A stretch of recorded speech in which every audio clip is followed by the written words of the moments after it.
Our speaker on Solidity Workshop. So this is where you learn how the smart contract runs.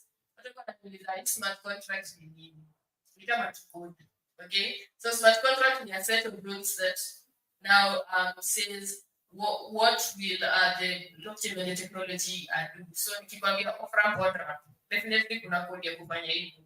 So atakuonyesha nikikwambia you can create a token. Definitely kuna a set of rules that you can input in your code that then creates that token automatically.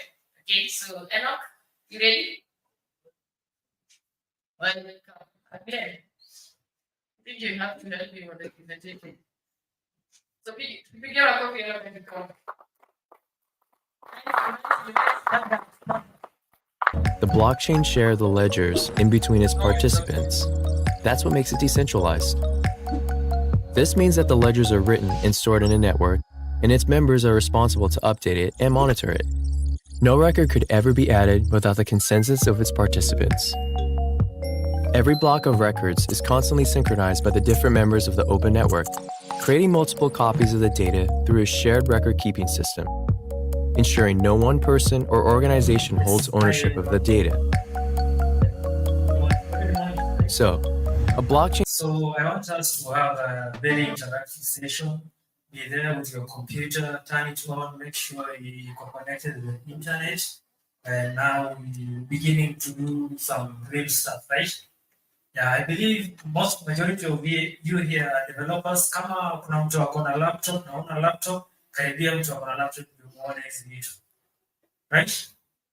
Usiache nyuma, hata kama hujui kuandika code, karibia tu mtu ako na working computer and you can see what we are doing. So this session is about writing blockchain code, interacting with blockchain using your computer now, writing code as a developer or just as a person who can type, you can follow some documentation, you can follow some resource, and you can write code. And yeah, after here, I believe you will have something to say that they have written some blockchain code, and you can start calling yourself a blockchain developer, right? Yeah. So that is what we will be doing. Yes, I'm a Kibokodao technical mentor.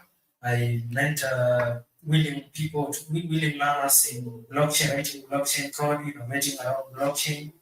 And yeah, that's basically what we do. So this session, I think, itakuwa in 3 parts. I'll take you through wallet creation. Nani anajua wallet, crypto wallet?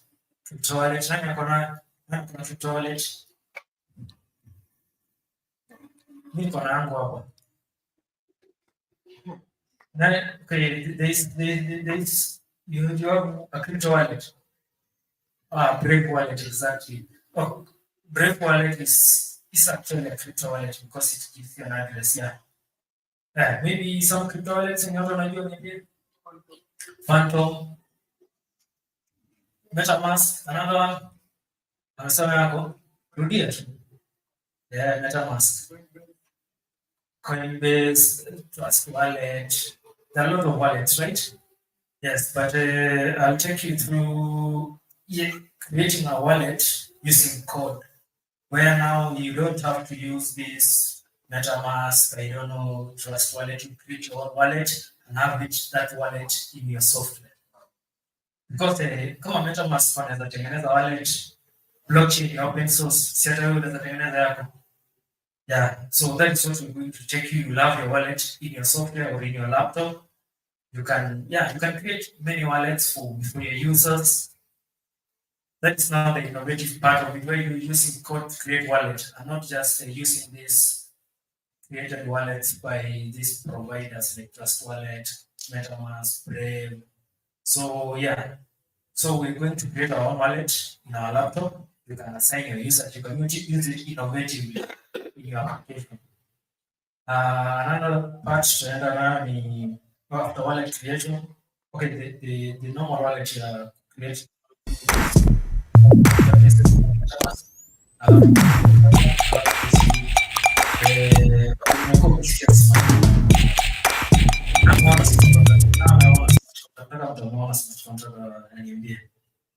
Umeona smart contract? Umeionea wapi? Solidity. Na umeona smart contract? Kuna mtu ushaona? Kuna mtu ameniambia ati smart contract ni unaletewa kama kidocument. Kale ka document unasign.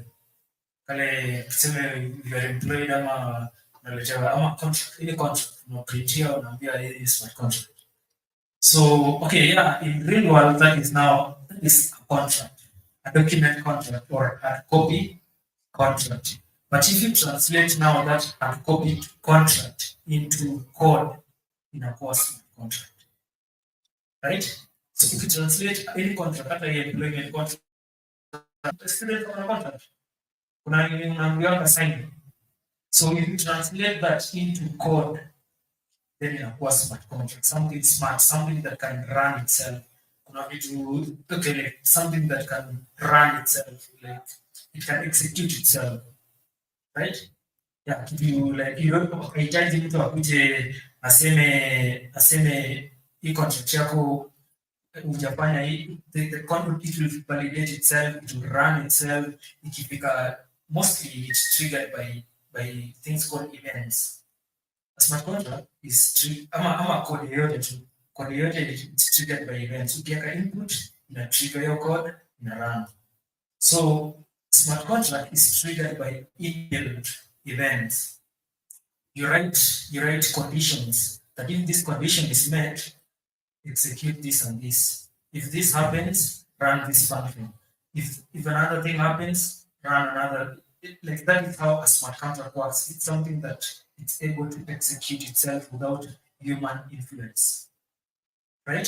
So smart contract, right? So that part will create our own smart contract. We'll deploy it. We'll see it in the blockchain, and yeah, I believe you will now start creating more smart contracts, writing more of solidity code to run smart contracts.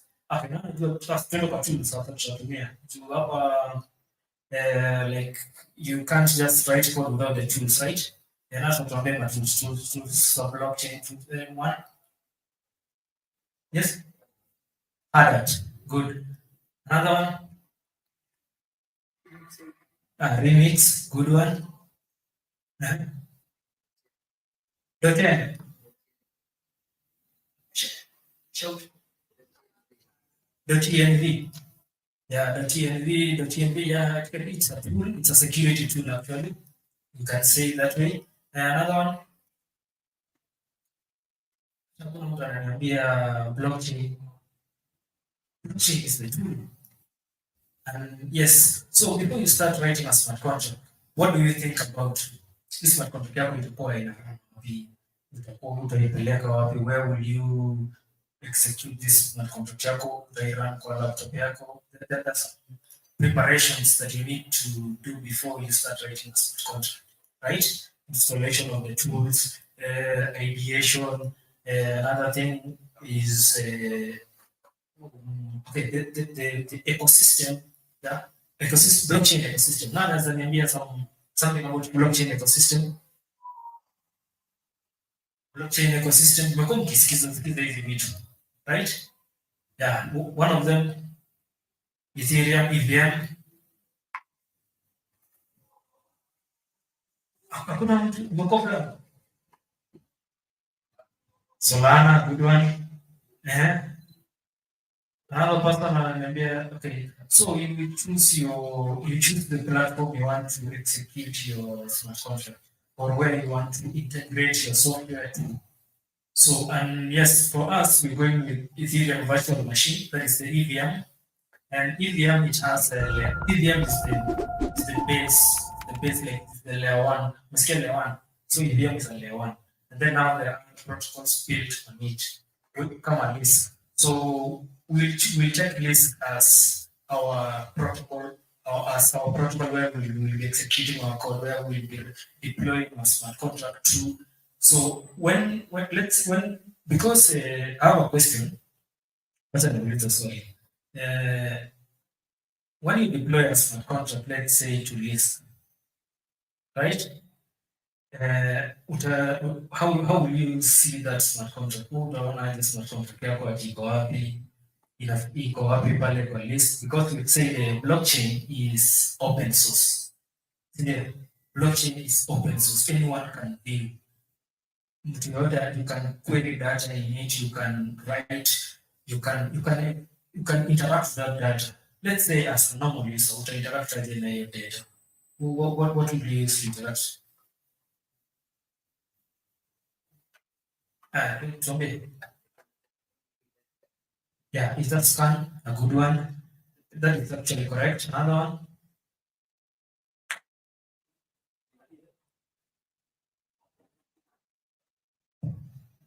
Yes, kuna either scan. Other samples of either scan. I just want to know the explorers, Umeona kwa Windows machine yako kuna kidogo ile Explorer.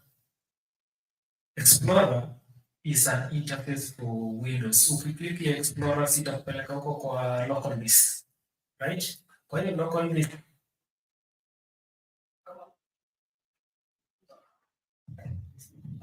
so kwa hiyo Explorer kwa hiyo local disk yako hapo kwa local disk C. Kama hiyo Explorer ingekuwa ungeonaje contents kwa hiyo local disk C?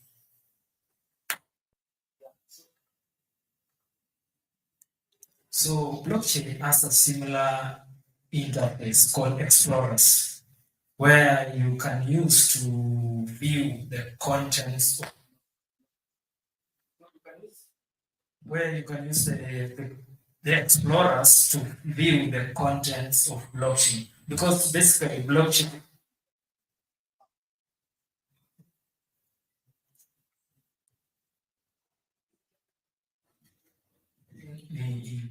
issue. Yeah. So, but we'll just move on. So, kwa nini? Okay. Kwa hiyo laptop yako. So, kwa hiyo laptop yako bila Explorer hakuna kitu.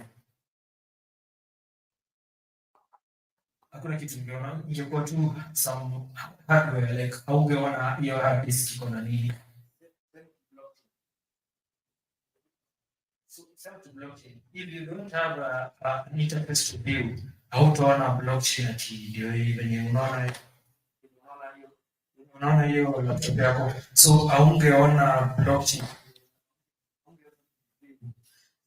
Disputable open record of information that is cheaper, faster, and more secure than any centralized system.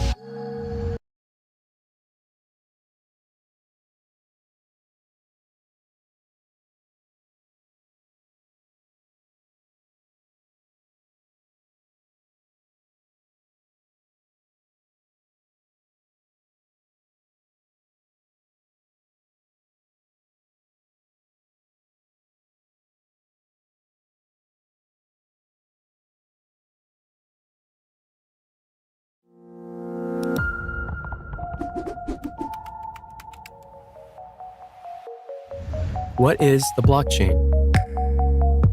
The blockchain offers the ability to distribute ledgers in a decentralized way. And that's a key concept: decentralized records of information.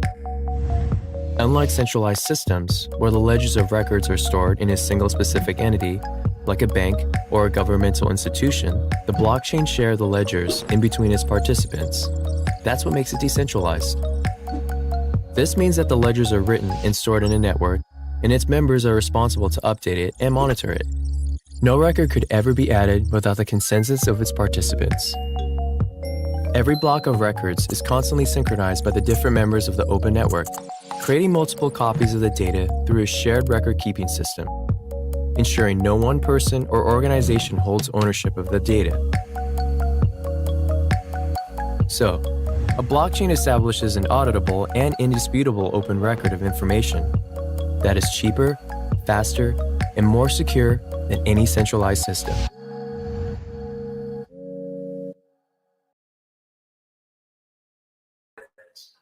Okay. Communicating, so systems communicate over HTTP. Yes. But now for RPC, you use something called protocol buffers. Exactly. But now for REST, you're using JSON. So it's like this. It's like just like a framework over which it pays a bill. Exactly. So RPC, it's called remote procedure calls. Remote procedure calls, like it's a way where computers communicate. It's a communication channel, right? So we have HTTP RPCs, we have WSS. Yes, right? So we have this a way computers communicate. So there's a way you have to connect your computer to the blockchain, right? And you use these RPCs, the remote procedure calls, so that you can communicate with the blockchain. So what you do, you will have to connect your computer to the blockchain using these RPCs, and yeah. So these RPCs mostly are WSS and HTTPS. So and they're providers. So MySQL blockchain provider gives you that access, it gives you that connection. There is a provider, gives you that connection using this RPC to connect to the blockchain. So who knows about providers provide? We are talking about the tools for blockchain that as a developer you need to know what to use to connect the blockchain. So tuambie nini moja unajua Infura, Infura is a famous one and it's been here for long. Infura, another one. Yes? Yeah? It does JS, right? It does JS is a library, or I can call it a library for connection to blockchain. It's not a provider, it's a library. It's a framework. Ni kama venye unatumia React JS kuandika frontend code. Does JS ama kuna ingine inaitwa Web3.js. It does JS and Web3.js, they do same thing. It's a framework for connecting now to the blockchain. And another provider, exactly. Morale is a good one. We have another one called Node-RED. There are a lot of providers. I think you're noting something, just not something like blockchain providers. You will see a lot of them and how you can use them to connect to the blockchain. So for us, we will use any that you choose. Personally, I use mostly Alchemy, but I can use the RPC provided by these blockchains. Another tool we can think about.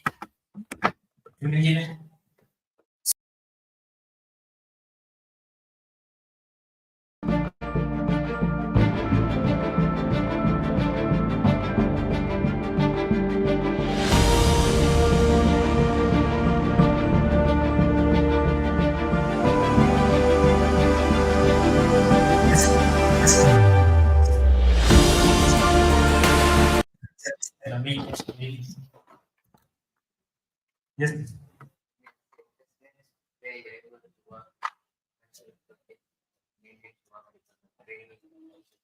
Yes. So testnet is where you can play around. It doesn't have value or it doesn't have financial consequence. Mainnet is now where the real transactions, there's value. There's value. There's money in it. What is the blockchain? The blockchain offers the ability to distribute ledgers in a decentralized way. And that's the key concept: decentralized records of information. Unlike centralized systems, where the ledgers of records are stored in a single specific entity, like a bank or a governmental institution, the blockchain shares the ledgers in between its participants. That's what makes it decentralized. This means that the ledgers are written and stored in a network, and its members are responsible to update it and monitor it. No record could ever be added without the consensus of its participants. Every block of records is constantly synchronized by the different members of the open network, creating multiple copies of the data through a shared record-keeping system, ensuring no one person or organization holds ownership of the data. So, a blockchain establishes an auditable and indisputable open. So let me just check here. It's cheaper, faster, and more secure than any centralized system.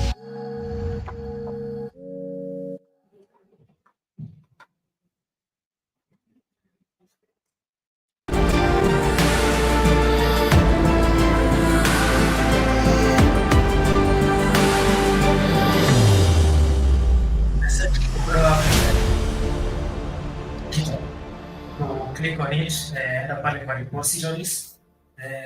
Kuna mtu anajua mali repositories iko, like help yourself. Kama mtu ujiuliza mwenzako kwenye repositories, go click the top bar hapo repositories, you'll see open repos hapo utaona projects. So naona project inaitwa blockchain hands-on na mmeona kwa hiyo report. Umeona? Good one. Na umeona? Sawa, umeona hiyo nini? Hiyo report inaitwa blockchain hands-on. So do you know how to clone? So umefungua nini? VS Code. When you VS Code, you can open your VS Code and then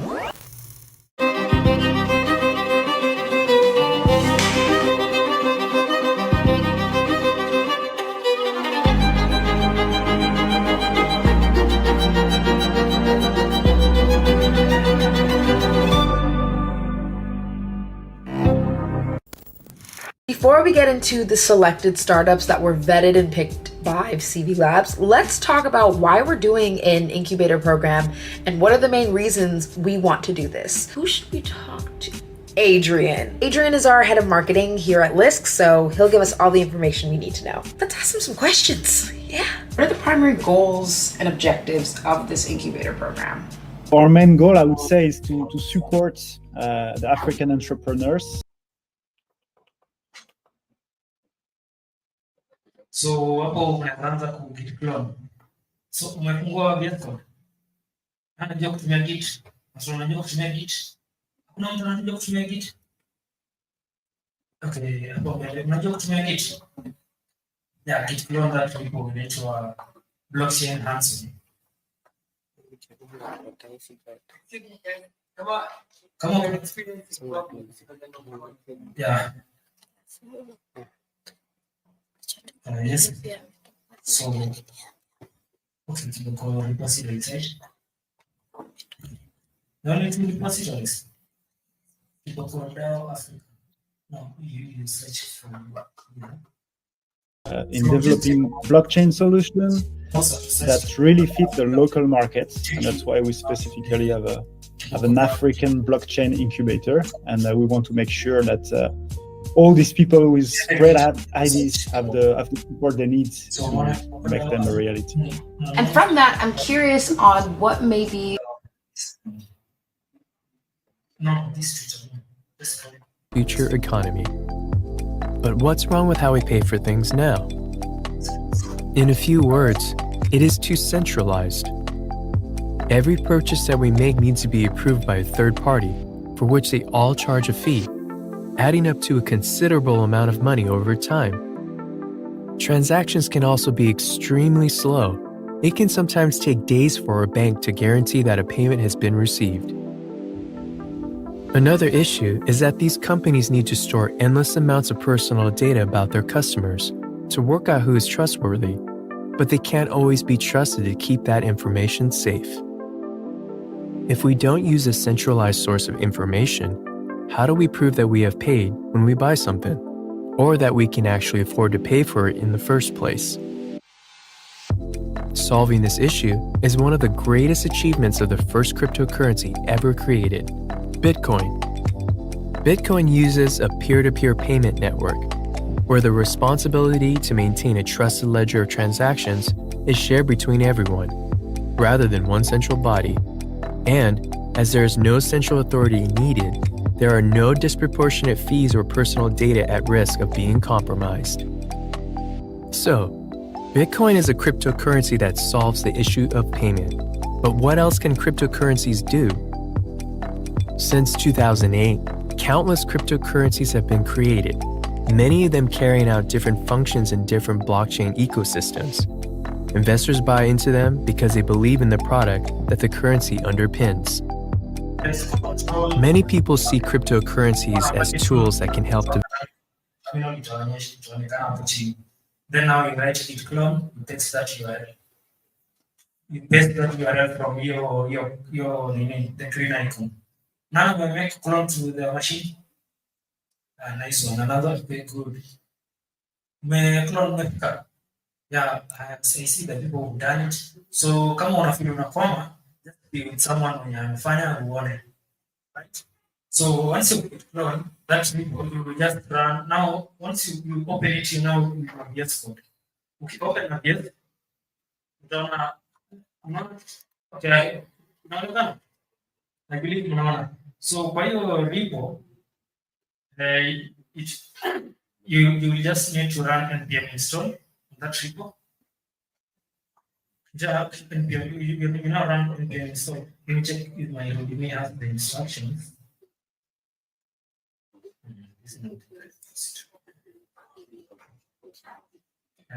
Kwa hiyo repo nimeweka nini kweli? So kwa hiyo nini hiyo repo, just run npm install. Ukiwa ndani ya hiyo repo inaitwa okay, I don't know the name. Your blockchain Hanson. Ukiwa ndani ya blockchain Hanson, just kwa VS Code enter into the kwa hiyo terminal, enter into blockchain, enter into that repo, your folder, actually, enter into that folder or that directory. Andike git npm install, so that you can install now the packages for connecting to install Web3.js, install either those tools we are talking about that will now allow you to connect to the blockchain. And kwa hiyo code, umefungua hiyo code kwa VS Code, the icon for code, unaona hiyo code iko hapo, the files.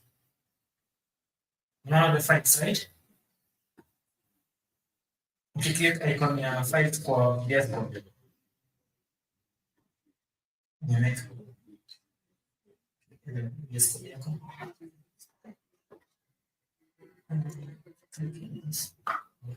So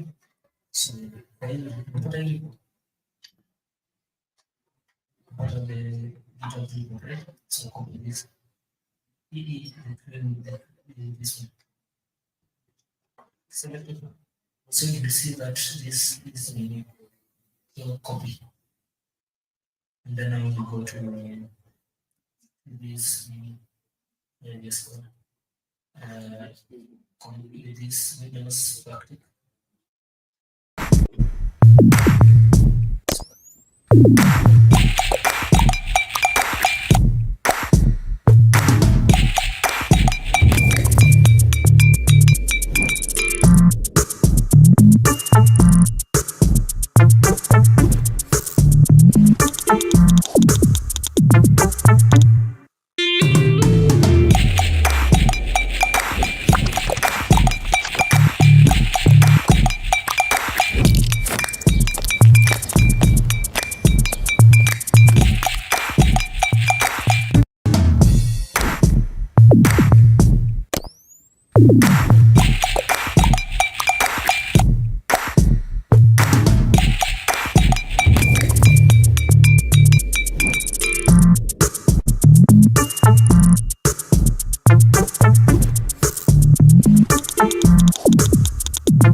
Run npm run start now run. Come on, run. Unapata hela. Na hiyo hela inasemaje? Yes. Inasema NPM, it's not a term. NPM is not. So you don't have NPM in your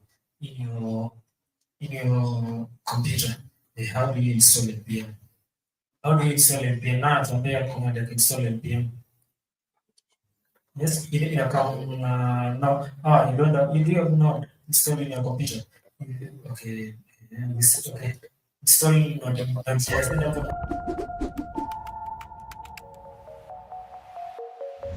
What is the blockchain? The blockchain offers the ability to distribute ledgers in a decentralized way. And that's a key concept: decentralized records of information. Unlike centralized systems, where the ledgers of records are stored in a single specific entity, like a bank or a governmental institution, the blockchain shares the ledgers in between its participants. That's what makes it decentralized. This means that the ledgers are written and stored in a network, and its members are responsible to update it and monitor it. No record could ever be added without the consensus of its participants. Every block of records is constantly synchronized by the different members of the open network, creating NPM run start.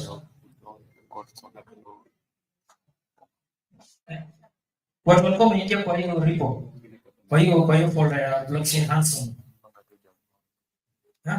Mko sawa? Umerun NPM run start. Nikasema nini?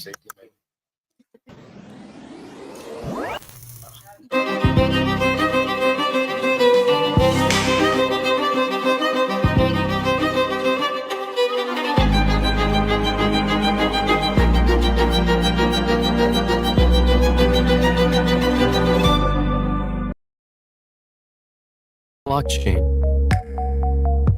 The blockchain offers the ability to distribute ledgers in a decentralized way. And that's a key concept: decentralized records of information. Unlike centralized systems, where the ledgers of records are stored in a single specific entity, like a bank or a governmental institution, the blockchain shares the ledgers in between its participants. That's what makes it decentralized. This means that the ledgers are written and stored in a network, and its members are responsible to update it and monitor it. No record could ever be added without the consensus of its participants. Every block of records is constantly synchronized by the different members of the open network, creating multiple copies of the data through a shared record-keeping system, ensuring no one person or organization holds ownership of the data. So, a blockchain establishes an auditable and indisputable open record of information that is cheaper, faster, and more secure than any centralized system.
by almost all developers.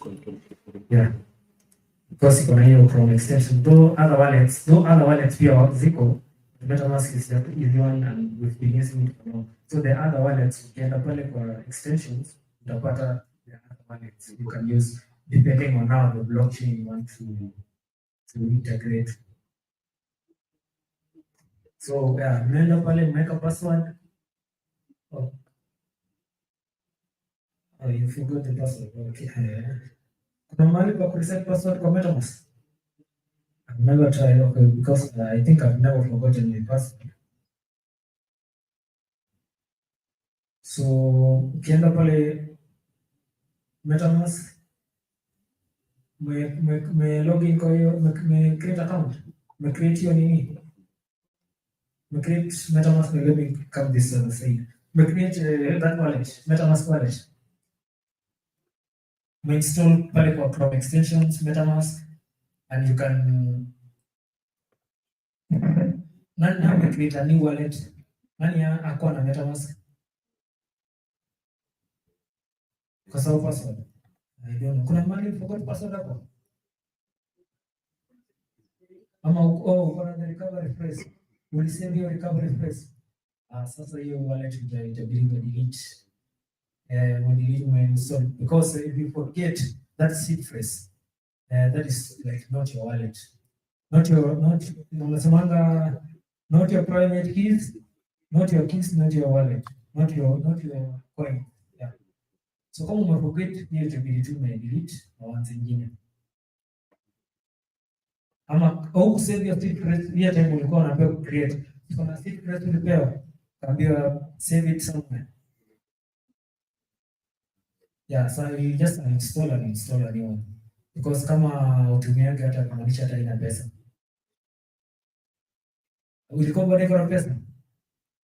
Sasa I don't know how I can help you. Because if you lose that seed phrase, that is where now that is like you've just lost your crypto. Yes. Yeah, but he's saying he's forgot the password.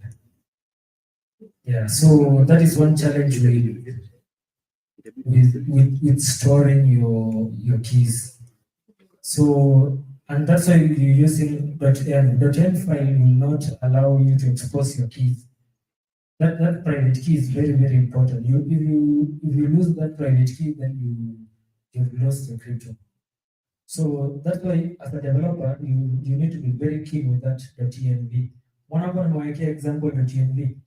So kwa hiyo naona pale kuna example .env. Now click ama delete that example kwa .env. Ubaki tena .env. Ama you can create a new file inaitwa .env, alafu una copy the contents of example.env na paste hapo kwa hii new .env. So .env is a way of protecting your keys not to be exposed to, let's say you shipping your code to GitHub, you cannot you put the .env in your Git ignore so that you don't ship your private keys to GitHub. That way you secure your private key. And yes, so okay, now alipata hiyo happy coding, right? Na ulipata happy coding. Nani alipata happy coding?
So don't fear doing this. The code is already written for you. Fees, offer greater access to banking, help combat inflation, and fight corruption. Only time will tell if they can change the world so drastically, but one thing is for certain: the blockchain technology that they are built on is here to stay.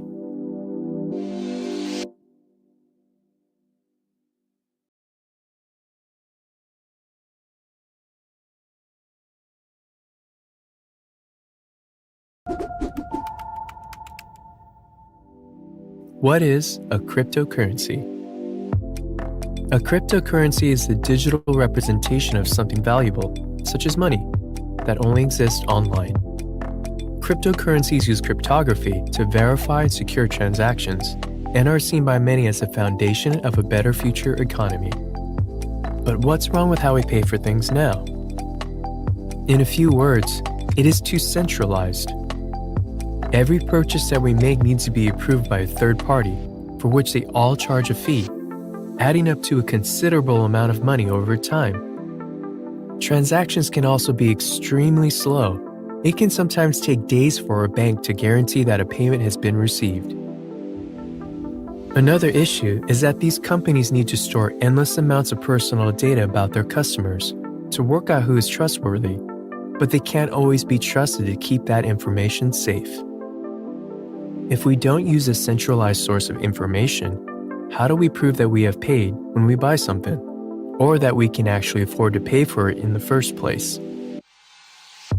Solving this issue is one of the greatest achievements of the first cryptocurrency ever created, Bitcoin. Bitcoin uses a peer-to-peer payment network, where the responsibility to maintain a trusted ledger of transactions is shared between everyone, rather than one central body. And, as there is no central authority needed, there are no disproportionate fees or personal data at risk of being compromised. So, Bitcoin is a cryptocurrency that solves the issue of payment. But what else can cryptocurrencies do? Since 2008, countless cryptocurrencies have been created, many of them carrying out different functions in different blockchain ecosystems. Investors buy into them because they believe in the product that the currency underpins. Many people see cryptocurrencies as tools that can help developing countries by reducing fees, offer greater access to banking, help combat inflation, and fight corruption. Only time will tell if they can change the world so drastically, but one thing is for certain: the blockchain technology that they are built on is here to stay.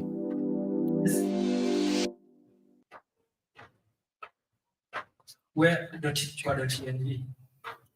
Unaona umerename the example.env to env. Kwa hiyo kuna hiyo public key. Ama umename the public key. Yeah, public key, paste hapo your address. And then you go back now to MetaMask. Enda pale MetaMask tena, copy there's a way now for MetaMask wanakwambia view iko hidden. Tuambiwa view private key. Like nikikuja kwa hii MetaMask yangu, ina load, right? So the hapo kwa top kwa hiyo account 1 hapo chini yake, that is the public key. If you want now to get the private key, unaona the three dots. The three dots kuna account details. Kwa the three dots. One three dots go pale kwa kona, one top right. Select sasa. So okay. So kwa the three dots, that is when you get the account details. Click account details, itakwambia hapo copy address, hiyo ni private key. No, show private key. Kuna hiyo address yako, kuna show private key. So click hapo show private key, so ndio utaona private key yako. Show private key, copy that private key, peleka kwa ile .env yako.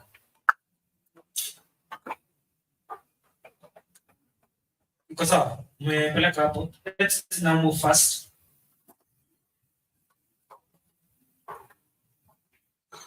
And then once you've done that, I want us now to go back to, I think share variables zetu zote. Kwa hiyo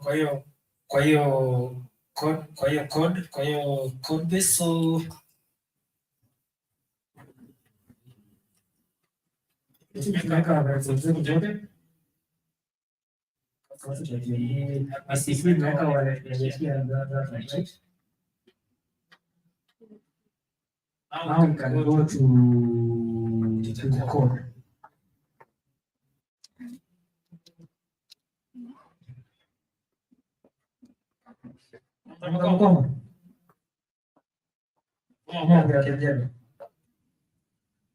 Kwa hiyo code.txt. Right? Code.txt. Say your code run. I want you to copy that code.txt from hapo inaandikwa initialization to hapo console log ya TCS provider na TCS provider. Kwa hiyo line hapo chini from initialized provider mpaka hapo chini kuna console log. Copy that from the code.txt file. Copy that and unaenda kwa TCS. Unaenda kwa TCS. Unaona hapo umeandika code sosia. Right? Before you after console log ya unaona kwa hiyo console log code. Testa kwa chini. Your code. Hapo umechanganyikiwa. So kikiwa hapa kwa nini now we have the right that is right now we get it from Chattermas. Go back to Chattermas. Go back to Chattermas.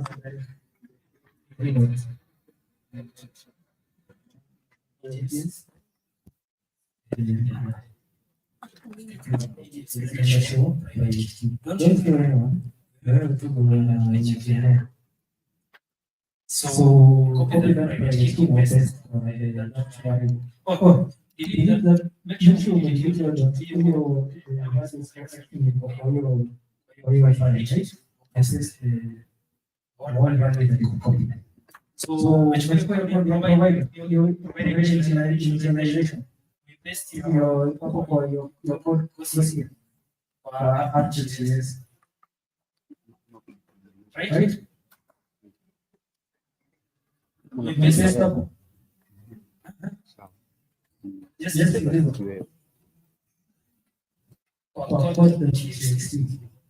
Copy from don't copy the start, copy your initialized provider. Opportunities on Solokia would opportunities on Solokia. Let's copy that.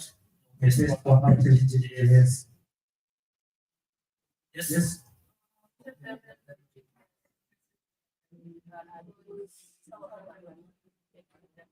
Oh, you create a wallet. Wow. When you create the MetaMask wallet, you need to copy and say that that's the amount. You write it down and put it at the same. Because that you recover the key.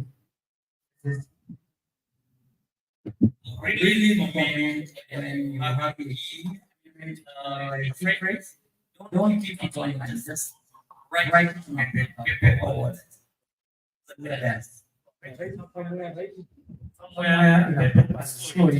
Unasiku utasahau your wallet and that secret is what you use to recover your account.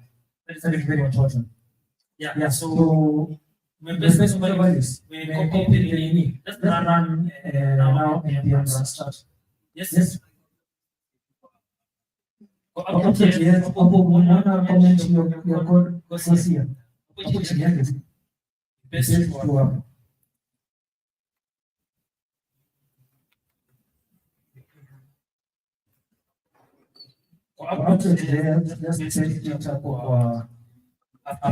after your console, just put it after the console. So I want to take you through that code very quickly. Your provider, that provider thing.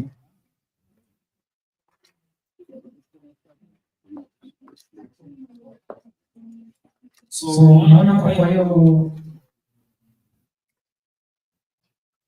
Web3 connection, right?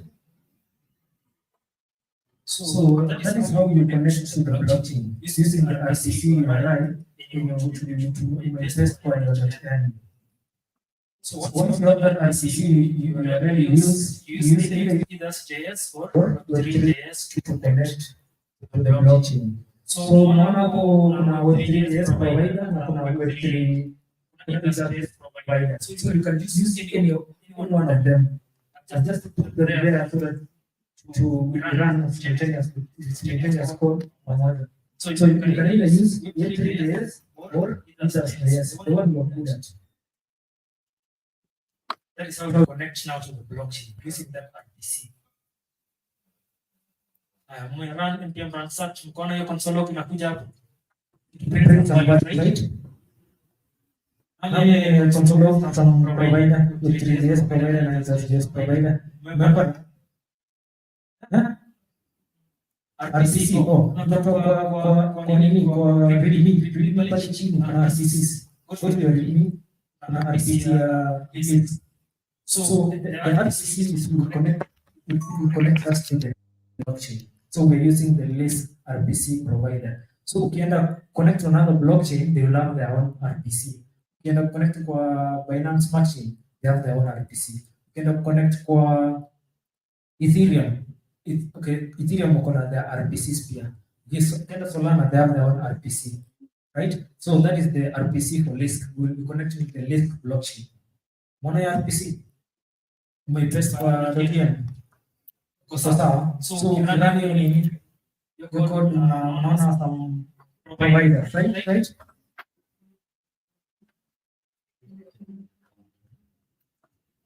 So tutaona hiyo console inaleta hiyo JSON.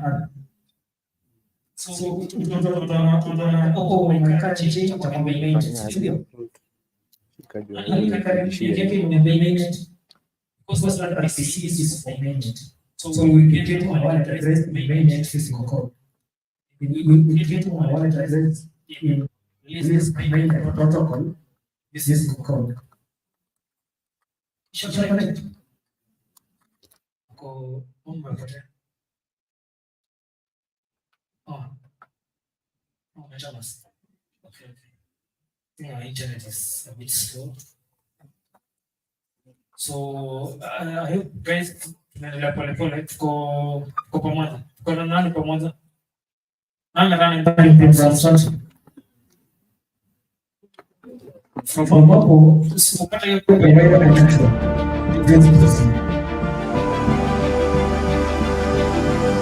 So hiyo provider connection.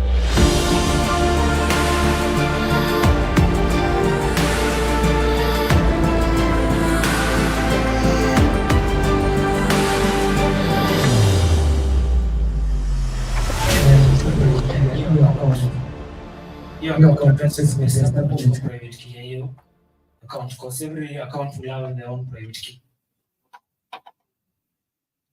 Yes, yeah. Yes. Help. Oh, that's it. Yeah, cool. After ushaweka private key code yenu. So run npm run start. Kwa hii terminal. Npm run start. So, yeah, okay, code. So now you go to the code.txt. Yes. Copy this code from this. You see the start. Don't copy the start, but from the comments. Comment to watching go this line to this console of this line. Don't copy the line. Just copy the console and keep on that from the comment for providing initialization plan. Yeah. So I think this is umeshika, right? Copy from that to this console. Don't copy that. couple of days. And then after dedicated to purchases, and this afterwards also we have to do the purchases. Purchases for SRC. SRC folder, purchases, and then purchases. Hapo after console log ya coding, paste your code. Save and then start. Program being start.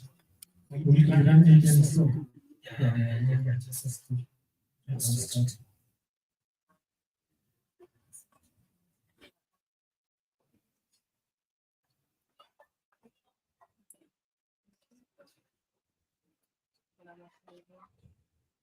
Let's see what that would be.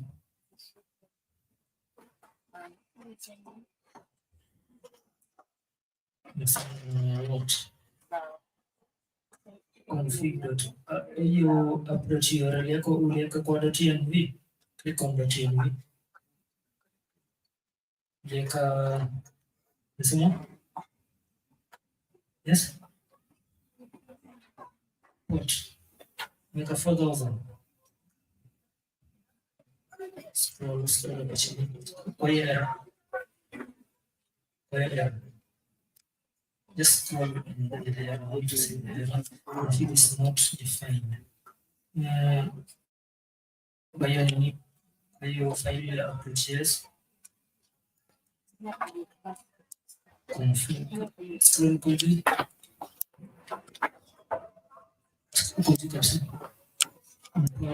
Oh, the config is not defined.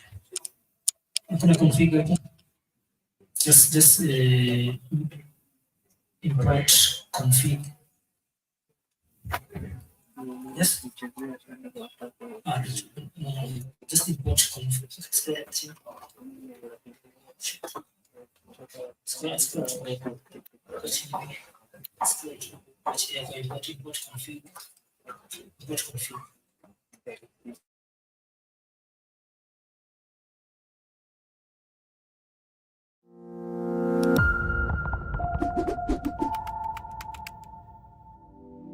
What is a cryptocurrency? A cryptocurrency is the digital representation of something valuable, such as money, that only exists online. Cryptocurrencies use cryptography to verify and secure transactions and are seen by many as the foundation of a better future economy. But what's wrong with how we pay for things now? In a few words, it is too centralized. Every purchase that we make needs to be approved by a third party, for which they all charge a fee, adding up to a considerable amount of money over time. Transactions can also be extremely slow. It can sometimes take days for a bank to guarantee that a payment has been received. Another issue is that these companies need to store endless amounts of personal data about their customers to work out who is trustworthy, but they can't always be trusted to keep that information safe. If we don't use a centralized source of information, how do we prove that we have paid when we buy something, or that we can actually afford to pay for it in the first place? Solving this issue is one of the greatest achievements of the first cryptocurrency ever created, Bitcoin. Bitcoin uses a peer-to-peer payment network, where the responsibility to maintain a trusted ledger of transactions is shared between everyone, rather than one central body. And, as there is no central authority needed, there are no disproportionate fees or personal data at risk of being compromised. So, Bitcoin is a cryptocurrency that solves the issue of payment. But what else can cryptocurrencies do? Since 2008, countless cryptocurrencies have been created, many of them carrying out different functions in different blockchain ecosystems. Investors buy into them because they believe in the product that the currency underpins. Many people see cryptocurrencies as tools that can help developing countries by reducing fees, offer greater access to banking, help combat inflation, and fight corruption. Only time will tell if they can change the world so drastically, but one thing is for certain: the blockchain technology that they are built on is here to stay.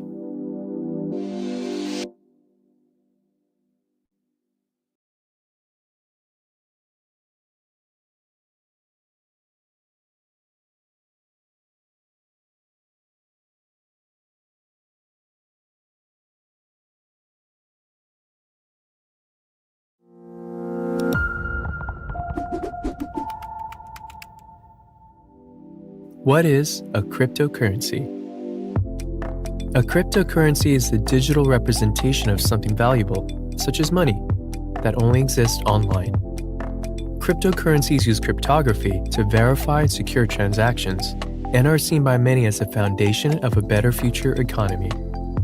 But what's wrong with how we pay for things now? In a few words, it is too centralized. Every purchase that we make needs to be approved by a third party, for which they all charge a fee, adding up to a considerable amount of money over time. Transactions can also be extremely slow. It can sometimes take days for a bank to guarantee that a payment has been received. Another issue is that these companies need to store endless amounts of personal data about their customers to work out who is trustworthy, but they can't always be trusted to keep that information safe. If we don't use a centralized source of information, how do we prove that we have paid when we buy something, or that we can actually afford to pay for it in the first place? Solving this issue is one of the greatest achievements of the first cryptocurrency ever created, Bitcoin. Bitcoin uses a peer-to-peer payment network, where the responsibility to maintain a trusted ledger of transactions is shared between everyone, rather than one central body. And, as there is no central authority needed, there are no disproportionate fees or personal data at risk of being compromised. So, Bitcoin is a cryptocurrency that solves the issue of payment. But what else can cryptocurrencies do? Since 2008, countless cryptocurrencies have been created, many of them carrying out different functions in different blockchain ecosystems. Investors providers. O pia nani sana QR code. QR code yenye inapatikana kwa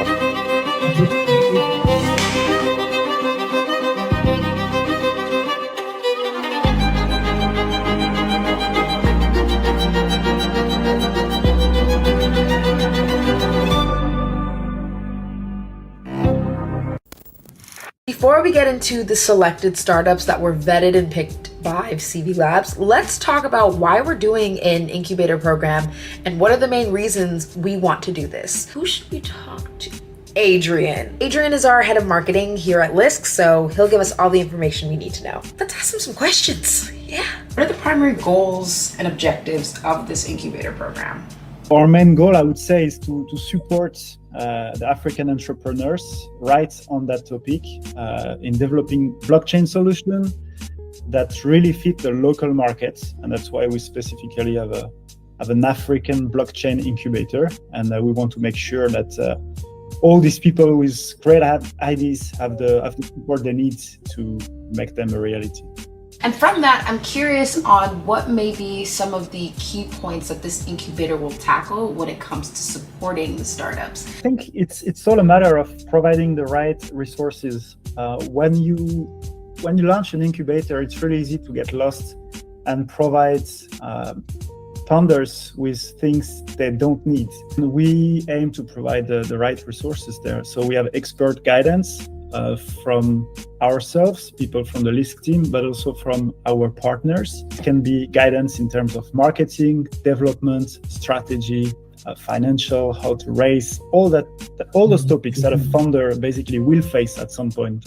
We are working with the top dogs in Africa to help the founders with those specific topics. And speaking of top dogs, we're working with CV Labs. Was there any specific reason why we chose to work with them? Yes, CV Labs, they are well known for the quality of their programs, the quality of their selection process. They have like a superb track record in the past, superb history of companies they took from 0 to 100. So it really made sense for us to work with our partner CV Labs in Africa. They are very well implemented on the continent as well. Very good contacts, very good.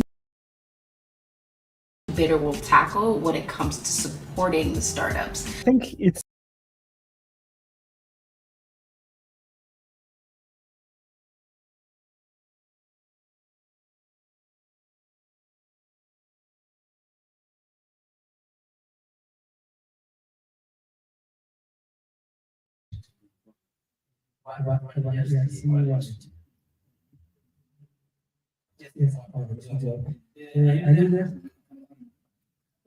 na wanapata na nyinyi pia nyinyi mnapata invalid package. Invalid package, just jump in so. But bado ina pasa.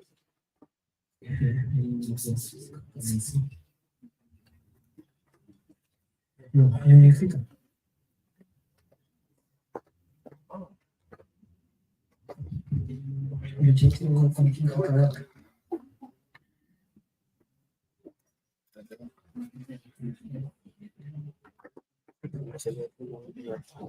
Oh, hata ashaniambia ni hold.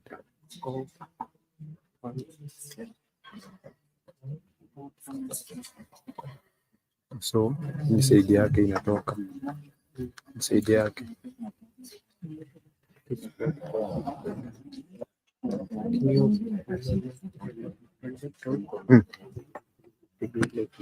Niliona waki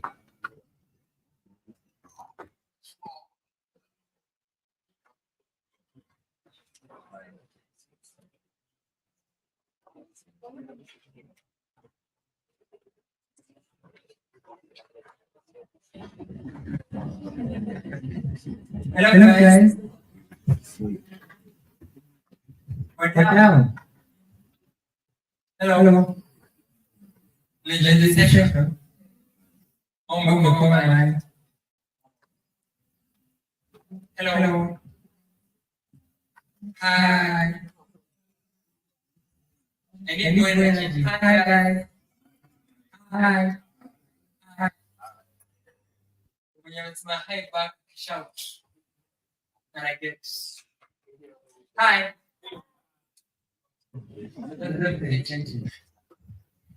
Anyway, when Enoch and Brachika will be helping you guys with the technical issues, the resolve technical issues that you experienced during this challenge, we'll be having a very special person here with us today, and he'll be taking us through how to build a startup.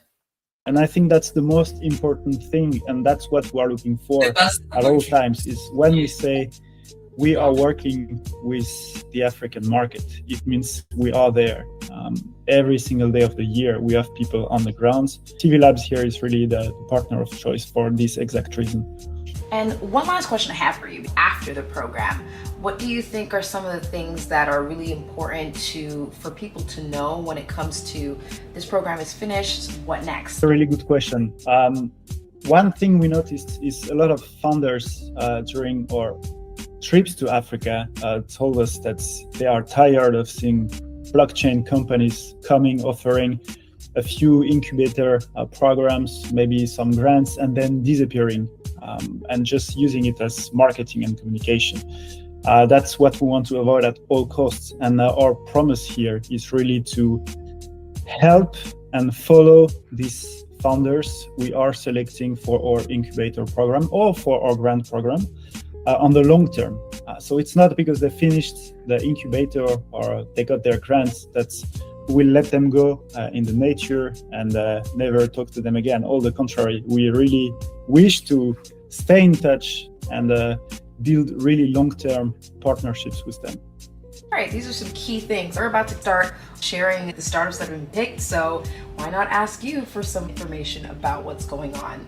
Until next week, we got more for you.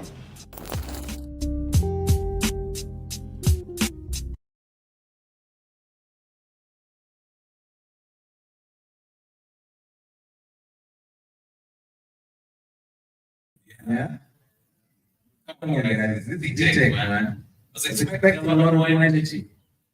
As Nigerians say, you give us some lele, you will it.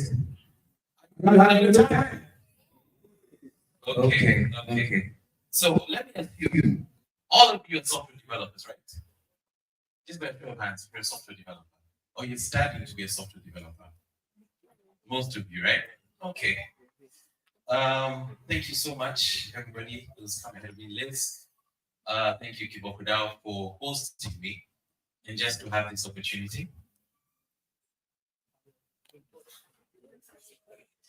Mr. Patrick Karanto in Ruluri, your date is looking for you.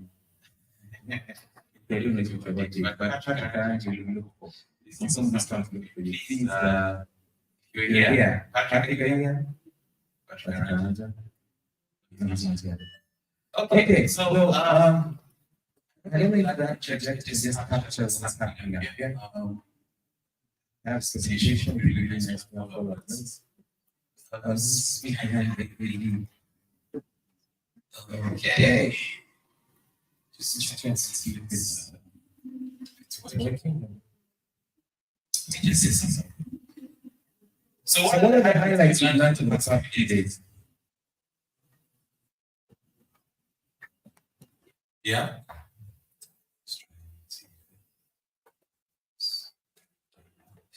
What have you guys done in the past few days? Just randomly. You can jump from where you are. As I said, I need your energy up because what I'm going to teach you today, I need to know that I have your full concentration and I need the engagement. I'm not out of all the policies I've gone through so far. I love Patrick, that's everything. What did you learn in the past few days? Yesterday, right? Yesterday and the day before. What did you get? Anybody? Yeah. What is the answer? Just tell me where you are. You don't have to tell me. Okay. Advantage total? We're building up a blockchain technology. I'm going to see that there and then we're learning about migration from Web 1 to Web 3.2. Okay. What's the advantages of using that kind of technology? Easy, it's secure. You learn about smart contracts. It's a different problem. Okay. I hope you can actually another session. And hopefully we should share with you guys later. But I'm really excited. I am an SSS developer. That means I'm accessible to businesses. I have subscribed.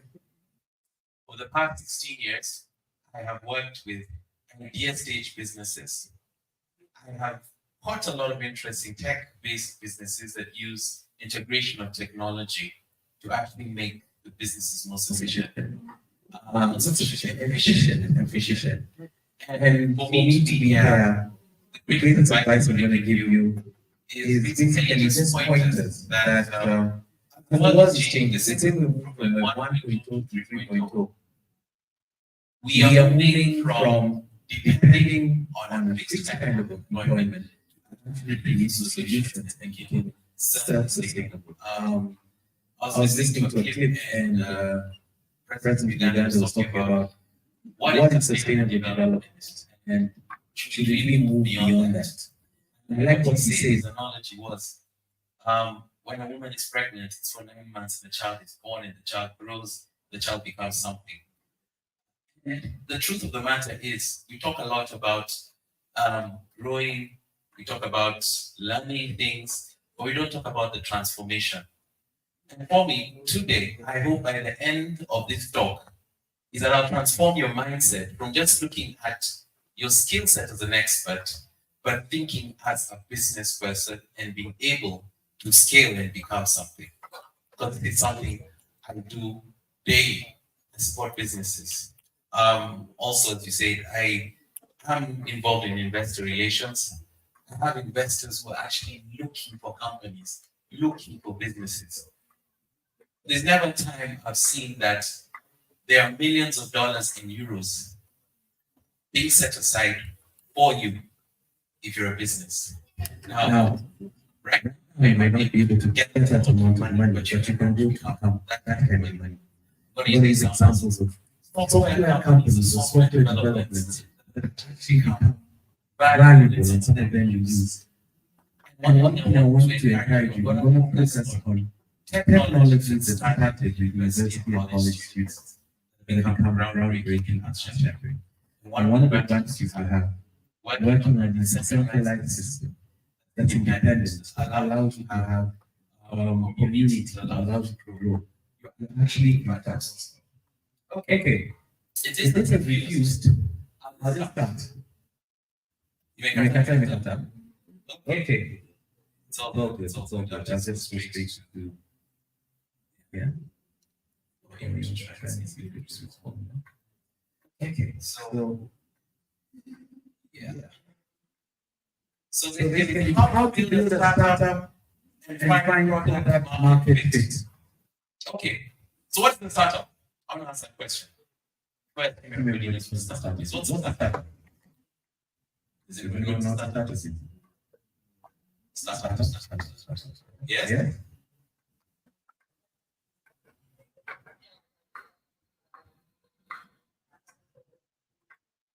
Yeah. Mhm.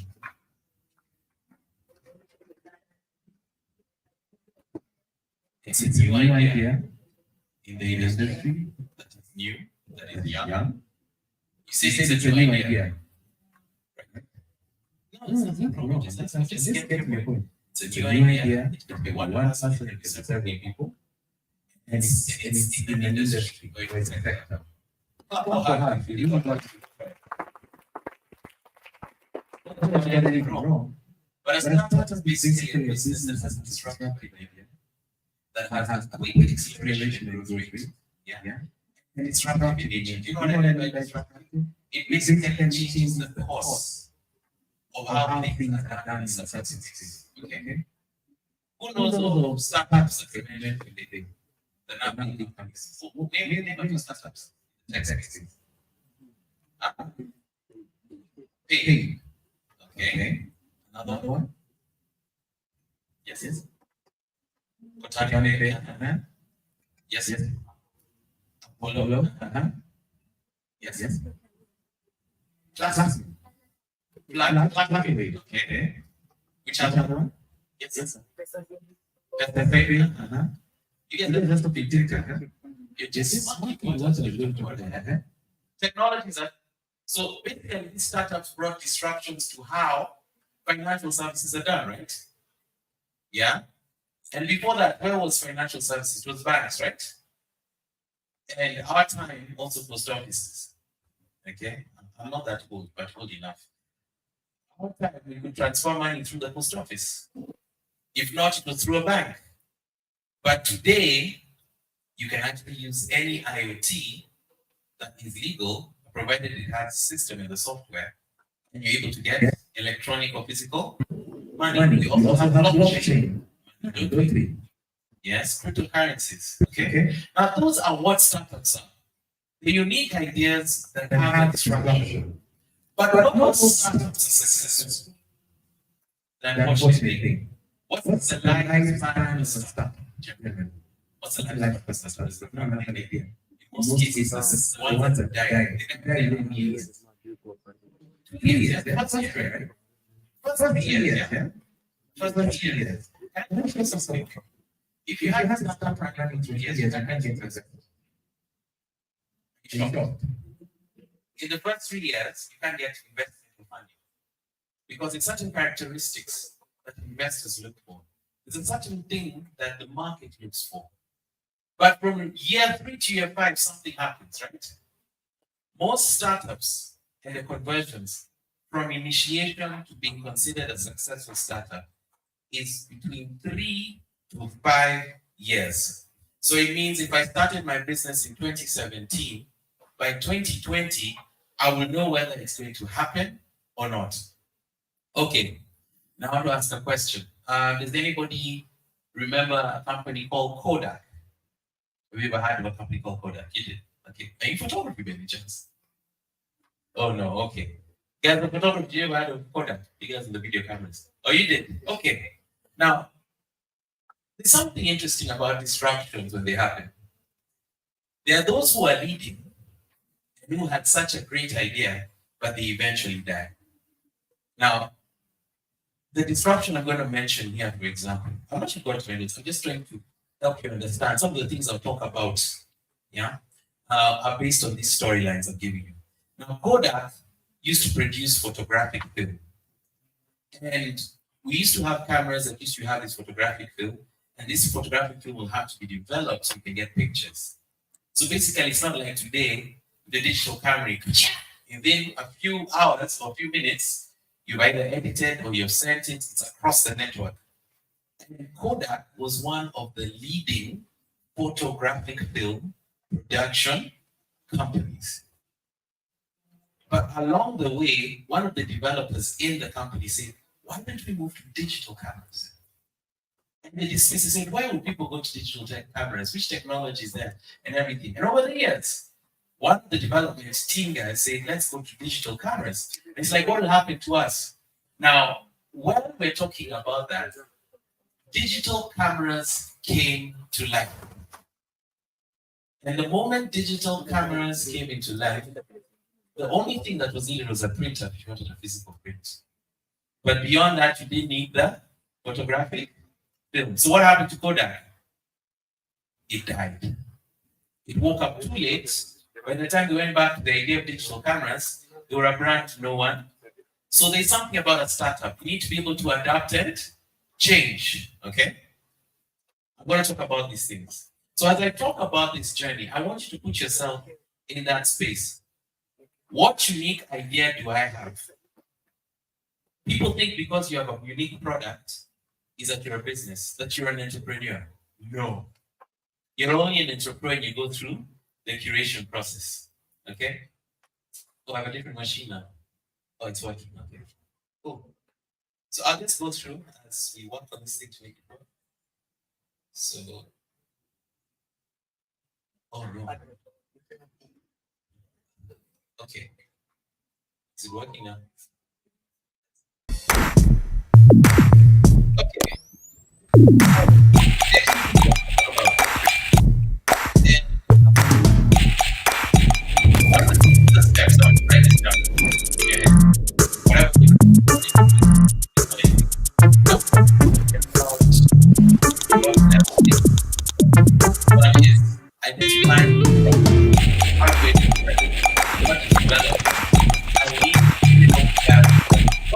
Minimum product that you're going to use as an entry product to get you into the market, to get you into the place that you can actually have value. First sale, what you have is an idea.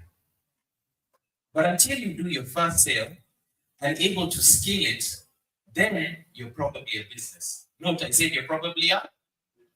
Now that's scary, isn't it? Because you have the brilliant tech, but it's a brilliant idea that will change the world. Okay. And then, oh, it's working now. No, not yet. Not yet. Okay. We just instructed it. This was okay. Then some people gathering and curating my feedback. One of the things I struck with this is the whole idea that if I go out and ask for feedback, it discourages me. But it could. Imagine the first person you did was such a camera. I mean, I've seen an alone megapixel, alone 6 cameras. But once you hold the cameras and you look at the images straight in London, what is the idea for programming, you know, and everything? But it was a big hit. I mean, it's like developing the technology that developing. Now, when you look at the first computers, the first laptops had to have 3 startup disks. So the first that I had BIOS that started on motherboard, then you just get another floppy disk and TTT to actually just get the operation system. And then finally you get the flat one that will help now do the functionality. But look, hey, everything is one thing. Not only about everything, just a startup. Not going to have these drives anymore. Okay? But in the first days, those were the things. So, of course, how did it improve? So people say, first of all, you don't understand how you use all this. Is another thing. But laptop, for example, the first computer, you needed to protect code. These days, no more language, even coding right now. True or not true? You use no more language, right? But it makes it easier to adapt to the kids, children, now, in lower grades, can actually learn coding. What does this mean? It gives an advantage. Initially, if you lost a code, you could not say that you can start up correctly. So you might want the first focus as went through developing programs. Those are some of the things. What changed that? The ability to have feedback, crafting value proposition, building a community, mentoring product market fit, creating a feedback loop. If If you ever want to improve, you have to let them certain you got it or you didn't get. If you get better, this is how it works. Marketing, of course, product market fit, and be open to people. That's why I give this story of Kodak. So the first thing, how do you identify real problems? Now, here you are, brilliant, you know this is something with degree. You have this idea that you think works. But the number one problem with entrepreneurship is when you create a solution where there is no problem. Okay, can I give you a basic? A place like Raphael, wins of minus 32. Okay? Or if you have a startup where your temperature is minus 32, minus 40 degrees centigrade. Do I know persons that? No. All I have to do is have my bar and keep my food in the barn. Or the snow, right? And we can have a tin can and put it there so that I can have a fridge. Well, there will be differences in terms of places. That's what happens in latest. And the first thing that I started dealing with were 3.2 entrepreneurs, say, people want to try out. There's this place called Adanian Labs, and I was invited to actually help curate and help in ideation as a mentor, because I also do mentorship and advisory. And I was told these are businesses of young people who are in tech, they're trying to find ways of how it can work. Now, the brick and mortar guys, the guys who were born from our time, guys who learned a lot of salt, and everything is measured with their mental health. Was the young guys who knew everything about technology, but they all want to work together.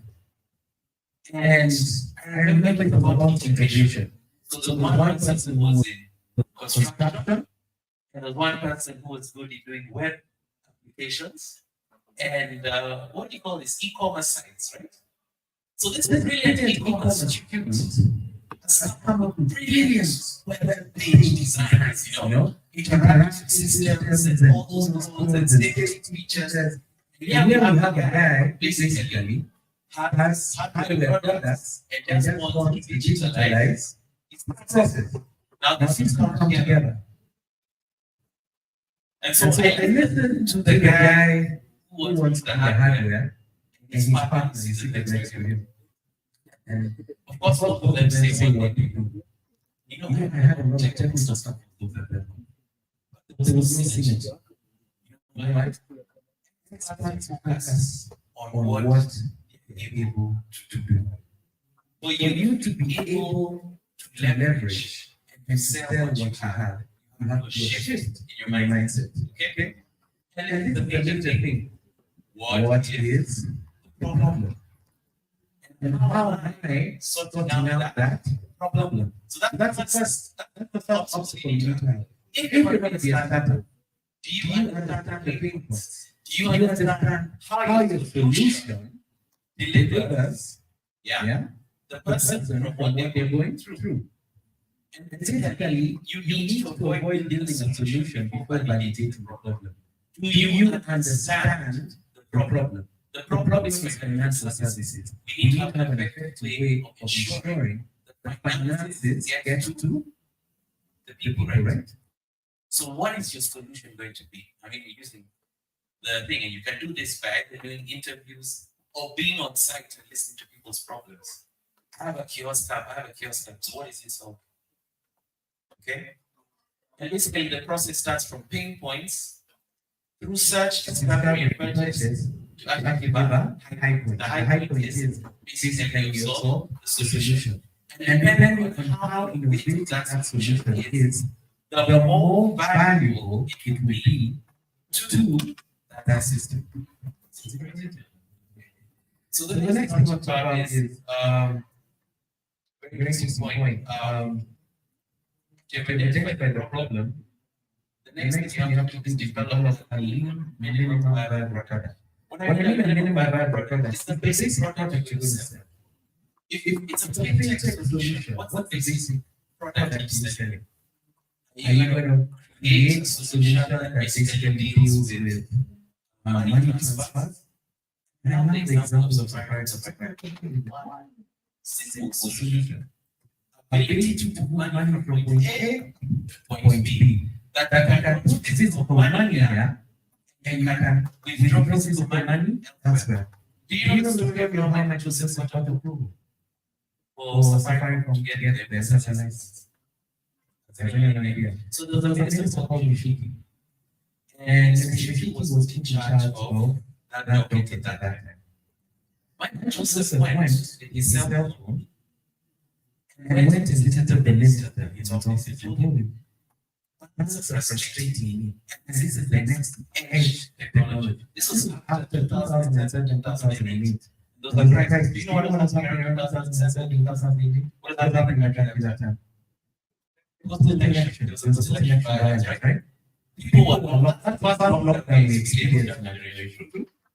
We go anywhere, we travel. So now what happened is I have people in Nairobi trying to send money to people out of the country. But they're not going anywhere. People need to practice. So what businesses were doing? They will buy airtime, scratch cards, and Sambaza. They will buy airtime on those scratch cards number to somebody. So for example, send a number to Ray will buy, will practice that, or actually activate the airtime, and then the airtime so you get money. Now, so Safaricom noticed there's a lot of that. And then when we went to ground, we figured out that the people are directly transferring money by selling airtime. So at least the people who are ahead of the organization. Okay? This is transaction element. When do we take away? We find a way of transferring money. Meanwhile, as a young gentleman who's working at Airtel, and I tried to do the same, I don't use Airtel, the same. You know, the same started with Cancel, Cancel became Zen, Zen became Zain, Zain kind of became Airtel. Airtel state. Everything went down here, it kicked in. But the fact that they didn't know this time. So this young man was working for them and Airtel got an idea. But when he went to Airtel, it's another thing you need to realize. Sometimes the solutions you have, the people who sell it don't appreciate what you. It does not mean you're not brilliant. It does not mean you do not have an idea. It's knowing the right person to pitch your idea. And every time I'm going to give an example of famous startup right now, it's a very big example. And it all makes sense. Now, Microsoft gets a word. It's like a young man who's coming in and has a solution for money transfer.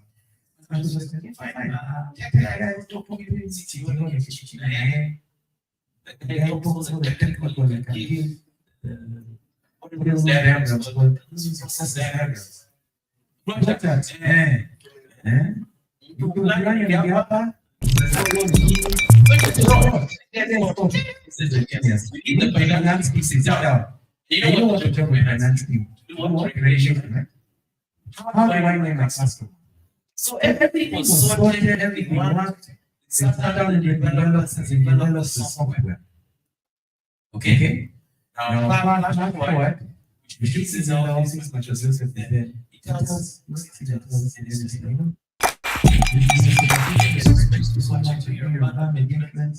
can convince the second bank to allow us to get regulation license. The banks have said that unless you give us regulation and permit us, we can't send this money. We can't use this thing. So we should say one thing. Okay. If I can load money on my phone and send my farm worker in the farm, I'll take it seriously. And that is how it's effective. You know why? So what we're going to do, when we look at it, we may use it for farms.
and tax applications. So you So you identify the identify the core core problem, problem, and and you you say say probably probably people people are are struggling struggling in in tracking tracking their their payments. finances. You You take take this this transaction transaction using using blockchain, blockchain, and and you want to target target farmers. farmers. Farmers Farmers have have one one problem. problem. They don't know the difference of the money for inputs, the amount of money they paid for seeds, and how much they paid the workers, how much they paid to get the product to market. And basically, there may be irregular payment sources. And what's one of the things we talked about Web3? You're able to track the source of payment, right? You're able to source the exit to market. So for a farmer, it's too much kizungu. But you're coming with a product that basically helps them. So before you get there, you decide, let me provide an easy way to track income, categorize expenses, and estimate taxes. Because right now, even farmers are being taxed, for example. Okay? And then the next thing you're going for, the next thing you're going for is to define the core features. So let's just say we choose income tracking. What does income tracking mean? It allows users to record an incoming payments, okay, from different clients. And of course, one of the things you probably put is expense categorization. Yeah. Now, this is just the essential features that will get the farmer to use the software. Many times we have the vehicle, but we don't realize what we need to show people is that I can make an engine that can run a vehicle. How many of you heard of a vehicle called Honda? You've had them. Honda started as an engine. The engine was put in boats, it was put in water pumps, it was put on motorcycles. It's in the 80s Honda started making cars. And today, the rest is history. Honda is what? Vans, bikes, sports cars, and even now Honda has made an aircraft. Yes. You guys are online, you figure it out. Honda has an aircraft. But what did they start with? We can run an engine. Okay? So what are you going to do? What's your disruption? What are you going to give as a basic minimum thing? That people get used to consuming your product. Yeah? Go to a construction site. The lady who sells beans for construction workers, she will start with probably tea, right? Next thing she'll make is chapatis. So there'll be tea with chapatis. The tea chapatis at lunchtime, ongeza maharagwe yuko na chapati na dunga nini? Dunga chapati na nini? Then shortly rice comes in, dengu comes in. My clansmen will say, hii ni mchezo ya mtoto, tupatie nini? Ugali. And before you know it, she has a full-fledged restaurant. But what is it that an MVP does? It creates user experience. Okay? So if you're ever going to create a software, don't be quick to sell the final product. Look for the thing that will make it use more often. So you're already thinking, okay, my integration, is it going to be phone technology? Is it going to be financial tech? Is it going to be information technology in terms of communications? Is it going to be social media? Is it postings? Is it connections? What am I doing? Is it a human resource app? You know, what am I doing? Is it a security? Is it a cybersecurity thing? What will make people use it more? Okay? Now, that's the next thing, to be develop the MVP in the lean startup. Yeah?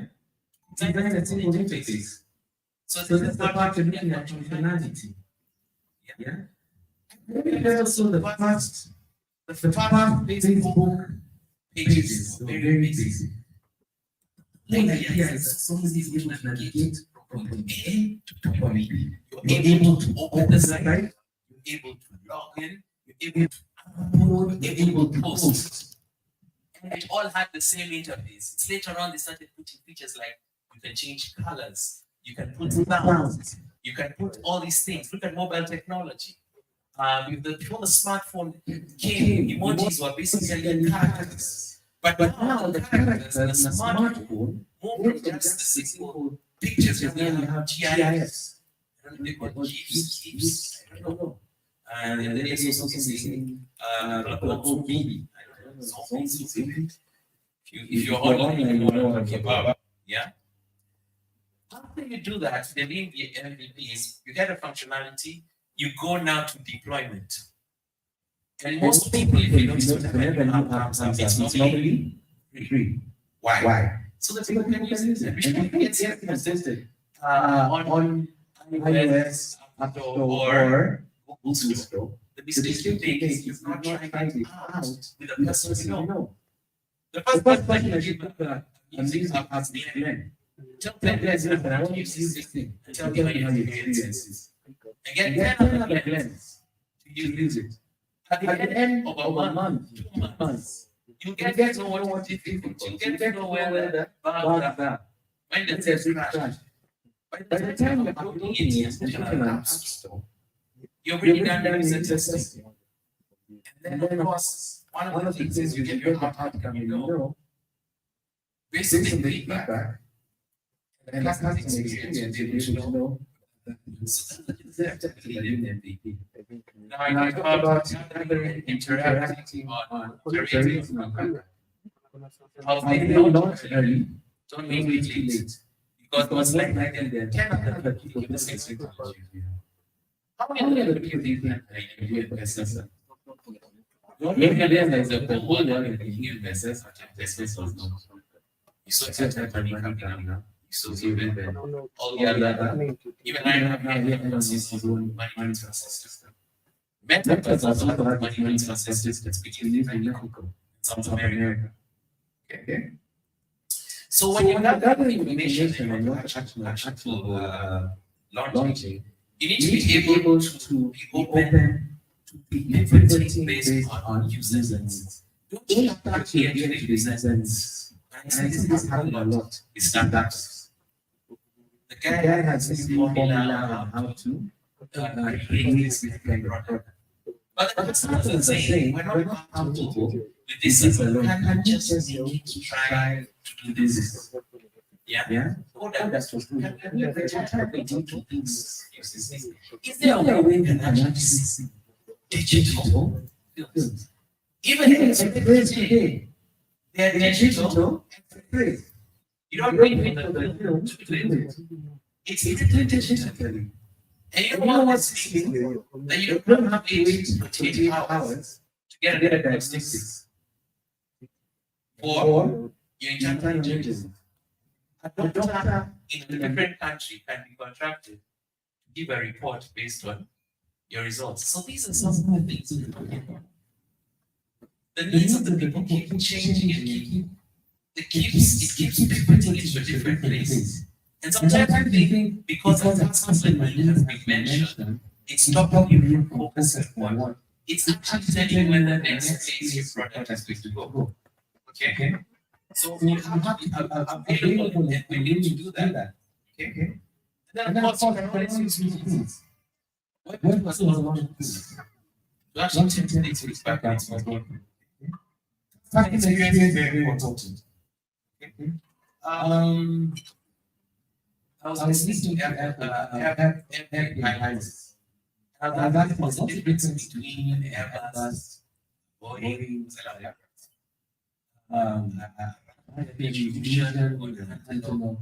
it's amazing. There are kinds of actually experience different cockpits. They say the radar is very demanding. It's very technical.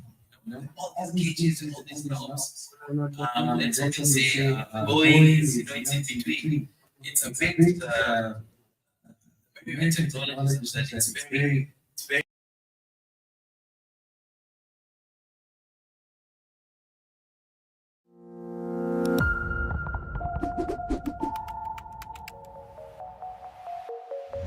What is the blockchain?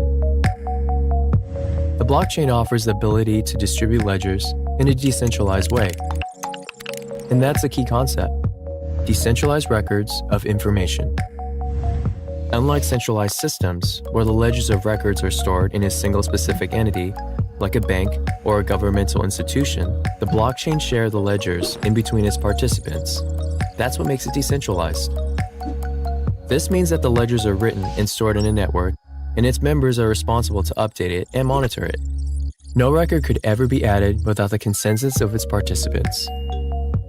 Every block of records is constantly synchronized by the different members of the open network, creating multiple copies of the data through a shared record-keeping system, ensuring no one person or organization holds ownership of the data. So, a blockchain establishes an auditable and indisputable open record of information that is cheaper, faster, and more secure than any centralized system.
Product that the currency underpins. Many people see cryptocurrencies as. What is a cryptocurrency? A cryptocurrency is the digital representation of something valuable, such as money, that only exists online. Cryptocurrencies use cryptography to verify and secure transactions and are seen by many as the foundation of a better future economy. But what's wrong with how we pay for things now? In a few words, it is too centralized. Every purchase that we make needs to be approved by a third party, for which they all charge a fee, adding up to a considerable amount of money over time. Transactions can also be extremely slow. It can sometimes take days for a bank to guarantee that a payment has been received. Another issue is that these companies need to store endless amounts of personal data about their customers to work out who is trustworthy, but they can't always be trusted to keep that information safe. If we don't use a centralized source of information, What is a cryptocurrency? A cryptocurrency is the digital representation of something valuable, such as money, that only exists online.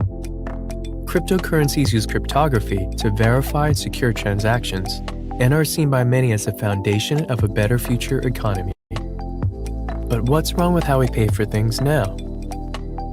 In a few words, it is too centralized.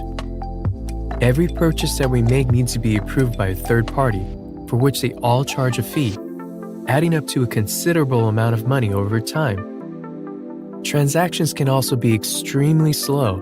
It can sometimes take days for a bank to guarantee that a payment has been received. Another issue is that these companies need to store endless amounts of personal data about their customers to work out who is trustworthy, but they can't always be trusted to keep that information safe. If we don't use a centralized source of information, how do we prove that we have paid when we buy something, or that we can actually afford to pay for it in the first place? Solving this issue is one of the greatest achievements of the first cryptocurrency ever created, Bitcoin. Bitcoin uses a peer-to-peer payment network, where the responsibility to maintain a trusted ledger of transactions is shared between everyone, rather than one central body. And, as there is no central authority needed, there are no disproportionate fees or personal data at risk of being compromised. So, Bitcoin is a cryptocurrency that solves the issue of payment. But what else can cryptocurrencies do? Since 2008, countless cryptocurrencies have been created, many of them carrying out different functions in different blockchain ecosystems. Investors buy into them because they believe in the product that the currency underpins. Many people see cryptocurrencies as tools that can help developing countries by reducing fees, offer greater access to banking, help combat inflation, and fight corruption. Only time will tell if they can change the world so drastically, but one thing is for certain: the blockchain technology that they are built on is here to stay.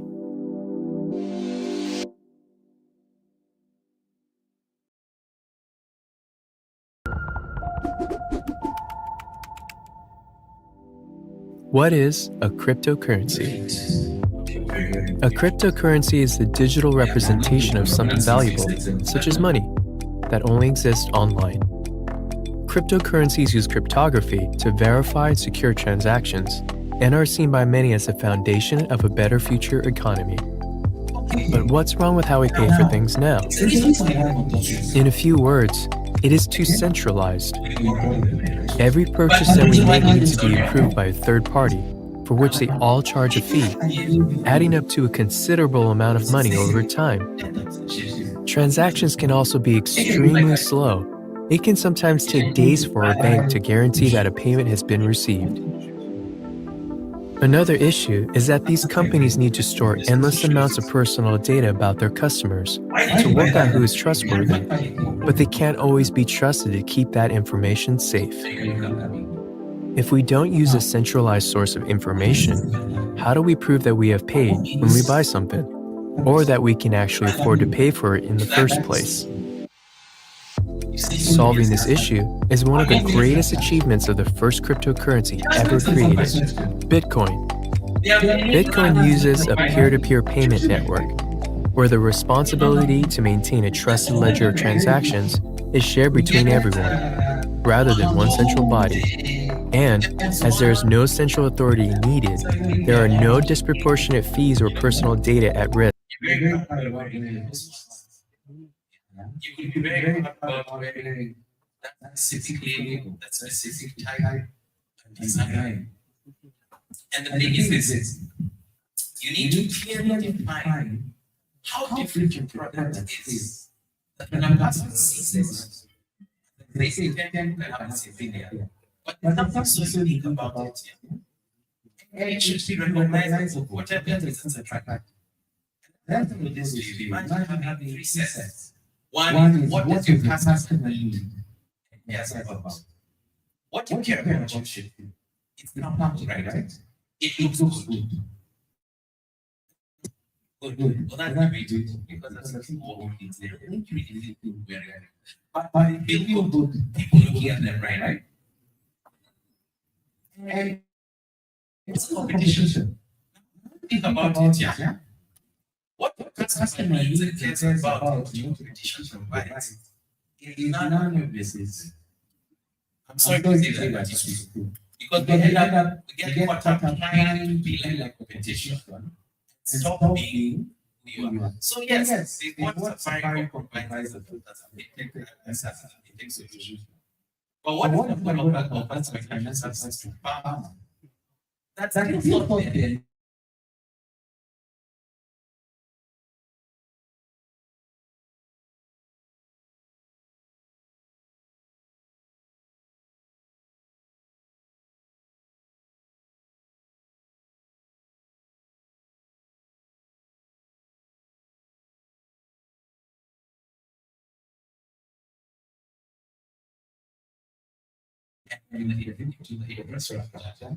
And why is the solution that even Safaricom gets scared?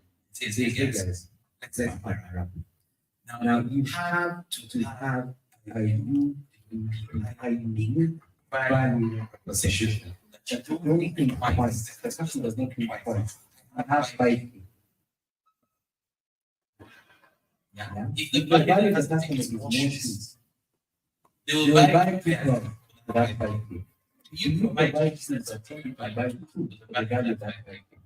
And excellent on what's your BB?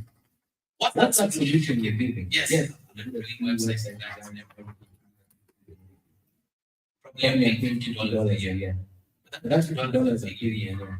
Why should I not do to say Kibokodao? Nice. Get solution from this. Why is it that yours is so good? Okay. Another important thing is an ecosystem is a community. How do you do the community of consumers? Okay. We exist in tech solutions that are around communities, and that's what gets there. The reason why you're in WhatsApp is because of the community. True or not true? But another technology like Slack. How do you use Slack? Sure. With something really faster than WhatsApp. Because have some contacts to say, congratulations. You can't click on this link. You have 1,000 shares. But by the time it's actually to start with the next technology. Let's not have to talk about oh, an array, condolences, the middle of joining my yes, you have been added to WhatsApp. Okay. There's certain things about different things. Community, when you create a community, humans exist in tribes. I don't mean we exist in tribes. We exist in communities. And in those communities we thrive. You're in a tech community. If you reach a point in your life, you're a group of developers, you're a group of engineers, we thrive in communities. And what brings people together, that allows people efficiency and allows people to connect is where people find value in people. So as a startup, one of the things is ability to build a community. So if you're going to build an application that it meets that need of creating a community. Okay? Very, very briefly, ability to measure your metrics. I would say when you start a business, it's not about being able to be a As I say, when you have an idea, like a content, when you have that idea, you're relaxed. When you have that idea, you're ready. But I pass to bring an option to the system.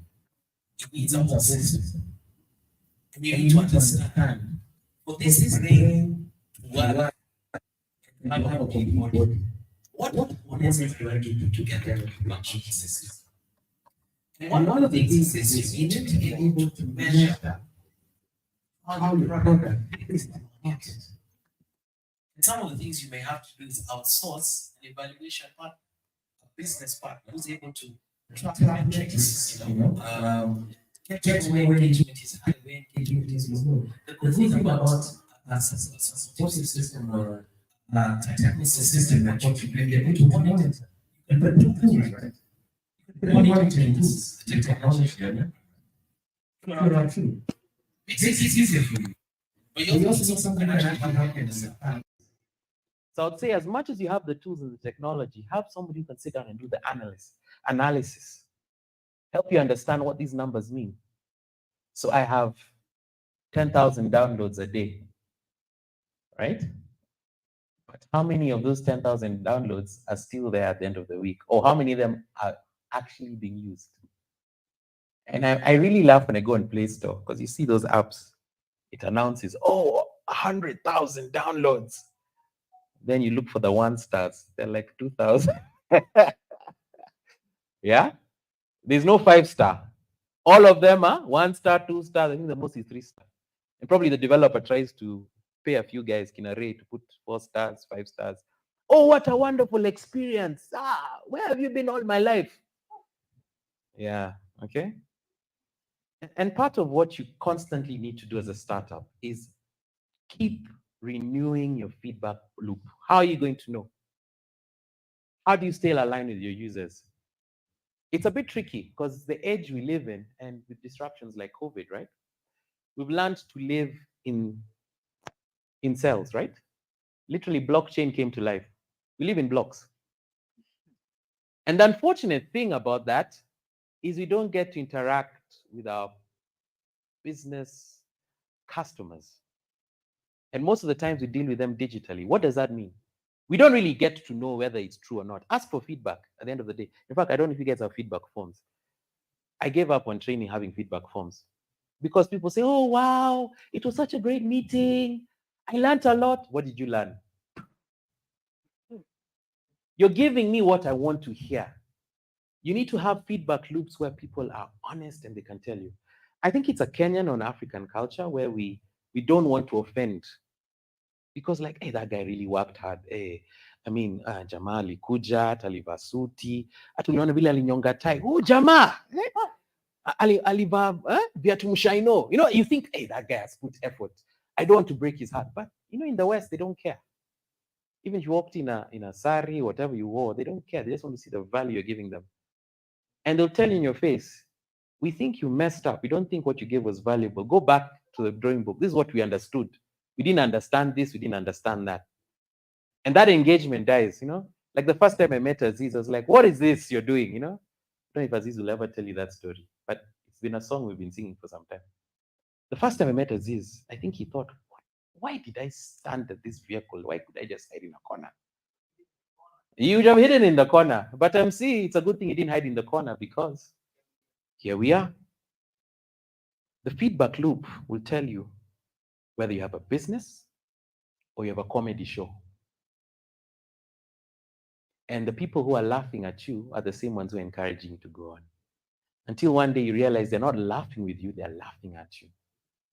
You have to have an honest feedback loop. Take the criticism. I don't look for the person who claps his hands for me. I look for the one who points and says you could have done better. You know why? They have valuable things that will actually help you grow. Okay? It's a blend of two. I'm arrogant enough to know I'm good at what I do. But I also have to be humble enough to know that there are things I need to correct. Okay? Now, when it comes to marketing, there are key points that you need to consider. You need to tailor market to reach your crowd. What do I mean by that? Why in the business? When people interact with you, they need to understand why you want to do it. Number two, who are you doing it for? Yeah, as I said, when you used to go for those blockchain meetings, guys will come, oh, I have this blockchain, it does this. I said, okay, so your technology is for who? Then you see the person goes blank. And you're like, ouch. You know? What do you do? What does this app do? What does this technology do? Yeah? And where can I apply it? You know, the most frustrating thing is you can go to a place, you actually get audience, the person has listened to you, they've offered you tea, but their sales is rough. Huh? I think if any of you want to ever grow in a business, just go and do sales. Just start a holiday break. At least you make a 2K, a 3K. At least Christmas, uonekane uko na kitu. You go and sit down and you calculate on New Year's, whatever you celebrate, crossing over into 2025. And when you sit down and you have somebody giving you audience and you have talked a lot of good stuff, they'll say, well, lakini wewe umesoma. Your parents must be very proud of you. But I still don't understand what is it you are coming to talk to me about. Is the time you realize that product market fit is about the relevance of what you're sharing to the market. But if I already know what you need, I don't know if you've ever seen, you know, we always make fun of those guys carrying things in traffic. There's a golden rule. Do not establish eye contact. The moment you look at that guy and he's seen you, you're done. Even if you're blinking, you look away, the guy is at your window.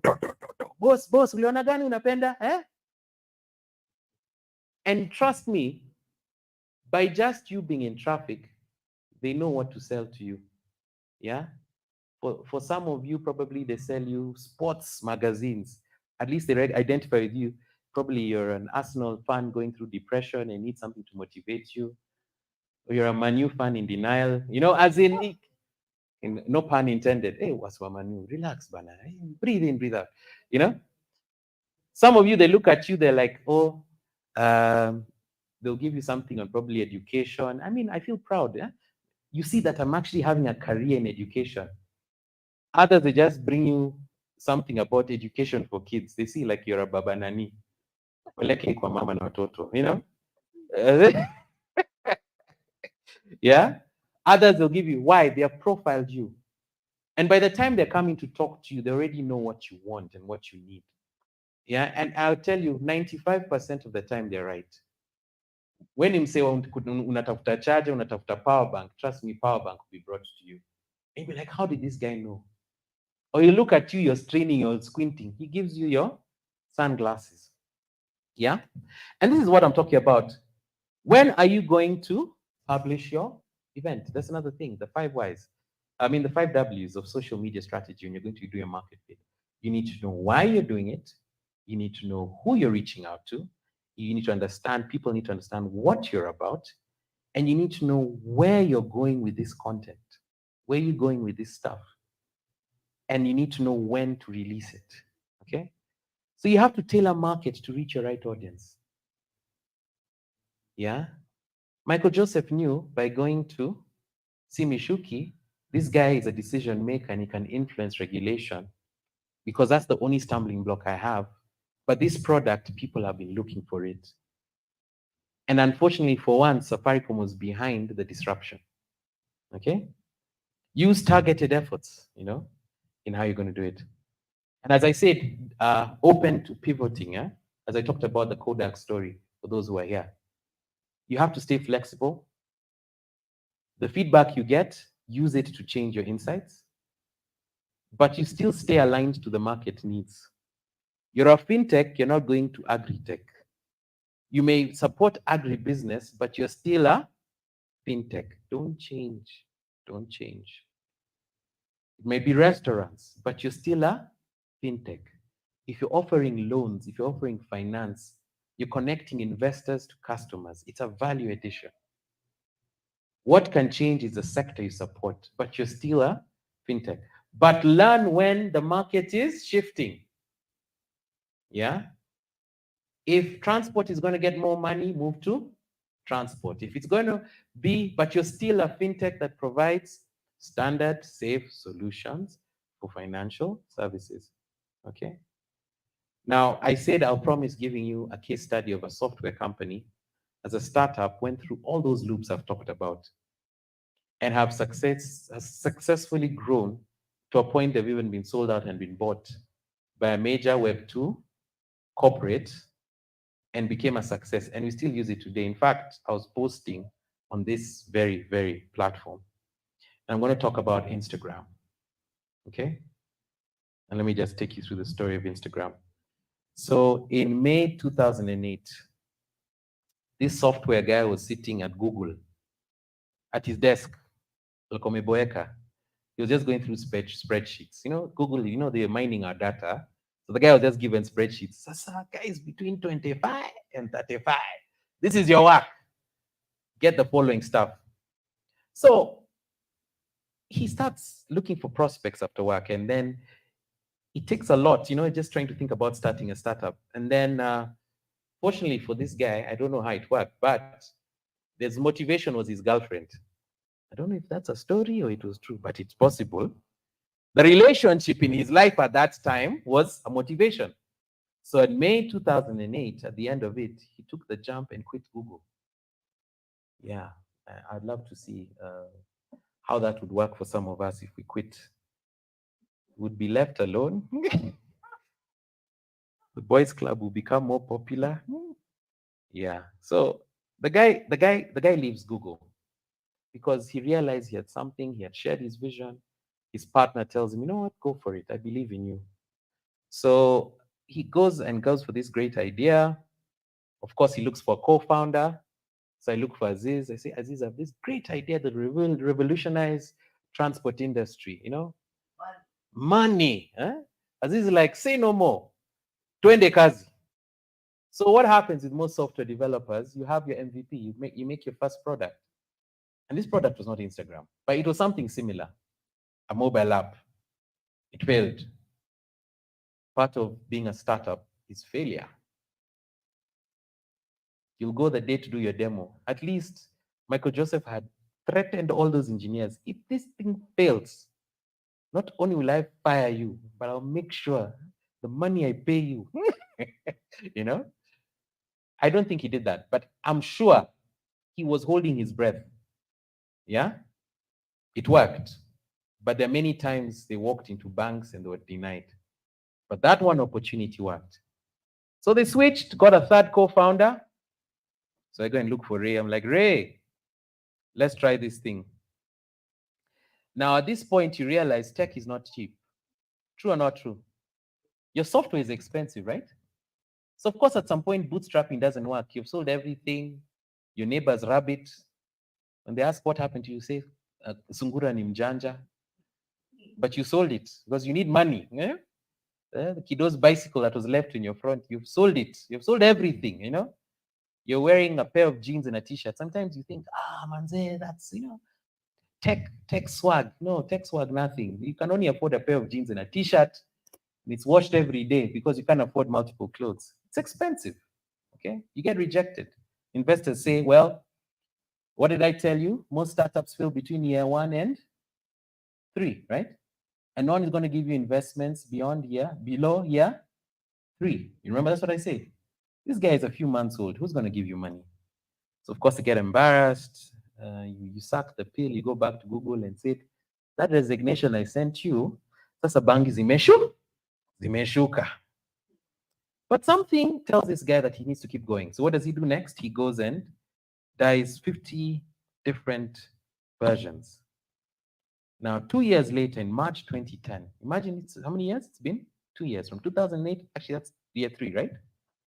Yeah, I know you kept the numbers. It's 2010 is 3 years. 2008, 2009, 2010. Of course, mathematics will tell you 10 minus 8 is 2. Maths lies to us. I don't know why. You can tell how I used to argue. I'll be that guy in the exam theater who's just arguing. Why can't it be this time? You know? And that's why I failed maths in high school. In campus, I learned just be polite, do the thing, argue the lecturer later. Yeah. So he launched in 2010, and now 4 months later, he has now 200 users. What did I say the process is? You come up with a minimal viable product. And one of the things you do is test. So he tested with 200 users. This process is proven, it works, okay? If you never had users, don't expect to be the next unicorn, $1 billion. Oh, I just woke up with an idea. And why I'm standing here is because I don't want to be a motivational speaker and tell you, I started with an egg and I have a chicken farm. I started with a grain of rice and now I sell rice. No, as in, it has to be realistic. There's a process, people. Entrepreneurship and being a startup takes resilience. It takes consistency that translates to value. If you lack that consistency and focus, you'll never make it beyond even month 3. So he now develops a customer relationship and creates a community. And how does he do that? In a few months, he has actually 7,000 users. He reaches out to all of them, thanking them for using the app, encouraging them, asking to know what is it, you know. And then what happens is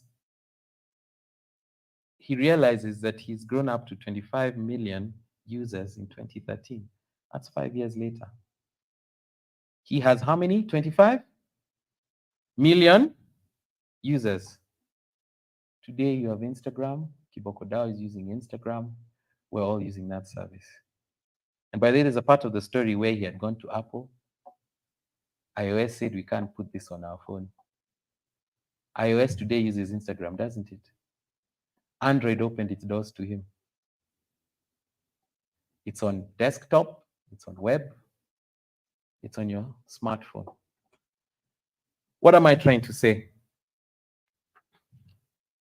You have the ability to succeed. And by the way, these guys were Stanford students who started working for Google. Don't undermine the idea you have. But I was just sharing with you the wisdom of how it works. If you're going to be successful with your solutions, you have to know the steps, and which is what I was sharing with you.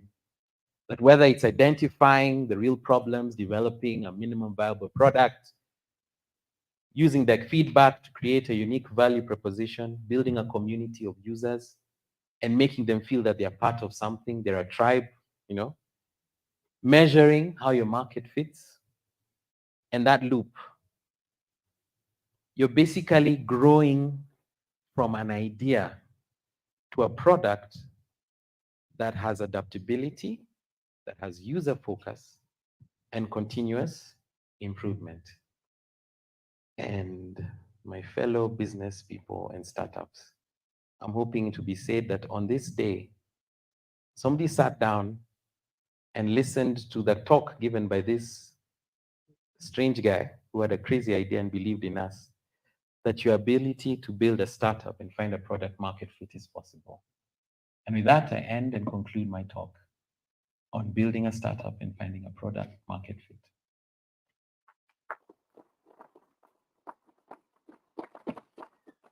I leave it open for a few questions if you have this time. Of course, yeah. So just one or two questions, comments, requests. Yeah. Anybody? Yes, sir. Pardon?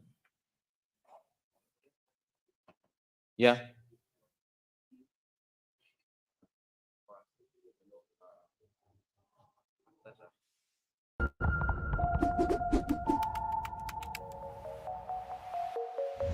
What is the blockchain?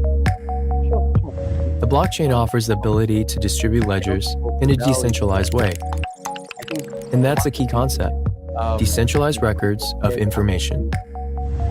Unlike centralized systems, where the ledgers of records are stored in a single specific entity, like a bank or a governmental institution, the blockchain shares the ledgers in between its participants.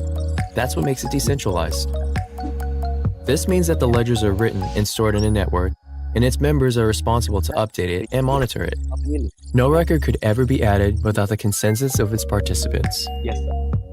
Every block of records is constantly synchronized by the different members of the open network, creating multiple copies of the data through a shared record-keeping system, ensuring no one person or organization holds ownership of the data. So, a blockchain establishes an auditable and indisputable open record of information that is cheaper, faster, and more secure than any centralized system.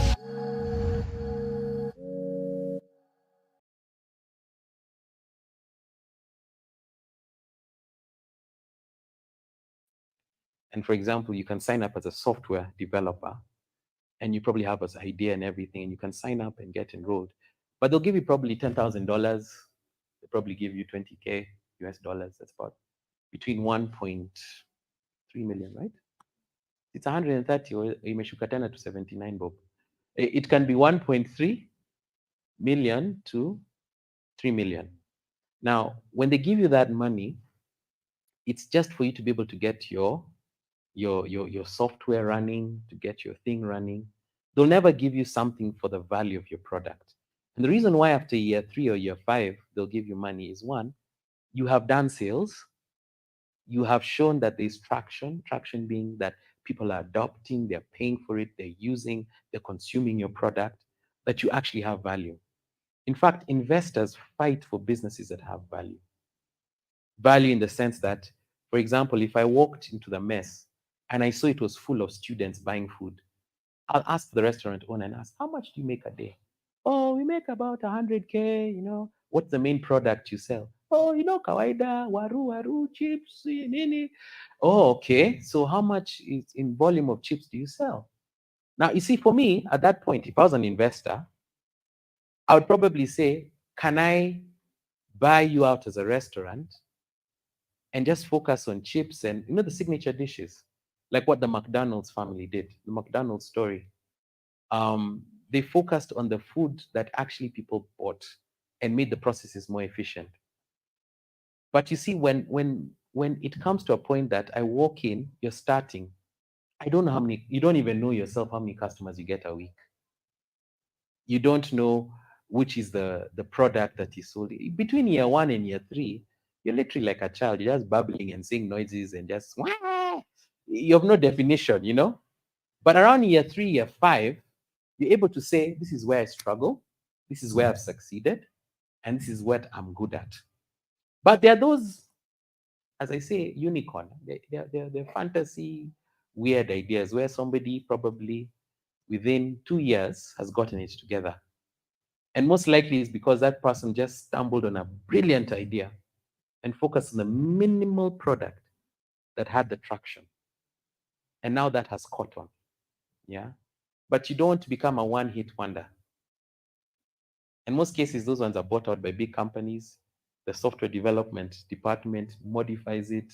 They give you one payoff, you think you're rich, you made it, and only to realize that year 3, these guys are making $1 trillion and they only paid you 100K. Like what happened to the guy from M-Pesa and you had to sue them. Any other question? Any other question? Any other question? Yes, back there. Yeah. Could you speak a bit louder? I can't hear you. Is there another mic? Oh, battery dead. Okay, just shout. It's okay. Yeah.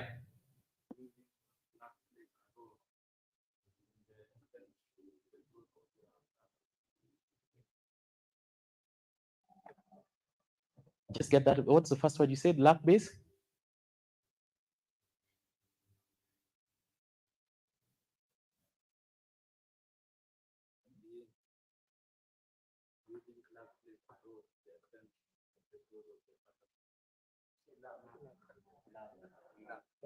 Bahati.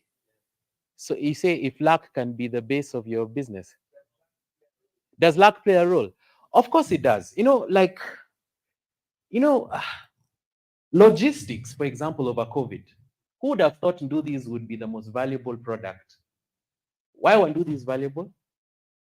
They were transporting oxygen tanks, they were transporting medicines, they were transporting food, they were transporting everything. All of a sudden, a motorbike became so valuable. Yeah. And in some cases, I think they were carrying sick people to hospital, which is, I don't know how they did it.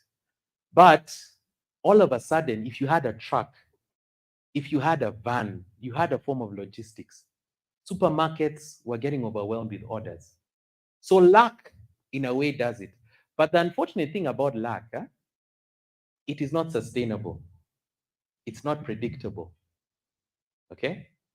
We've had a lot of technologies that in the few years have grown, exploded, and died. That's why some business people will say after 2 years, they've shut down a division. They say, this was hili kwa tu bahati. The trend is over and it's gone. Okay? Anything else? Yes, sir. Selling your idea to someone.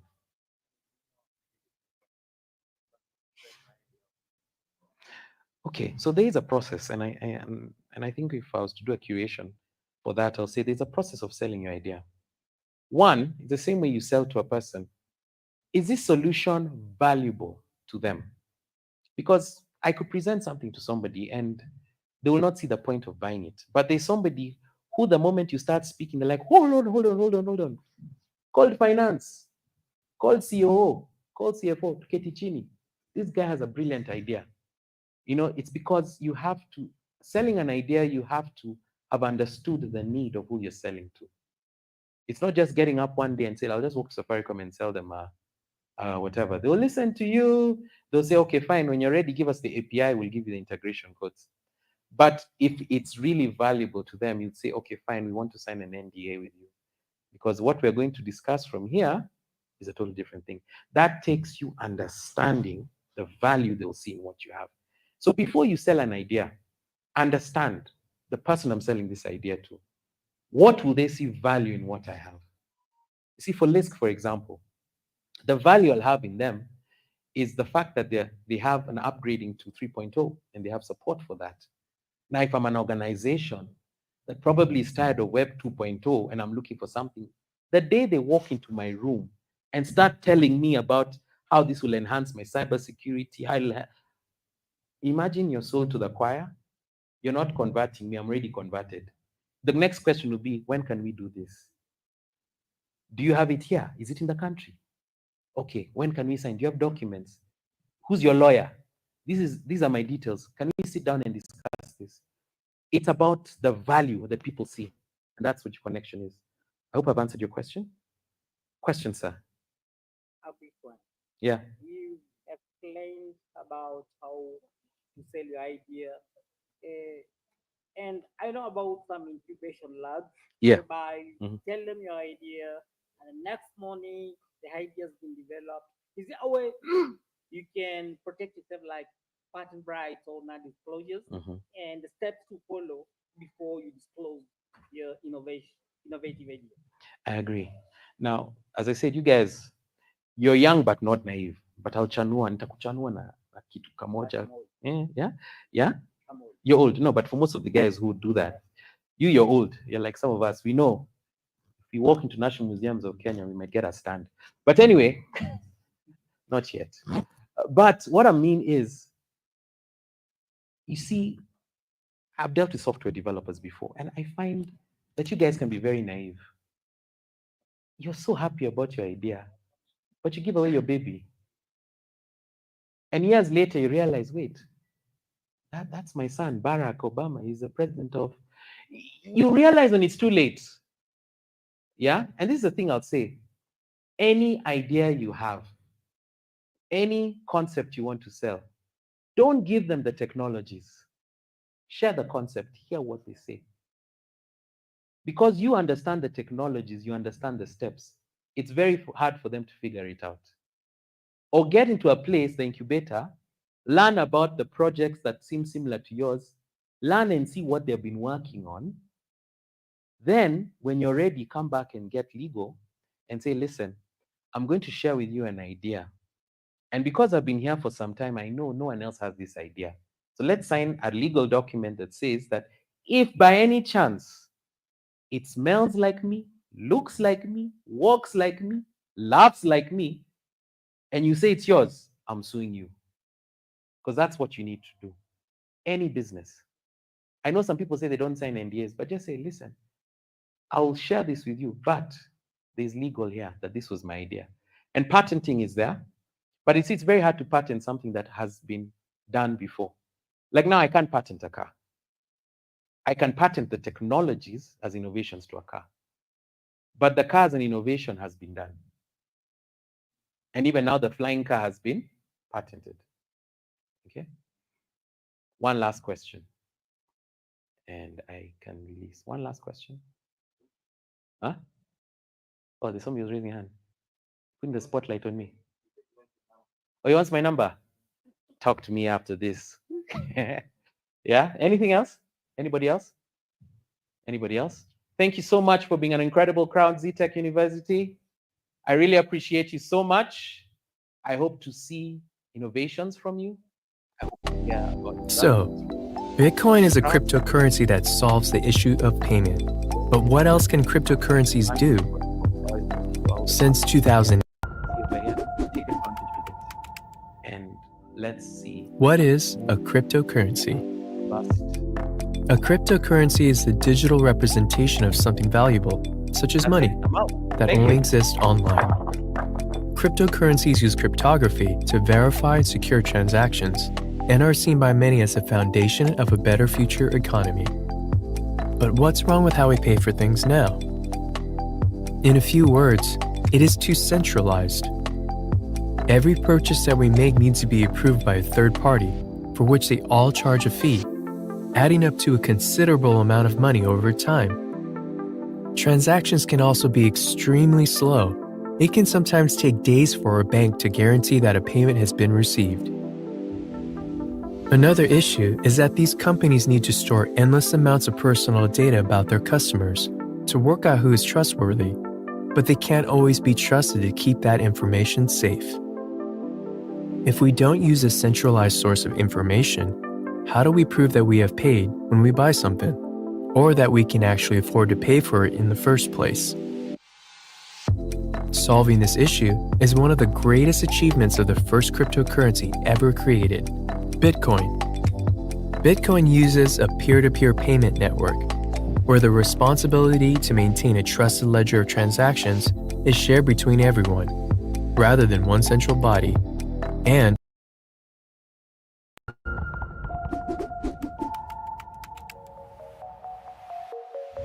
what is the blockchain? The blockchain offers the ability to distribute ledgers in a decentralized way. And that's the key concept: decentralized records of information. Unlike centralized systems, where the ledgers of records are stored in a single specific entity, like a bank or a governmental institution, the blockchain shares the ledgers in between its participants. That's what makes it decentralized.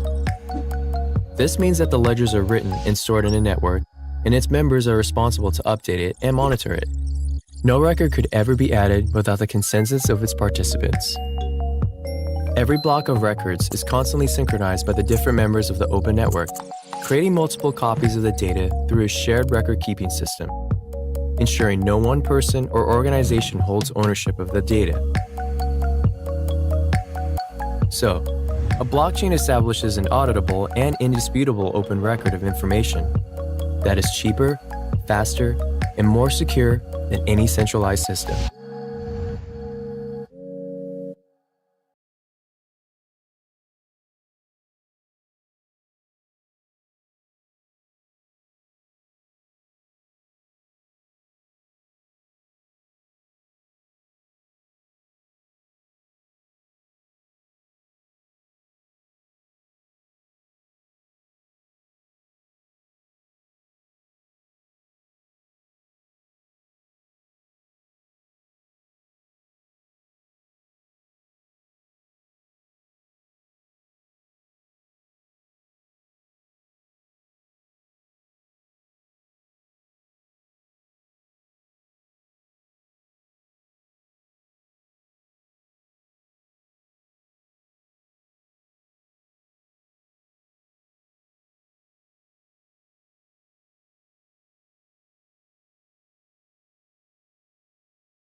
Resources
What is a cryptocurrency? A cryptocurrency is the digital representation of something valuable, such as money, that only exists online. Cryptocurrencies use cryptography to verify and secure transactions and are seen by many as the foundation of a better future economy. But what's wrong with how we pay for things now? In a few words, it is too centralized. Every purchase that we make needs to be approved by a third party, for which they all charge a fee, adding up to a considerable amount of money over time. Transactions can also be extremely slow. It can sometimes take days for a bank to guarantee that a payment has been received. Another issue is that these companies need to store endless amounts of personal data about their customers to work out who is trustworthy, but they can't always be trusted to keep that information safe. If we don't use a centralized source of information, how do we prove that we have paid when we buy something, or that we can actually afford to pay for it in the first place? Solving this issue is one of the greatest achievements of the first cryptocurrency ever created, Bitcoin. Bitcoin uses a peer-to-peer payment network, where the responsibility to maintain a trusted ledger of transactions is shared between everyone, rather than one central body. And, as there is no central authority needed, there are no disproportionate fees or personal data at risk of being compromised. So, Bitcoin is a cryptocurrency that solves the issue of payment. But what else can cryptocurrencies do? Since 2008, countless cryptocurrencies have been created, many of them carrying out different functions in different blockchain ecosystems. Investors buy into them because they believe in the product that the currency underpins. Many people see cryptocurrencies as tools that can help developing countries by reducing fees, offer greater access to banking, help combat inflation, and fight corruption. Only time will tell if they can change the world so drastically, but one thing is for certain. Since 2008, countless cryptocurrencies have been created, many of them carrying out different functions in different blockchain ecosystems. Investors buy into them because they believe in the product that the currency underpins. Many people see cryptocurrencies as tools that can help developing countries by reducing fees, offer greater access to banking, help combat. Everyone, thank you for having me at this fantastic event. My name is Aldo, and I'm from Indonesia. I am the CEO and co-founder of Collabolancer. In Collabolancer, we have a vision to shaping the future of gig economy by bringing back full power to users. In this presentation, I want to share about how we are striving to make this vision a reality, why we did it, and how is our experience in developing blockchain application using the List SDK. First of all, let me introduce you to the people behind Collabolancer. Besides me, there is also Bayu that acts as the COO. Together, we share the same mission to create a better world using technology, especially blockchain. For that reason, we are supported by three very great people as our advisors. Every month, you will be earning rewards, BAT rewards. Do you know Brave has a token called Basic Attention Token? It's listed on all major exchanges. And apparently, if you've been using Brave, you've been seeing the rewards.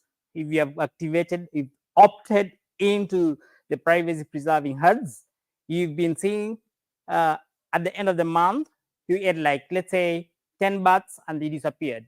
Is it? So now what's going to happen is we are bringing, Brave is bringing bar rewards on chain. What do I mean by that? This is, you will be not requiring a custodial wallet because we've been having custodial wallets, Apple and Gemini, but they don't have the presence in Africa. So all the bats you collected, they used to be donated to Brave creators. So now what's going to happen is somebody cast my QR code. I'm waiting for somebody to cast my QR code. Just scan the QR code and I'll take you through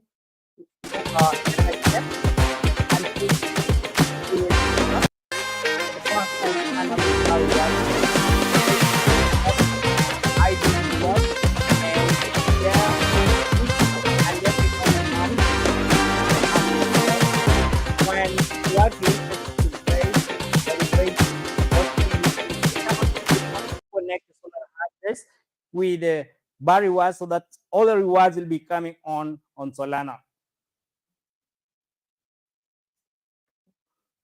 Okay, as they work on that, I can tell you some features of Brave. Number one, do you know that when you're using Brave on any platform, Brave browser, you don't get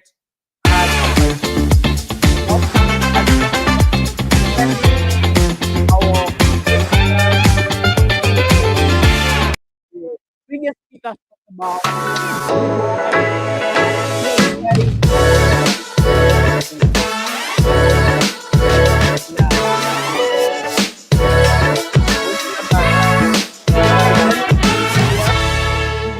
in California and paid billions of money for following people in the incognito.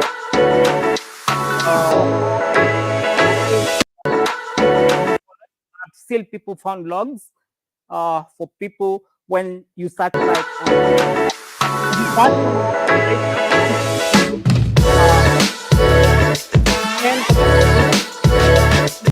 of their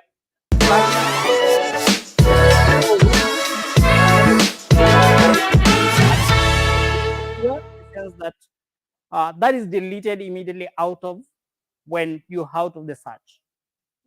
And when you're on YouTube and you're streaming your music via Brave on your phone, it gives you a background play and there are no ads. Do you know that? Just if you're not getting background play, what I mean is you can opt out of the browser and still a video is playing, and you can go to other apps and still a video is playing. How many people know about that? Great. So if you're using Brave and you are not getting the background play, this is where you can set your background play. Go to the three dots on the home page on the right hand side at the bottom, click on it, go to settings, then scroll down to where you get media, and on the media, make sure you toggle all those buttons there. How many people are there?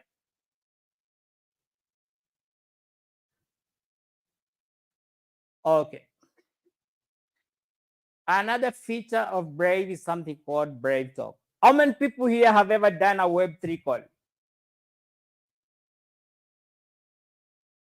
Apparently, the only Web3 call you can do is via Brave Talk.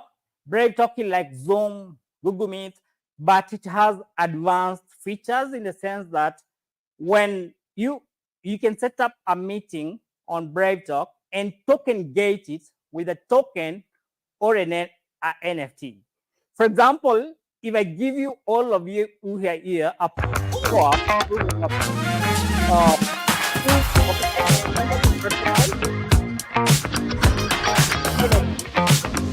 and I want to set call whereby it's only the holders of that NFT who can join the meeting. It's very possible. It's an added feature of security.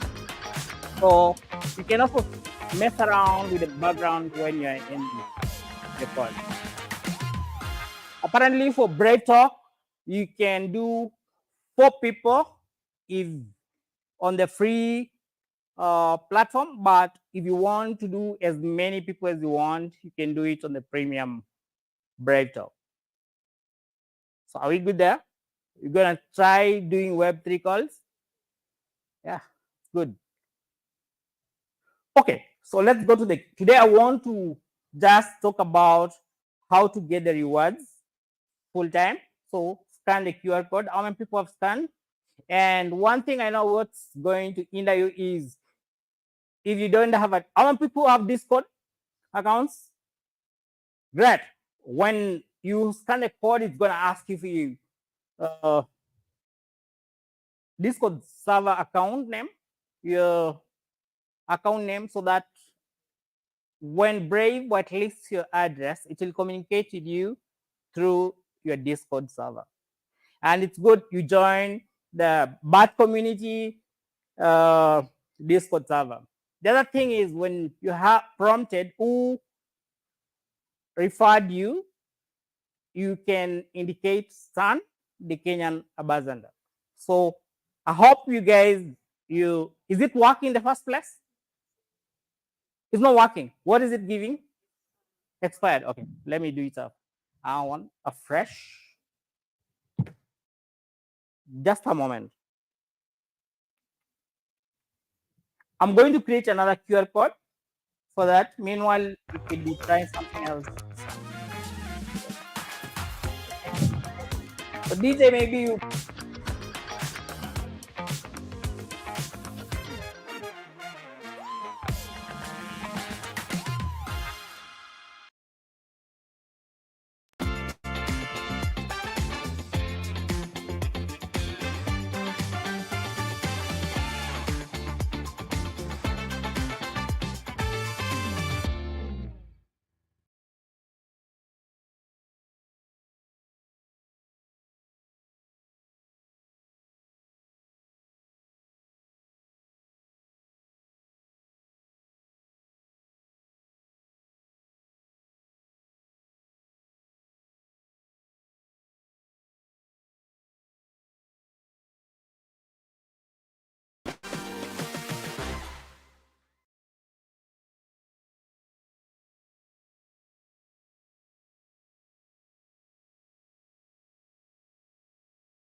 Email. Is that okay? As well, like after lunch, maybe it can come and give you the QR code, but the needed things are your Discord account and just my name indicated there. And when you open the link, the first thing is the how to get your rewards ID. First of all, make sure that you have a profile for Brave, so that when you run the code, it gives you the rewards ID. Any question about Brave?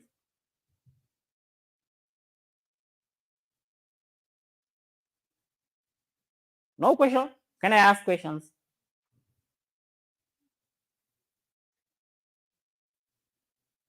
What is the native token for Brave browser?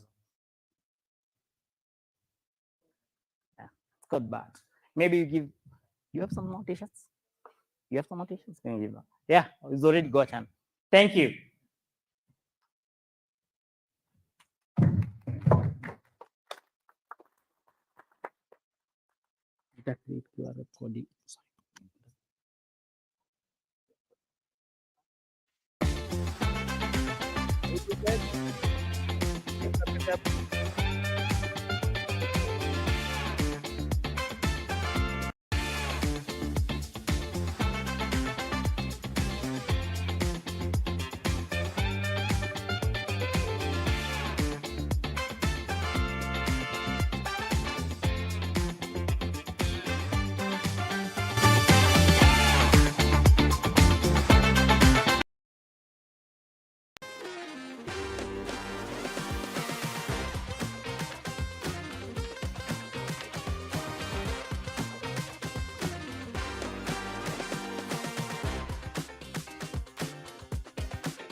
What is the blockchain?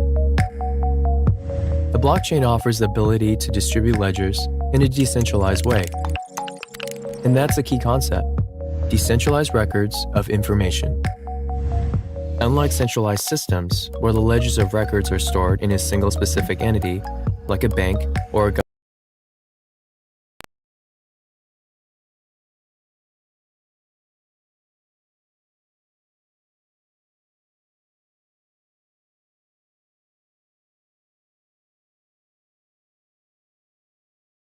fight corruption.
Before we get into the selected startups that were vetted and picked by CV Labs, let's talk about why we're doing an incubator program and what are the main reasons we want to do this. Who should we talk to?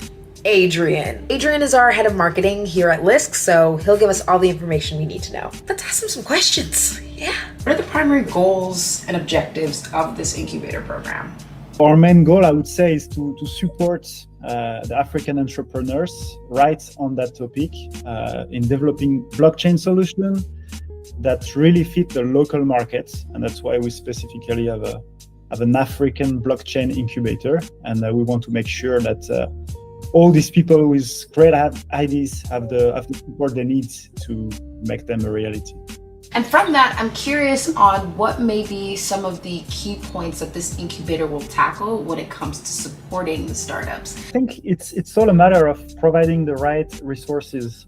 When you launch an incubator, it's really easy to get lost and provide founders with things they don't need. And we aim to provide the right resources there. So we have expert guidance from ourselves, people from the Lisk team, but also from our partners. It can be guidance in terms of marketing, development, strategy, financial, how to raise, all those topics that a founder basically will face at some point. We are working with the top dogs in Africa to help the founders with those specific topics. And speaking of top dogs, we're working with CV Labs. Was there any specific reason? Na watu wote tunafaa kwenda kwa watu wa KU, watu wa JKUAT.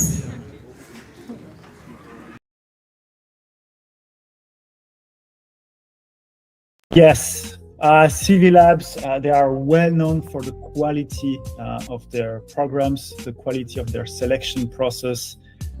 They have like a superb track record in the past, superb history of companies they took from 0 to 100.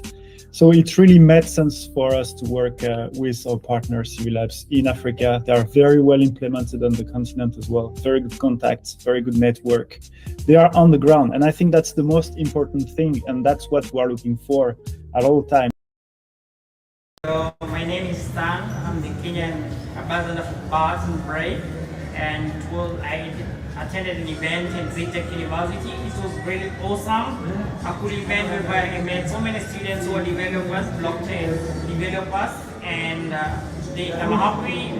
Clearly, 80% of the students know about Break, but most of them didn't know about the bad rewards, and I've introduced them bad rewards. They're going to Wacha ni slide kwa hiyo kidogo tu hapo, kaa hapo, iko sawa, iko sawa. Sio shida, ni venye join, sio nisukumia yako kanini kaingie tu.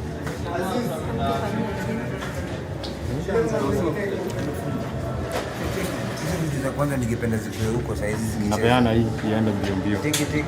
Okay. Nataka before arudi naye. Okay, aya Stan. Ready? Pita wa mwisho ndio huyo hapa nyuma yangu. Bar rewards, which they call it's like a lifetime airdrop. Yeah. Experience.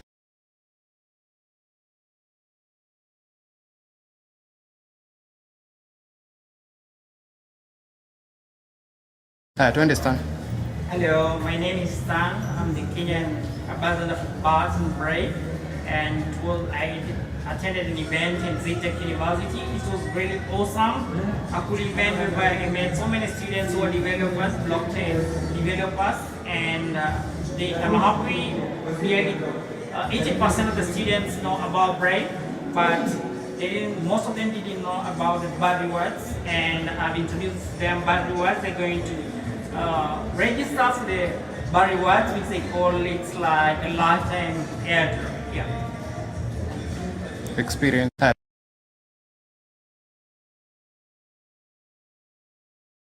We are working with the African market. It means we are there every single day of the year. We have people on the ground. CV Labs here is really the partner of choice for this exact reason. And one last question I have for you after the program. What do you think are some of the things that are really important for people to know when it comes to this program is finished, what next? It's a really good question.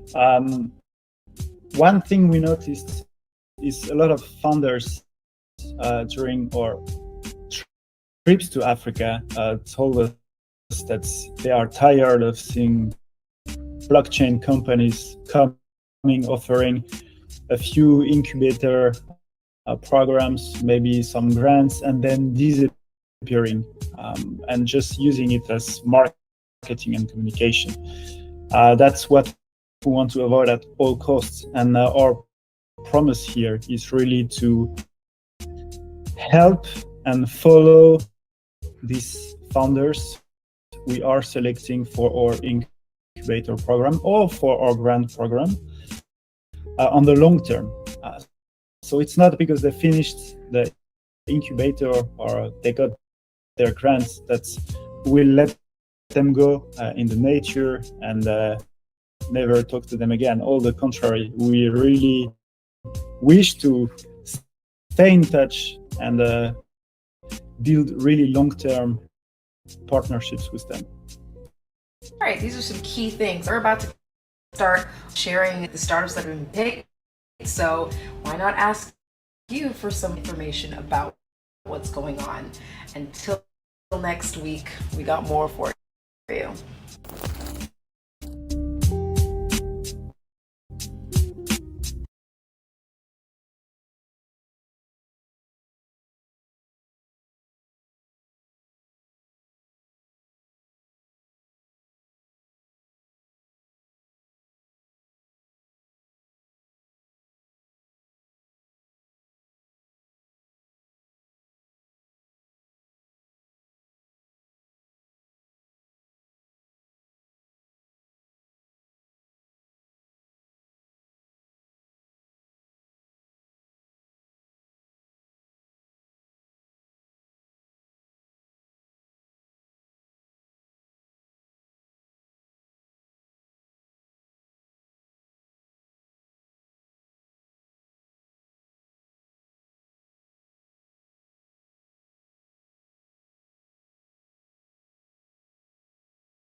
Before we get into the selected startups that were vetted and picked by CV Labs, let's talk about why we're doing an incubator program and what are the main reasons we want to do this. Who should we talk to? Adrian. Adrian is our head of marketing here at LISC, so he'll give us all the information we need to know. Let's ask him some questions. Yeah. What are the primary goals and objectives of this incubator program? Our main goal, I would say, is to support the African entrepreneurs right on that topic in developing blockchain solutions that really fit the local market.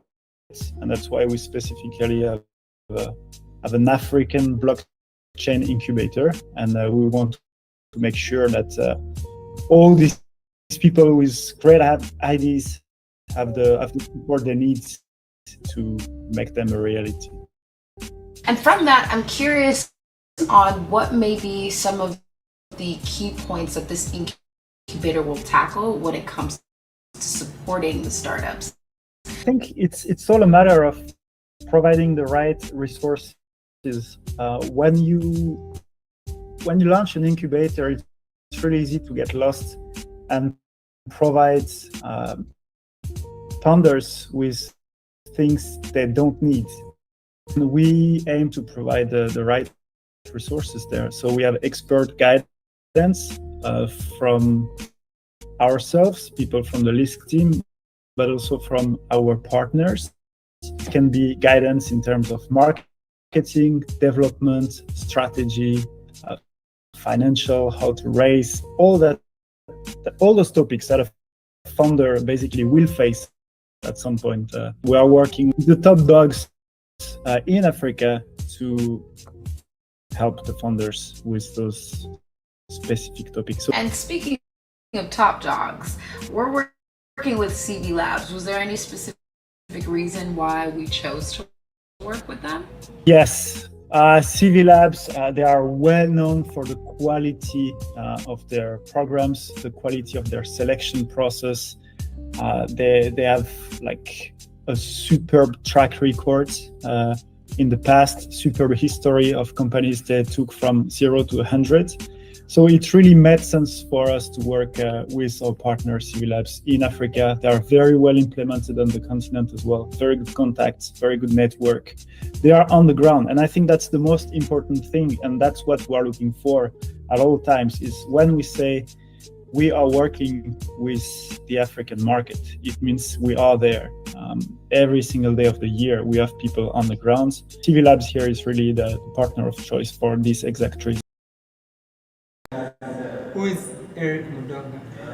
Well, my name is Eric Mudonga. I am an ecosystem support. I mentor, I advise, I work with businesses, and also I really support as many young ideation stage businesses to realize their dreams. And I'm glad to be part of this initiative this afternoon at CTech University. From your experience of building startups, what is the most outstanding thing about the startups that thrived? Now, it's interesting you asked about the startups that thrive. There are three things that stand out. The businesses learned how to be adaptable to the market, to the needs, and be able just to realize the results that was expected of them. Another thing is I loved about the businesses, they kept their core focus. They didn't deviate from the main reason why they were there. Yes, of course, the third one, which is very important, they were able to pivot around the needs of the customer. So it was adaptability, focus, and pivoting of needs to be able to actually realize success. In your session today, you talked about the importance of feedback loop. Why would you emphasize the feedback process, the embracing of the feedback process for any startup? So basically, feedback is one way of you knowing that whatever you're doing has a response. That response could be negative, it could be positive. Now, feedback loop is such that whatever you desire to see is what you keep working towards. The feedback loop is such that you go out, find out what the customer's experience, what the user experience was, what their needs were. Is your solution working for them? How did it work for them? Is it something that is repeated? Is there something that you have to redo?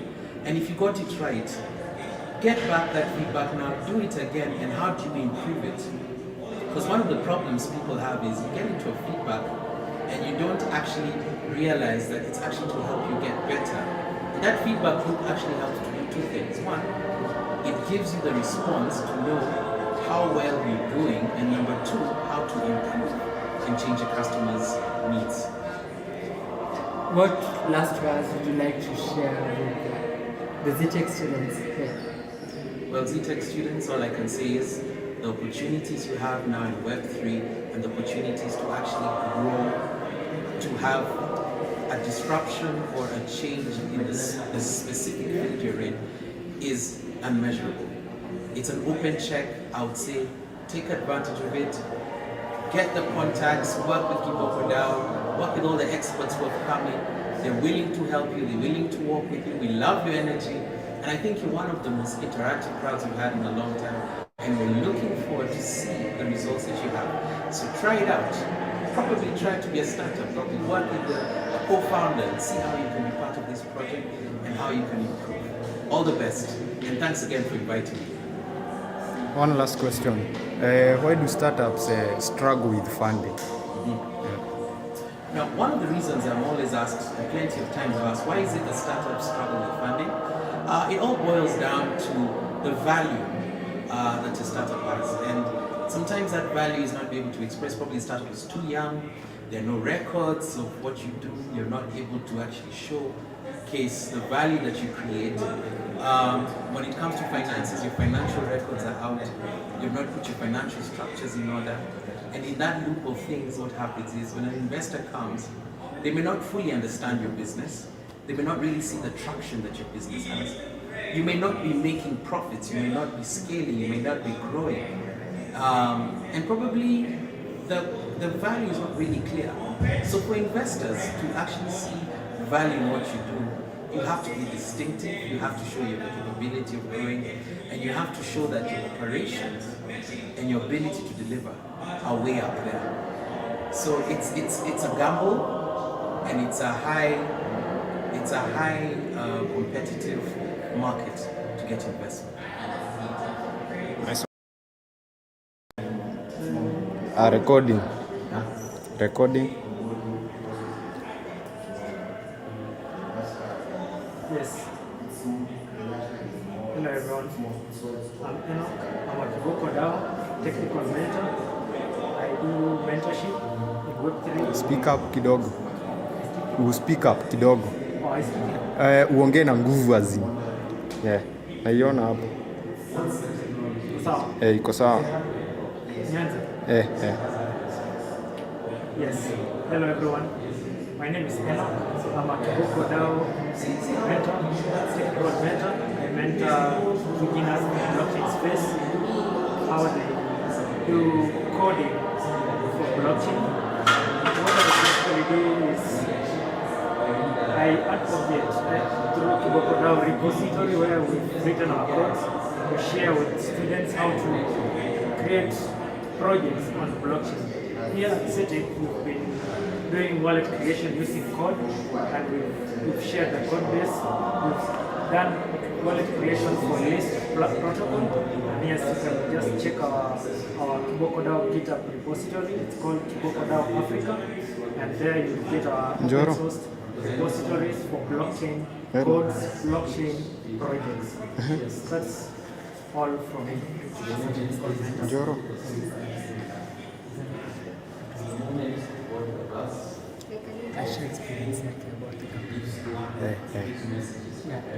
Kuna kitu nimemiss. Jua kuna place nimemiss, jua imeingia mara moja. By the time ni turn. Iko on naiona hapa. So ni dunge. Yes, hello. My name is Enoch. I'm a Kibokodao technical mentor. I mentor beginners in the blockchain space, how to study blockchain, and also I share the Kibokodao Africa a GitHub repository. We have open source our projects and also our code bases for beginners to just use them, interact with the blockchain, and start the development journey, software development journey in blockchain. So that's what we do. Yes. But here at Sedec, interacted with Ndio nimeona akinijaribu but nilikuanga huku ndani. Ndio nimetoka nje hata saa hii tu kushika simu. Yeah? Ko? Kai mwana no ndirathi hapa hivi. Niwe jetereire eni. Niwe jetereire. Nice. Kopoa?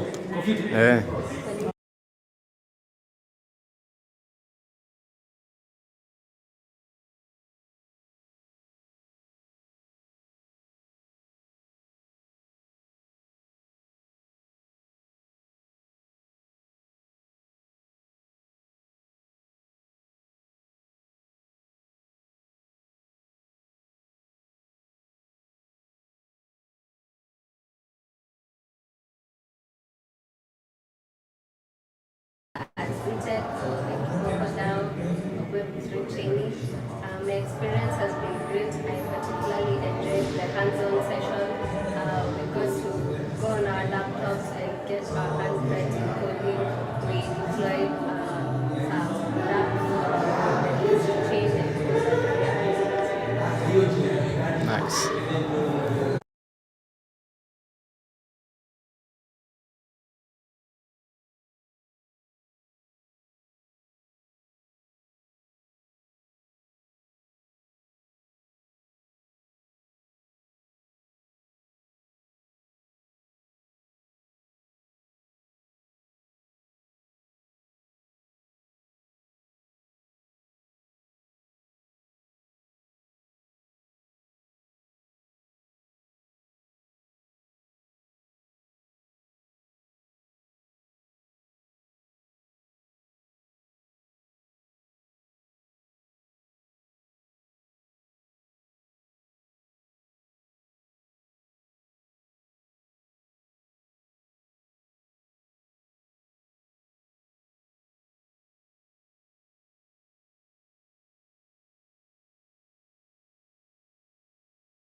Iko kwa bagi yangu iko hivi hapo. Ambia ndio nakubeba.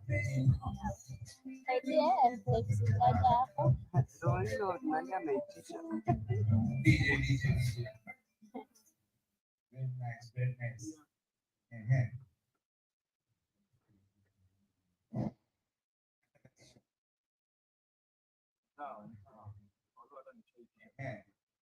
So, what do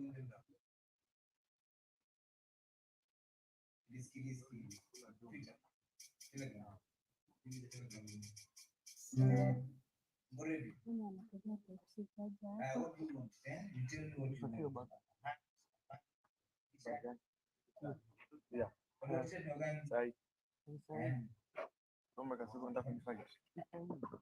do?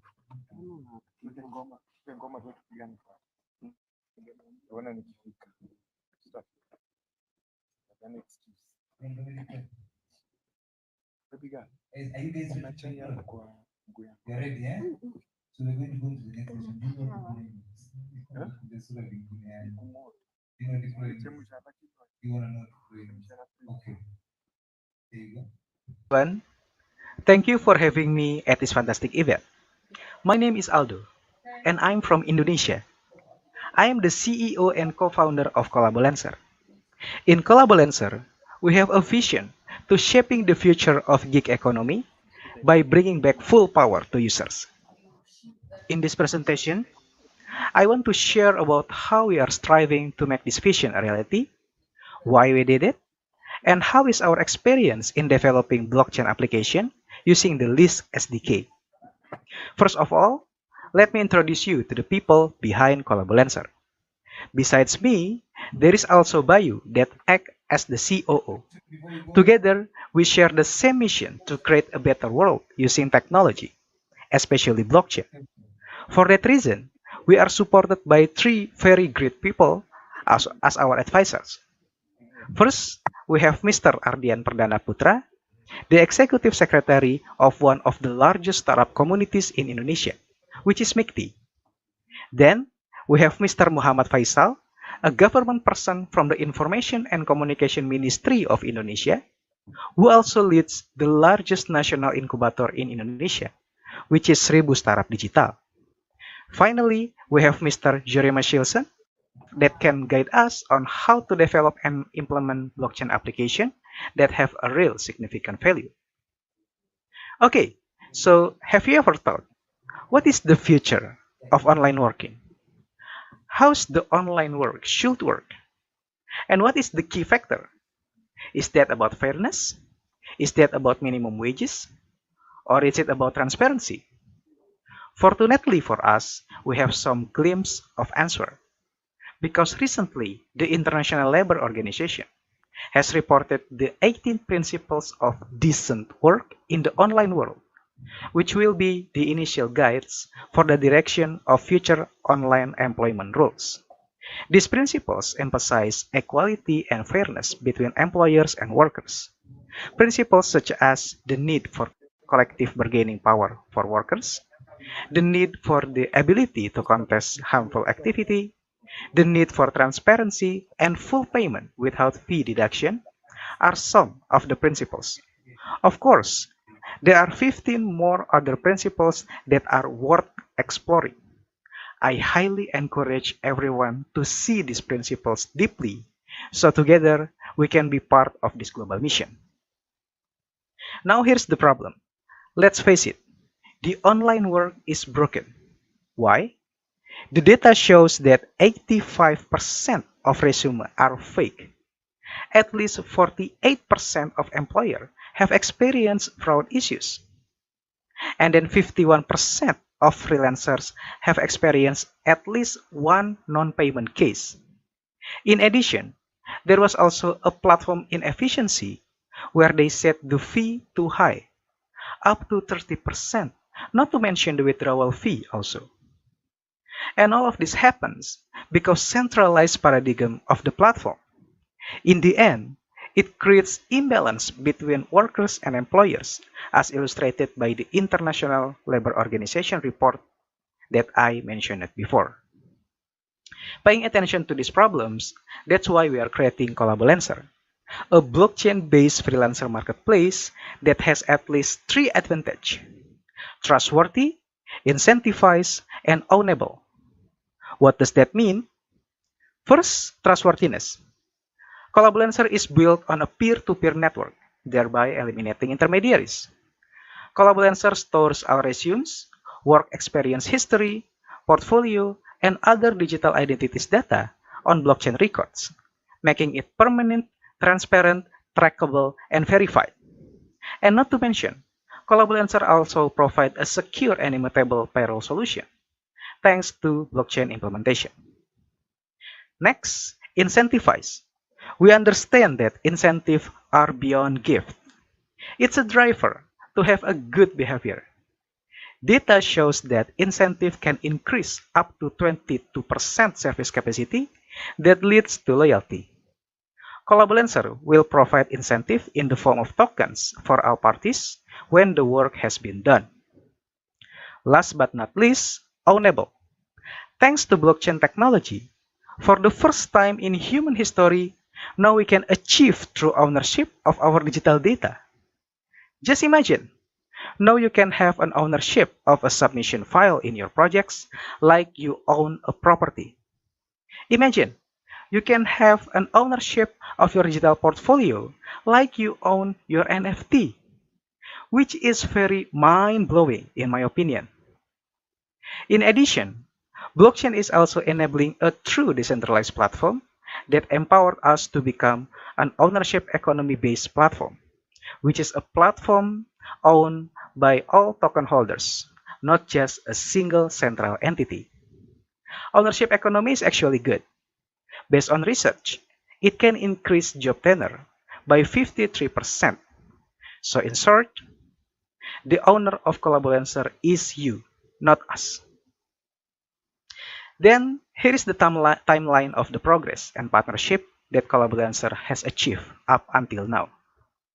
Starting from August 2020, when we joined the List Builders program. Then, in March 2021, together with various startups from various fields in Indonesia, we agreed to collaborate together and strive on a big vision to grow the Indonesia blockchain ecosystem. We collaborate with Edukasi 4.0, an educational startups. We also collaborate with Zens.id, a financial technology startups, and also we collaborating with Interaction.live, an online interaction tool startups. In the future, we hope that this collaboration can create an important blockchain innovation with real value for users. After that, in April 2021, we have officially formed a team, a group of advisors, and a legal entity for Collaborancer. So from now on, we are ready to take this project into a more serious product. Next, let's talk about our experience using List SDK, which is really impressive. Here's why. The first and most important experience to mention, List is 100% JavaScript. What does that mean? It means that we don't have to learn another language to create blockchain innovation. We also don't need to use different tools. Just use tools that we already familiar with. Then, documentation is excellent with great tutorial example. It's easy to understand, it's well structured, and we can search for whatever we want. After that, List SDK version 5 also introduced the fully flexible modular design, which basically we can create anything we want. Not to mention, List is one of the most actively developed blockchain projects in whole blockchain space. With great community supports, is making the entire developer experience much more fun. Now, I will share my experience of migrating from List SDK version 3 to version 5. In the latest version, a new concept is introduced. Some of them are the concept about modules, plugins, and assets, with on-chain and off-chain architecture. This concept provides quite a lot of choice, so we need to learn it in the first place. But after we understanding it, basically we can make whatever we want, in any way we want. It's very flexible. Next, with List SDK version 5, we also need to make a schema before entering data into the blockchain. Finally, with List SDK version 5, we don't need to create the undo asset function, which is very convenient. Overall, I have to say that I enjoy this migration experience pretty much. Okay, that's all for me. Of course, you can reach me either via LinkedIn, Twitter, Discord, email, or even via phone. I will be more than happy to have a discussion with you. So contact me. Before I end this presentation, one thing that I want to emphasize about List, in my perspective, List is successfully enabling the true blockchain application developer. Not just a smart contract application, not just a decentralized application, but your very own blockchain application. And this is something that I never dreamed of before. So good job, and thank you for making my dream a reality. So that's it. See you on another occasion and have a good day. Thank you.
Hi. Oh. Hi guys. Hi guys. My name is IJ. Developer. I'm also a lead capacity Kenya. And today we are going to do like at the moment we're going to do a live demo. So Bratica was saying in the morning, helping people set up Solidity because Lisk works for it's compatible with the Ethereum, that is the Ethereum virtual machine, and it uses Solidity. It is backed by the superchain, so we use the optimism superchain. What else? Yeah. All of you on Telegram. All on Telegram. So I'm going, yeah. We're going to Open your send Telegram channels right now, please. So we've sent the meet call link there on Telegram, so you can just like jump in. We'll give you like 5 minutes to join, and then we start the session. Is that okay? Si mmepata tisho na match, mko sawa? Everybody has Telegram open? You want Telegram? Oh, you don't have, kama una unaniambia. What is the username for? Lisk_Kenya. Lisk_Kenya. When you find it, tell me.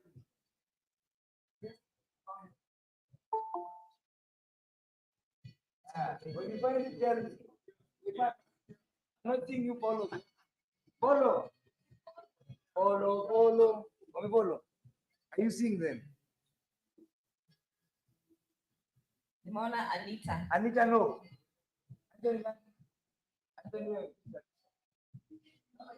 I see Jasper, I see Nyamai, Goza, Mistaken, Adam, Martin, Maina. Guys, join the meeting. Oh, wait. Next person to join. Jasper. Jasper in an.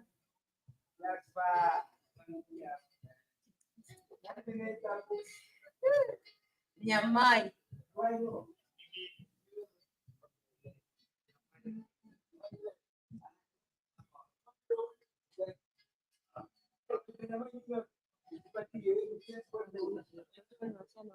Are you ready?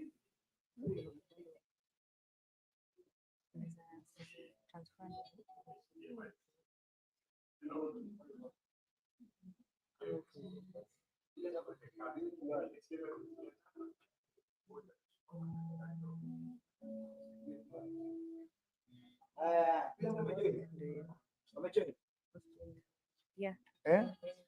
Hi guys, I want to give away this much. So do me a favor. Post on Twitter and tag list. Lisk HQ. List HQ. Yes. And you say we are present at ZTech. And you tag me, IJ_JS. And alienate_.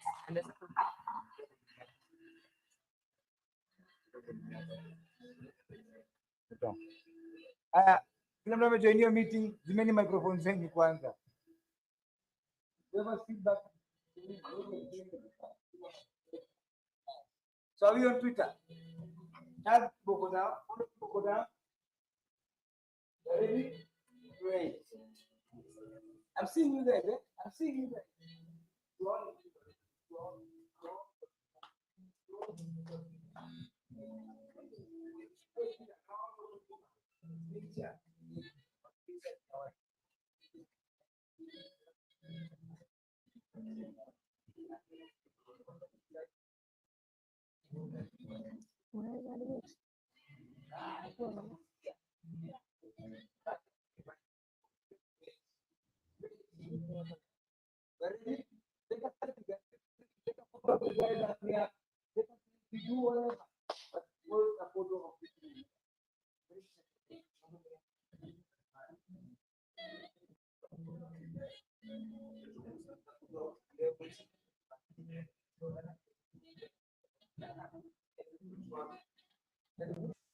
Lisk is a platform on which developers can build, publish, distribute, and monetize their own blockchain applications.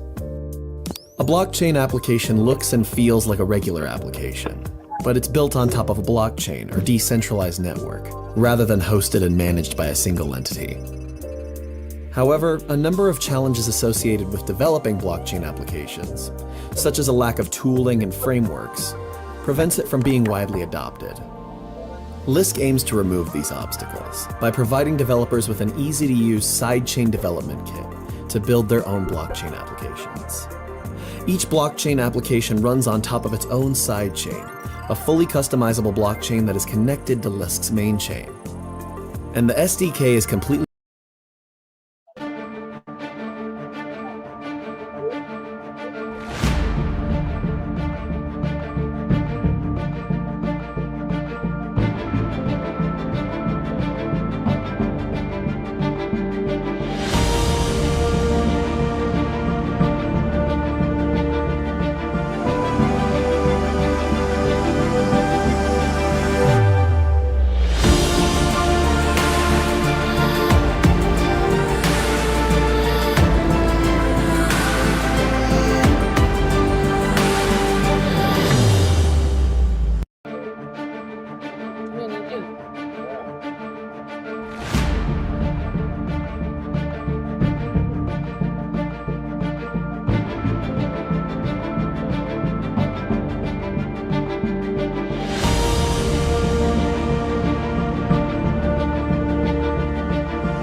onyesha vitu.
Hello.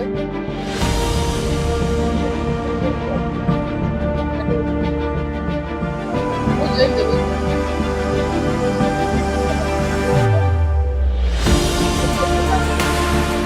How old are you? Ah, you got bad. Where are you? Umekwama ni nini? You're not admitted. What's up?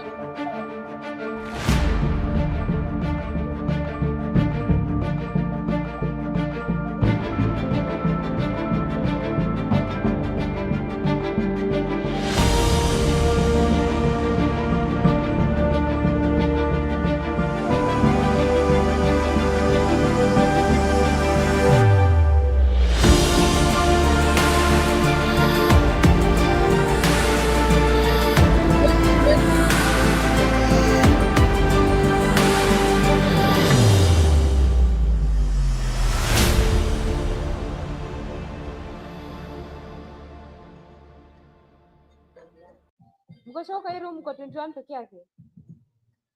Because I expect everyone akuwe amejoin the meeting. Hata kama unajoin na simu. Aziz wako 21? This is going to be a technical session, so that's why we are advocating for you to join the meeting link, because if I share something, then you won't see it. So please join. How many have joined? How many have joined? How many have joined? Patia huyo mtu. Nani napatia? Haya. Mimi. Aya, tuko sawa. Okay, let's start. Glenn, you're good? Okay. They are more than the number that is in the board.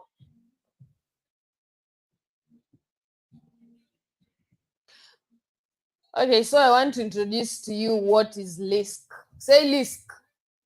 Build on LISC. If I say LISC, you say build on LISC. LISC. Sana, LISC. Thank you so much. So what is LISC? LISC is a layer 2 protocol built on top of Optimism. And on top of Optimism, there's Superchain. And then on top of Superchain, now there are side chains whereby you have LISC. You also have other chains like Base, WorldCoin. I hope you remember WorldCoin. People who sold their eyes, I don't know, iris.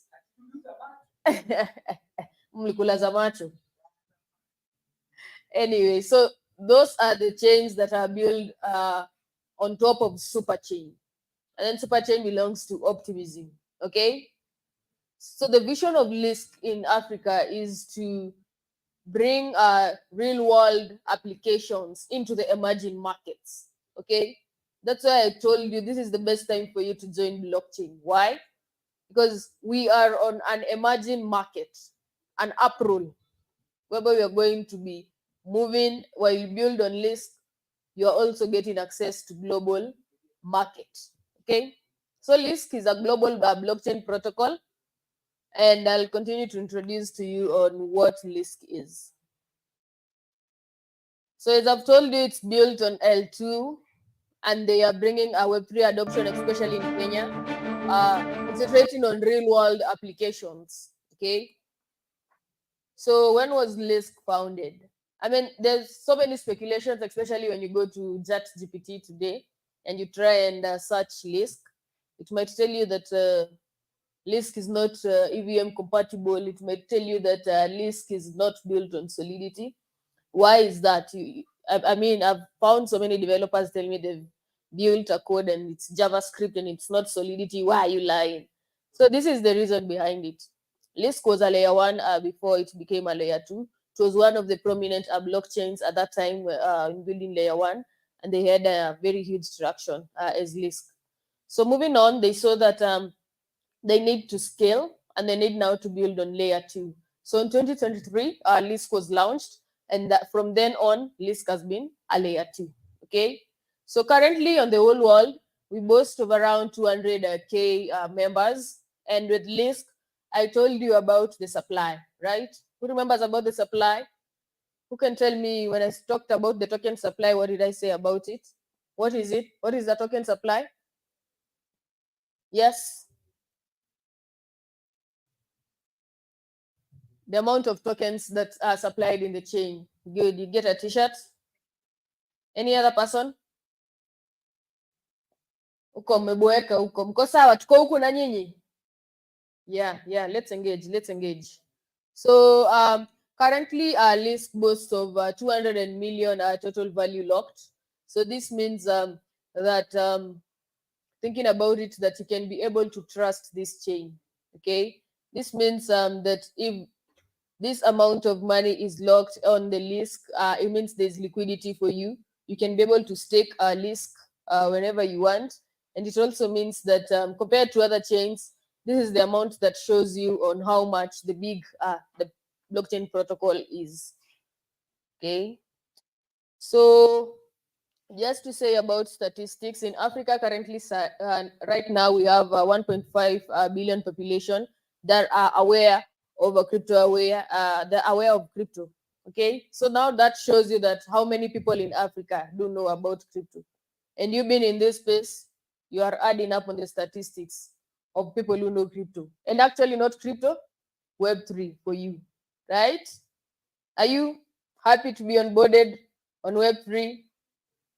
Okay. So now you become the 6.1 million people in Kenya who have adopted a crypto technology in Kenya. Okay, let's move on. So that's those are the numbers that we're trying to work with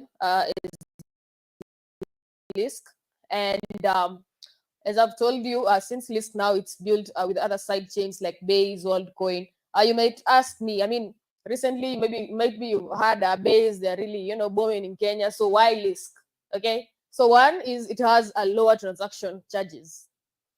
Okay, it's faster compared to the other chains. Compared to Base, Lisk has a lower transaction. Compared to WorldCoin, Lisk has even lower fees. Okay, so that means that the gas fees that you're going to incur in other chains, in Lisk it's going to be lower. Let's move on. So as you can see in this diagram, I don't know if you can see it well. It's perfect. So as you can see, it's Lisk, and then it's built on top of the OP stack. It's built on top of something called a rollup, which is called Gelato. And then now mute to whoever who has that meeting. Okay, you good? Okay, you good. So as I've said, the Gelato is a roll-up, and Lisk is now built on top of that Gelato roll-up layer. So you might be thinking I'm talking so much technical. Ni wapi kuna bamba? So Lisk currently in Africa, they've done a lot. Recently in September, we did have Aya Labs roadshow, Kenyan roadshow. We also had Aya Labs Nigerian roadshow.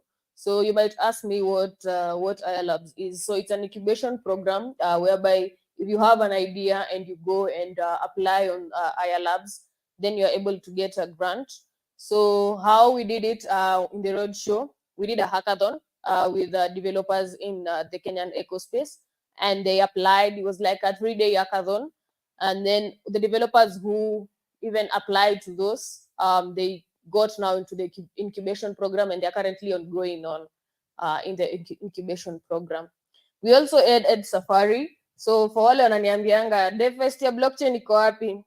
Defest ya blockchain for now it's Ed Safari. That's where most blockchain developers go meet.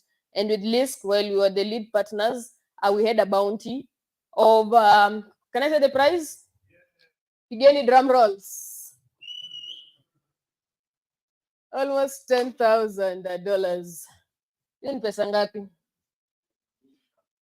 It was won by a Kenyan developer, seated as where you are seated right now. And they were rewarded for building on Lisk. So another thing that we've done even in Africa is we've had IRLID's on-chain builders program in Nigeria. And we've also had workshops with BlockFuse labs in Nigeria. Recently, we finished a cohort with our Web3 Ridge in Nigeria, whereby people deployed 2,000 contracts. Do you think you can deploy 2,000 contracts plus here in Kenya? Are you ready to build and deploy more than 2,000 contracts here in Kenya? Thank you so much. I'll teach you how to do it. So on the, as you can see on the Kenyan space, up there you can see our business developer, Georgia. He was trying to tell people, or he was not trying, he was actually telling people what is Lisk and why they should build on Lisk. We had a workshop whereby the winners of the IRLab hackathon that I told you about, they won. And you can see we had a project that was called Zero Coin, another project that was called Safe Mind, a mental health project. Also, we had a workshop in Alchemist Westlands, whereby we told people, and we also networked with people and telling them on how we can build on Lisk and the opportunities that are there in Lisk. And also you can see the Edge Safari. Maybe I can just play that clip, at least you see what was going on in Edge Safari.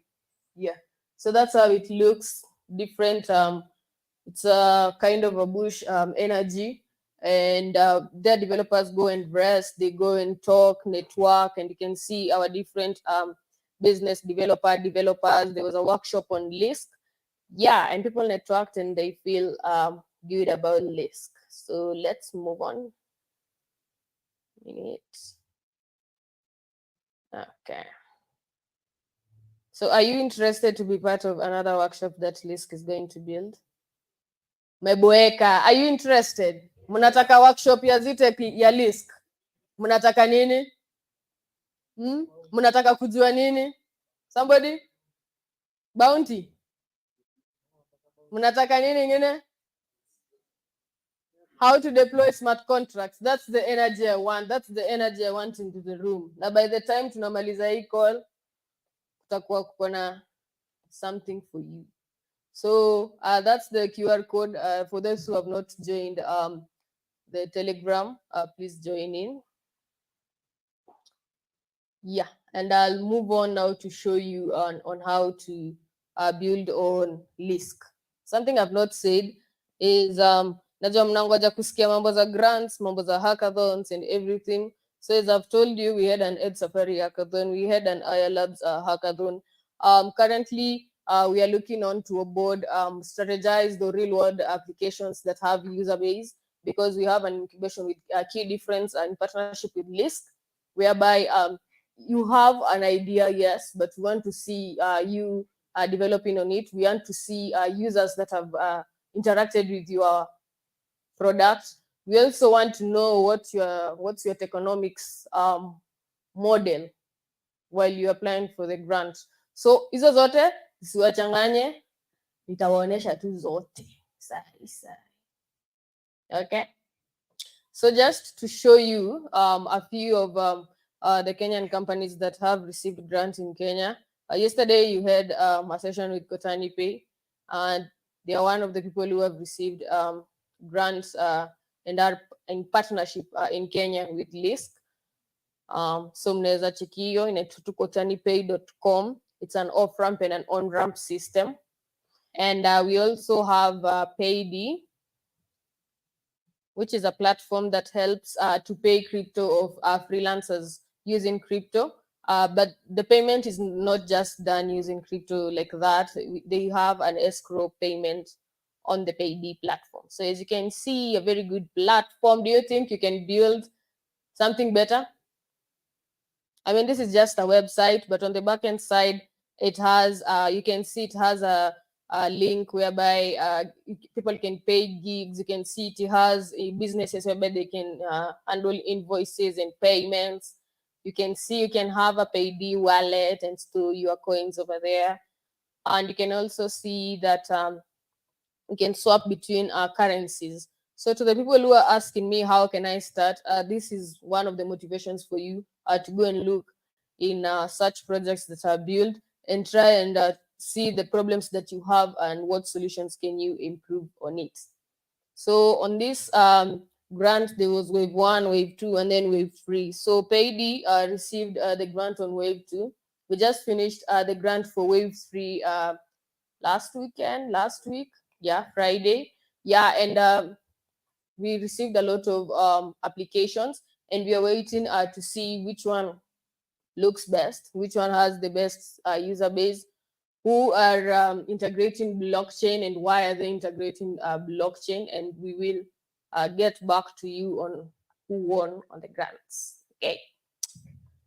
Okay, so let's move on now on how to build on Lisk. Questions? No questions. Then I ask questions. Right? What is Lisk? Somebody? What is Lisk? It's a layer 2 chain. Go on. Somebody else?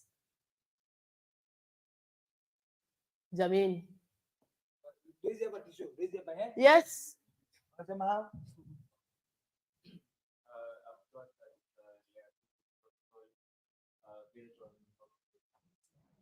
Good. Put your optimism on the super chain. Another person? Nobody? Okay, so what have I said? What are the opportunities that are there in Lisk currently? Money in what form? I mean, we can't just give you money. Yes? Na huyo kijana anajibu sana. Oi, mbona umelala? Nitamwekea dhao saa hii. Yes. Yes, Nyamai.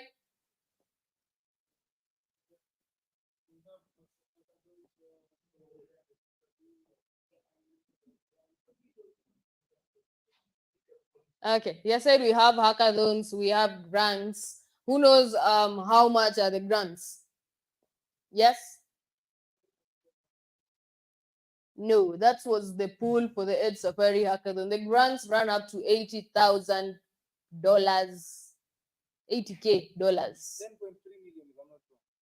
You hear it, right? 10.3 million. What could you do with your company with 10.3 million? What could you do with your biological data with 10.3 million? Ama hatutai kuona web3 event tena. Utasemanga wa kumbavu zangu.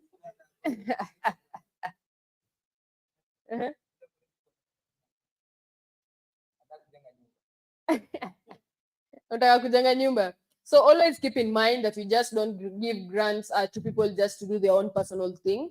We will always keep track on what you're going to build, how you're faring on. So, and with blockchain, trust you me, you can always track everything, right? Because if you deploy on Lisk, then we'll see the contract address, and then we will see the transactions. But they'll give you money still. But there is money. There is money. There is money. Okay. So how many are ready to build on Lisk? Build on Lisk. Okay, so my fellow friend Enoch alikuwa amekuja hapa before, and he told you what is a smart contract, what are part of the tools that are built on smart contract. So what are the part of the tools that can be built on this using on the smart contracts? Yes. Sorry? Escrow systems. I want the tools. Kuna tools zenye zinatumiwa now to put the set of rules. Yes. Yes. VS Code. Sorry. Remix ID. Nice one. Unapewa kofia. JS. No. Actually, Lisk is built using Solidity. So no JS, unless you're doing it on the website side. Somebody else? Yes. Sorry. Hard hat. Huyo apewe kofia jameni. Hard hat. Apewe tishu. Amesema ametoka na kofia. Hadi anajisemea. Young guy, what's your name? Felix. Felix, see me after this. Give you 500. Yes. Remix. Remix imesemwa. MetaMask. Wow, nice one. Tisho, hadi mnani force sai. Mnani force. Hey. So what does MetaMask do ndo nikupe hiyo tisho? What is a MetaMask? Tumetoka session tu sai na niliona umedownload MetaMask. Ulidownload kwa nini? I was going to every person. Na wajua ni wote sasa. It's a wallet. Okay, so what's a wallet? What's a wallet? What's a wallet?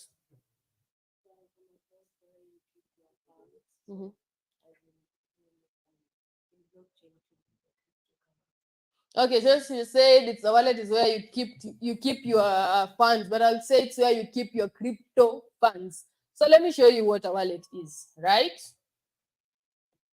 So as you can see on my site, I've already installed a MetaMask. Oh Lord. Let's see. Okay, let's use another one.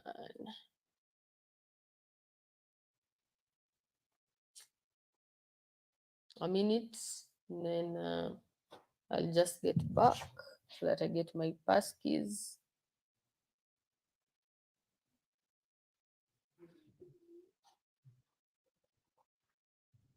So I want to show you what a MetaMask is. And from then on, now you can see that a MetaMask has a public address. It also has a balance on where you can see your balance of the crypto funds that you have in your own wallet. Sorry. And you can also see how you can swap, how you can send money, and so forth. Okay. And you can also see how you can transition from one network to another, right? All those are done on a wallet. Okay, let's get back. Presentation is on. So as you can see on the screen, we have a MetaMask wallet, right? So you can see up there, there's account 1. That's the name of the wallet.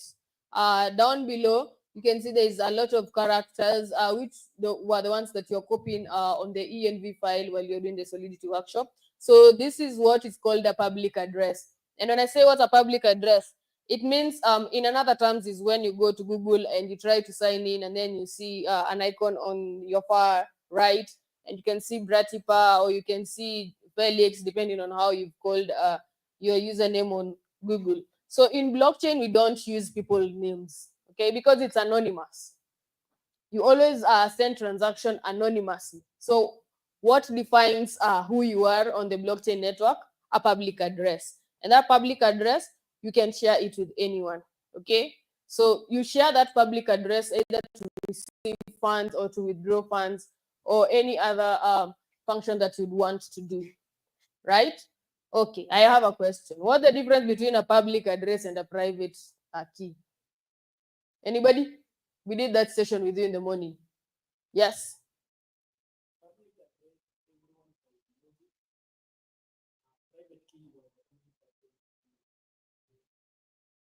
Congrats.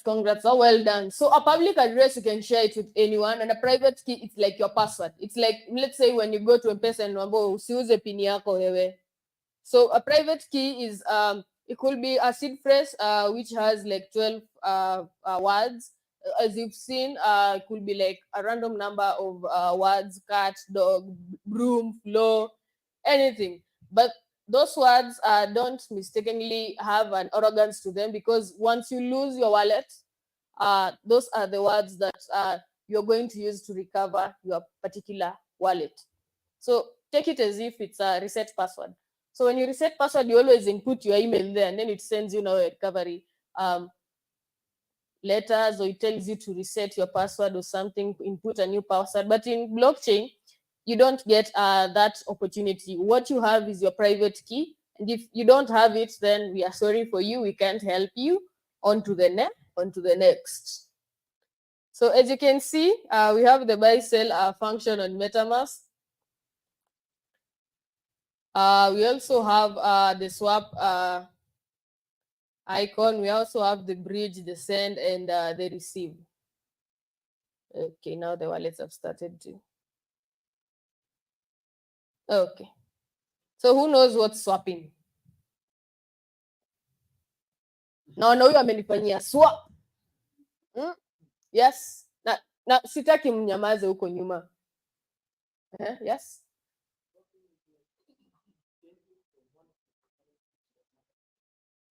Yeah, so he said it's changing from one cryptocurrency to another. So I'll give you an additional. It's changing from one stable coin to another. So we have a stable coin that's called USDT. We have another stable coin that's called USDC. If you want to transition from USDT to USDT, you swap. What if in Lisk, let's say they have USDC and you want to transfer it to Base, or let's say WorldCoin? What action will that be? Anyone who knows? Yes.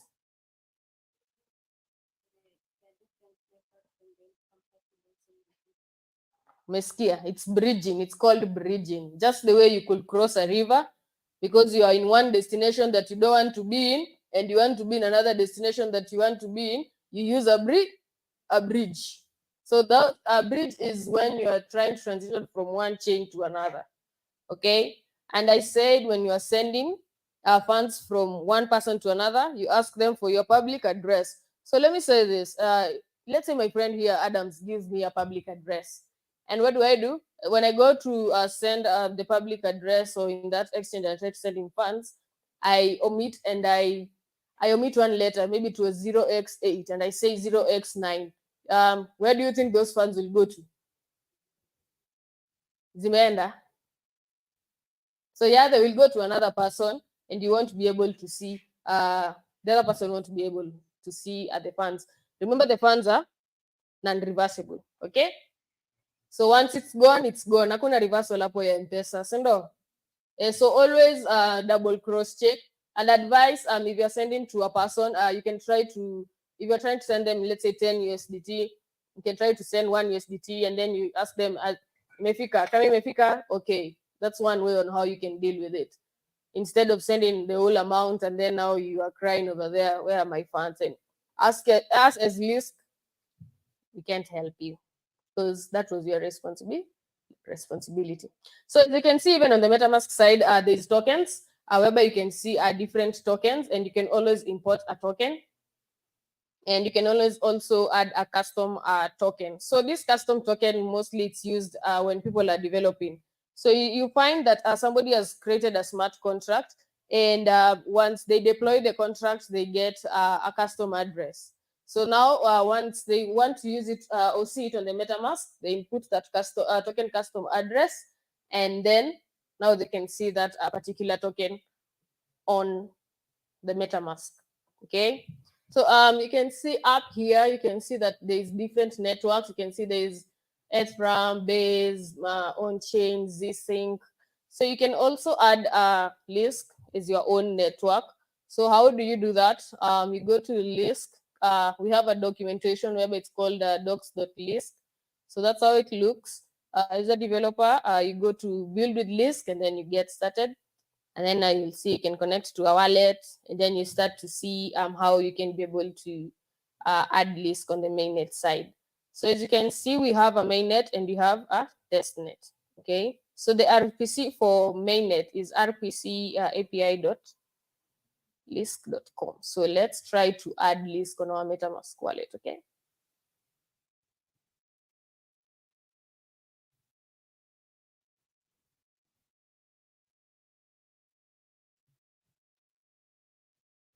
Okay, so we come here to select a network, add a custom network, and then now you can see how it looks on the network name, and you can see the browser that I'm also in, it also looks the similar way. So as you can see, you've been told that the network name is LISC.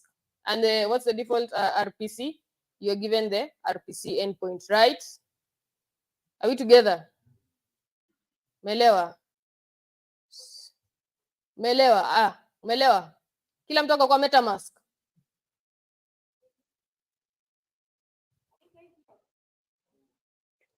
Yes. Aya, tuanze. Sivyo ndo MetaMask inakaa? Mnaona kwa screen? Aya, mnaona on your far left tuko juu kabisa, yako inaweza kuwa imeandikwa Ethereum. Umeona hapo chini kuna add a custom network, so that's how you add LISC as a network, because haiko hapa. Unaona hapa kuna zingine, kuna some of the times unaweza pata kuna some networks that are added here, but some other times haiwezi kuwa, so you add it custom. Okay, so we start with add a custom network, and what I'm saying is, you see on this side is the network name, okay, and on this side is the table that also has the network name, the RPC endpoint, chain D, currency, and everything. Okay, so you just fill in as you could fill any other type of form. Okay, so on that default you add a URL, and then you copy and paste, and it's optional to write the RPC name. You can just write LISC or anything, but it's optional. It can do without. So as you see on the default RPC, it has added the RPC endpoint, and then the chain ID from our table on my left side is 1135, and then you can see the symbol is ETH.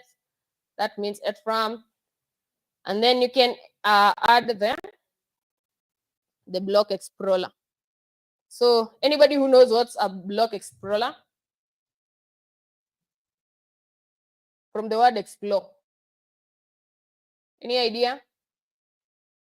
Yes? Somebody? Yes?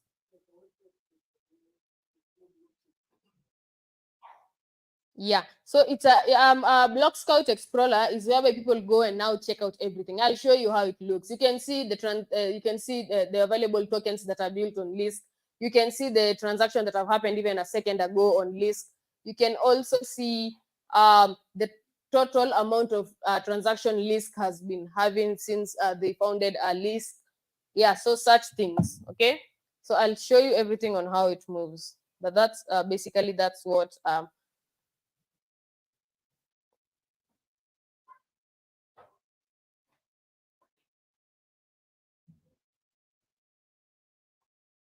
okay, so is anybody facing an issue in adding the network?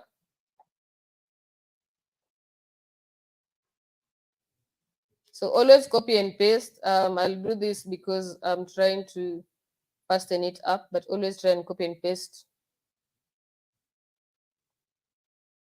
Chain ID 1135, and then the current symbol is ETH, and then the block explorer. It's that. So, and please, the account name, LISC in L in capital letter, okay? So when I've saved, you'll see that it's saying LISC was added successfully. So if I go back to the network, you'll see that there is LISC. It wasn't there before, okay? Kila mtu ameona hiyo? Sasa mona LISC haikuwa because we've done what? We've added the custom network. So if you press on LISC, then your wallet address is going to be on the network of LISC. Okay? Tumefanya hiyo? Hello? Tumefanya? Are we good? Can I move on? Yes, question? Yeah. Let me share even the links here on the meeting too, so that we move together. Whereby you can find the RPC endpoint, the name, and everything, okay? Okay.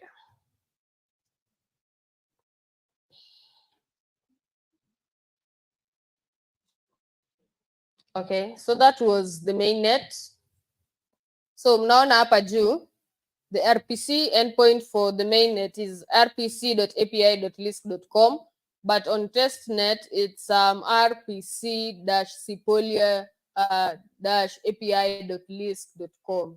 So if you want to test out your contract and you're trying to build it and first trying to test it out, use testnet. Now, if you want to deploy, as I had explained before, what's deploying. If you want now to ship your contract address to the network of Lisk, whereby it's seen all over, then now you use mainnet. Okay. Okay. So let's move on.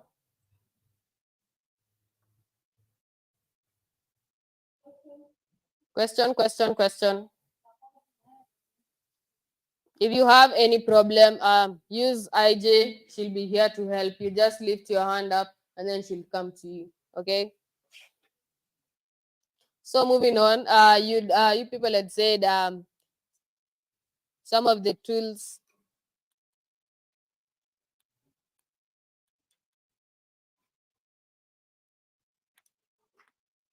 Okay. So you'd said some of the tools that are used in making a smart contract. There's HardHat, there's Remix. So some of the developer tools that are available in Lisk, there is the Block Explorer, there's the Block Explorer API, and then there's the Lisk Bridge, whereby we have our own bridge of tools, and you also have the Lisk portal. So I'll take you through each one of them, and you're going to see how we're going to work with them. So let's start with the Block Explorer, okay? Unanisikia?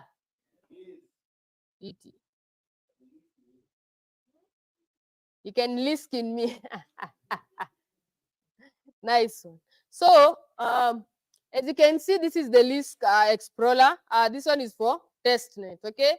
So as you can see, currently, how many blocks have been added on Lisk? 12 million. And you can see average of a block time is 2 seconds. You can see the amount of total transaction. It says 12 million. So you can see how many transactions moving on Lisk.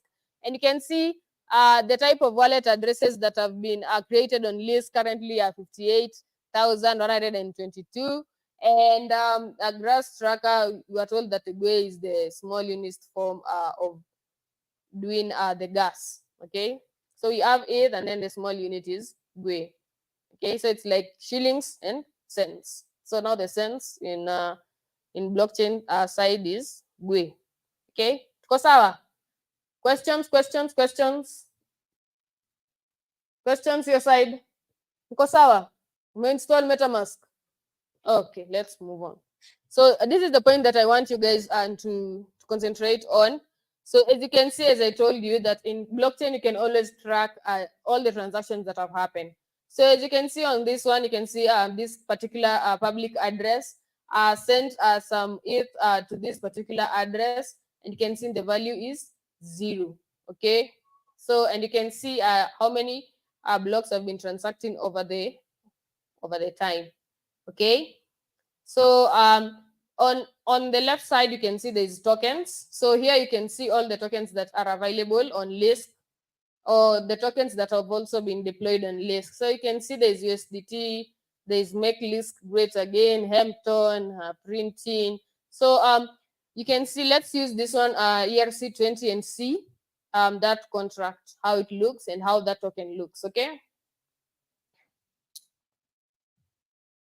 it's coming. So you can see that's the contract address. The token name is Printing. The creator of that particular token is that particular public address. Currently, it has a 0 ETH. The person has 0 ETH. And you can see that this token has been transferred to different public addresses with different amounts of ETH. Okay, so those are transactions. Okay, if we come here to contracts, are we together? Contract.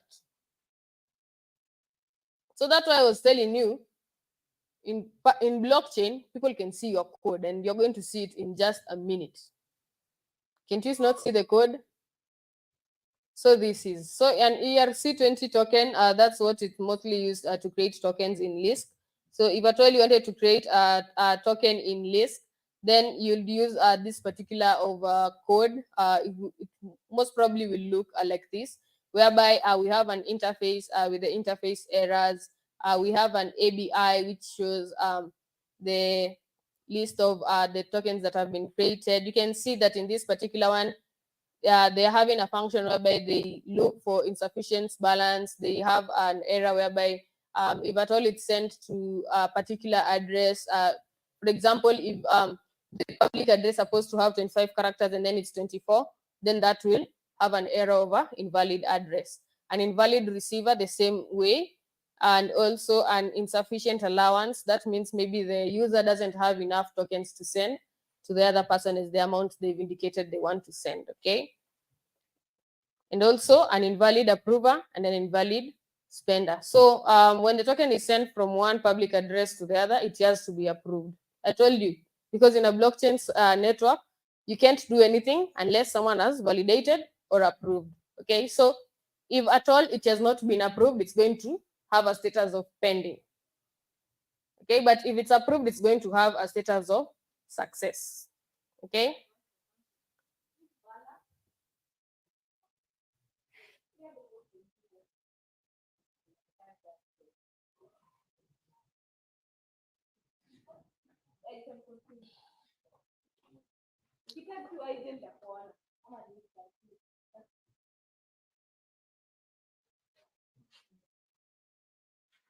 Okay. So now let me take you to those are some types of the errors that you can write in your code to be able to catch those particular maybe mistakes or ignorance that people are doing on their contracts. And now we go back to the contract and how it looks. So this is the way you're supposed to create a token. We have the message sender, we have the message data, we have the context suffix, and this particular function whereby you have an event of transfer. It shows that you can transfer a token to a particular address, and from this address to this other address, and with a value which is UNT256. That's a data type, and value could be like 0 ETH, 0.1 ETH, okay? So, and then we have an event whereby then we have the approval. After someone has transferred, now it awaits for approval, and then now they are taken for the total supply, okay? So if at all it's approved by the owner and the spender, then the token is supposed to have a success status, okay? So on the total supply side, I told you that each token that's created has their own total supply, right? So let's say maybe this particular token had a total supply of 1 million, meaning that they can transact over 1 million tokens of this particular token.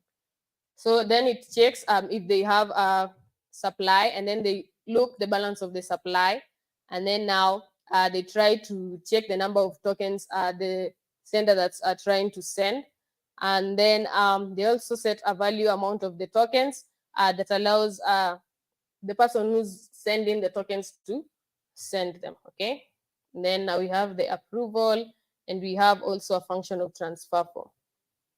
Okay, so moving on swiftly, I want to show you how you can also interact with it and try and see how after you've created your contract, on how you can be able to know how it's working, okay?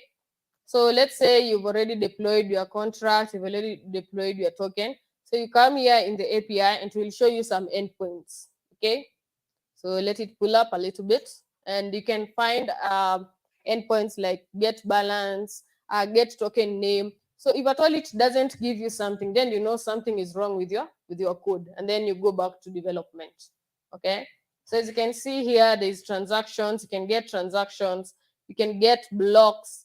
You can get stats. You can get transactions and token transfers. You can get logs. Now logs are those errors that developers always like to check on them so that they know where there's error and what has been happening on the code. You can check state changes. So state changes could be, for example, I've told you that a token moves in stages, okay? There's the sending part, there's an approval part, and then there is a state of success, there's a state of pending, there's a state of seeing what's the total supply, does the supply allow the user to send those tokens, okay? Yeah. Questions? Tuko pamoja? Niulize swali.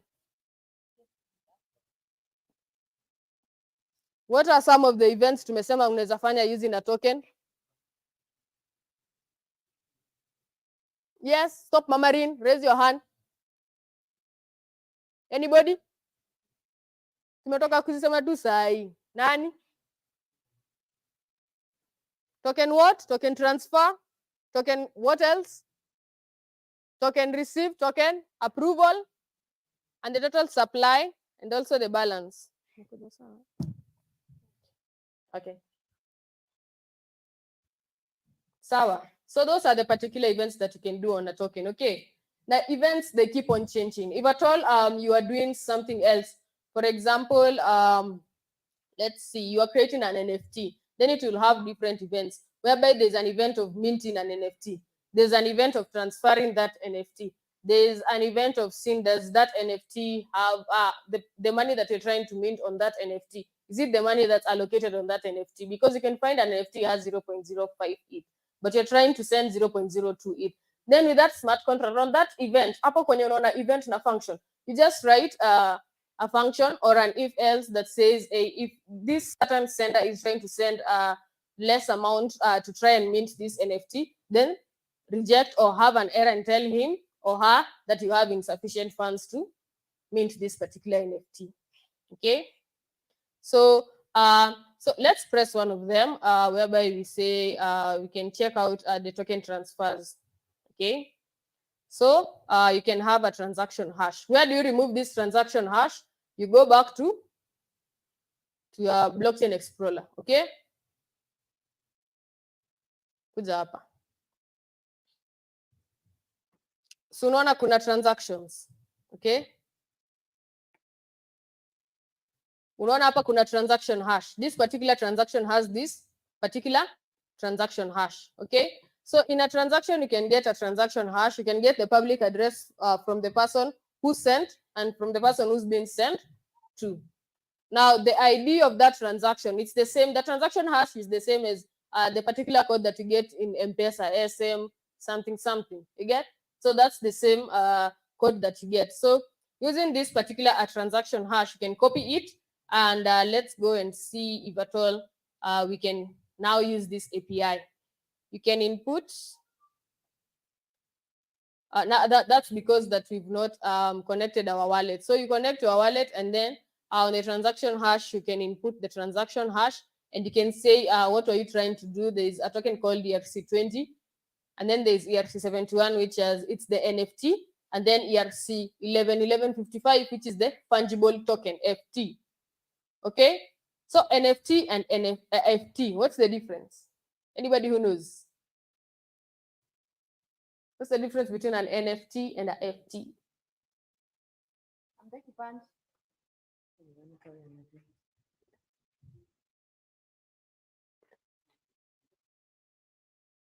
Okay, another person? Ulikuwa na mkono hapo hivyo Samu. Who knows the difference between an NFT and FT? So an NFT is, as you said, is a non-fungible token, meaning it's a digital art. Okay, but a fungible, and then we have a fungible token. Okay, so sorry. So you can find that an NFT is a digital token. No, a digital art. Sorry, but on fungible token, it's whereby this token can do certain type of activities like being transferred from one person to another. Okay, but you know, with an NFT, you can only mint. Okay, Ray, you want to add?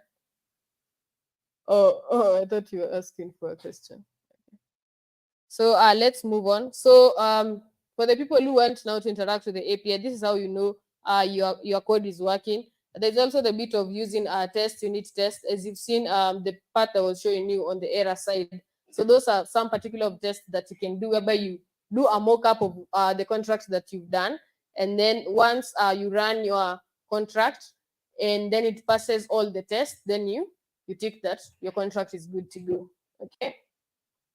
So let's move on to something fun. Okay, let's try to build on list. Let's try to deploy something, and let's see if you can do that on your side too. Okay, so we have this link. It's called scaffold list, a repository. I'll just input it on the meeting link on the chat side, and then we'll start together.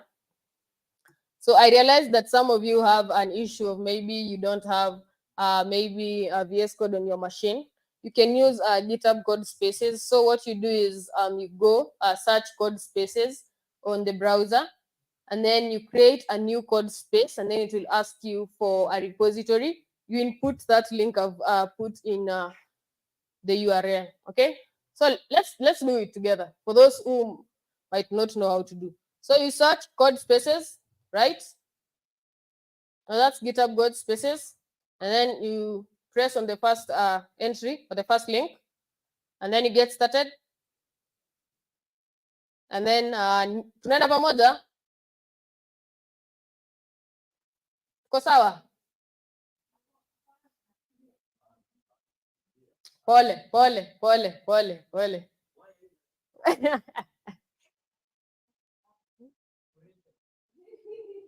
Okay, okay. I'll slow down a little bit. Sorry.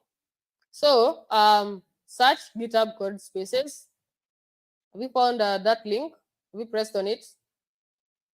GitHub code spaces. Mkimaliza mnasema, hoi. At least I know I have somebody on deck with me. Hoi. Mtu ameniandikia kwa call #nataka kufia hapa nyuma. Inua mkono. Nani anataka kofia hapa nyuma? Nani? Who's that? Ni wewe? Hebu unmute nionyeshe wewe. Who is that person? Na ameandika anataka kofia. Mko clone sasa, mko wengi. Gani? So she's finishing up. Try to enter to that link and press on get started.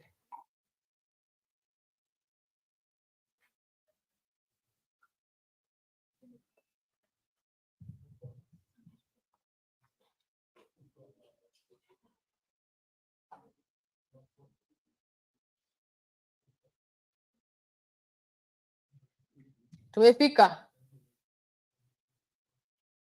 So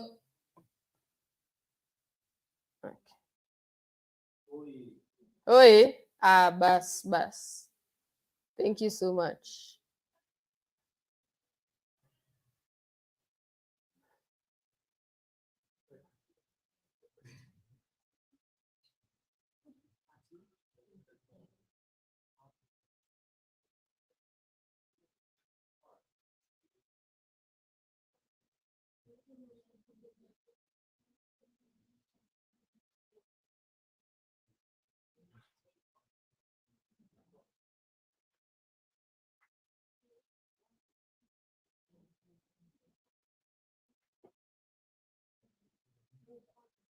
AJ, a minute.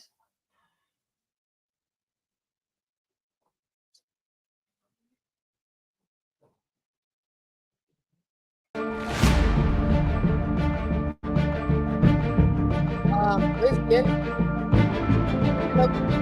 I need a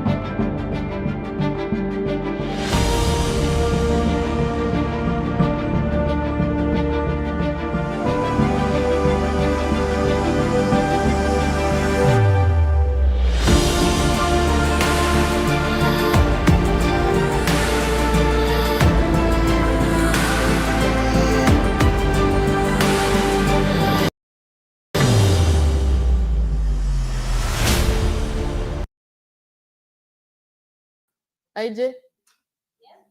My phone.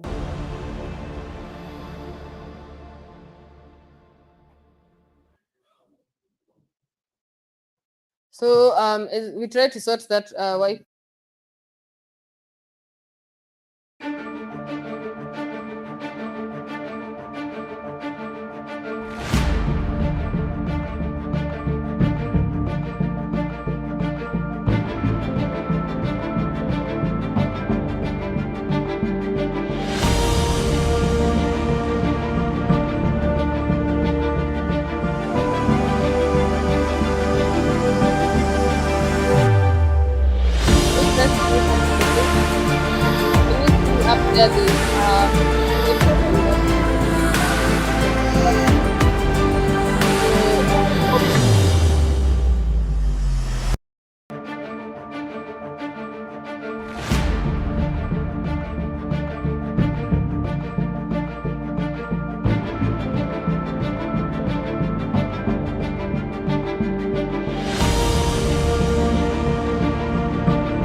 the most commonly used programming language in the world. So, with Lisk, everyone can develop decentralized social networks, messengers, games, exchanges, storage platforms, and much more, without the complexity of developing a blockchain from scratch. Access the power of blockchain with Lisk. Lisk is a platform on which developers can build, publish, distribute, and monetize their own blockchain applications. A blockchain application looks and feels like a regular application, but it's built on top of a blockchain or decentralized network, rather than hosted and managed by a single entity. However, a number of challenges associated with developing blockchain applications, such as a lack of tooling and frameworks, prevents it from being widely adopted. Lisk aims to remove these obstacles by providing developers with an easy-to-use sidechain development kit to build their own blockchain applications. Each blockchain application runs on top of its own sidechain, a fully customizable blockchain that is connected to Lisk's main chain. And the SDK is completely written in JavaScript, the most commonly used programming language in the world. So, with Lisk, everyone can develop decentralized social networks, messengers, games, exchanges, storage platforms, and much more, without the complexity of developing a blockchain from scratch. Access the power of blockchain with Are we Lisk. good? Did the search? Lisk is a platform on which developers can build, publish, distribute, and monetize their own blockchain applications. A blockchain application looks and feels like a regular application, but it's built on top of a blockchain or decentralized network, rather than hosted and managed by a single entity. However, a number of challenges associated with developing blockchain applications, such as a lack of tooling and frameworks, prevents it from being widely adopted. Lisk aims to remove these obstacles by providing developers with an easy-to-use sidechain development kit to build their own blockchain applications. Each blockchain application runs on top of its own sidechain, a fully customizable blockchain that is connected to Lisk's main chain. And the SDK is completely written in JavaScript, the most commonly used programming language in the world. So, with Lisk, everyone can develop decentralized social networks, messengers, games, exchanges, storage platforms, and much more, without the complexity of developing a blockchain from scratch. Access the power of blockchain with Lisk.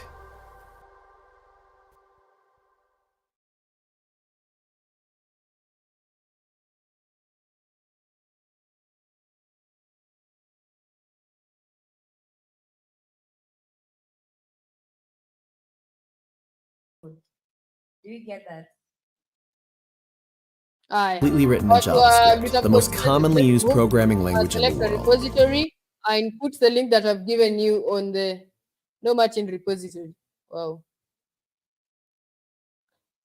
Yes.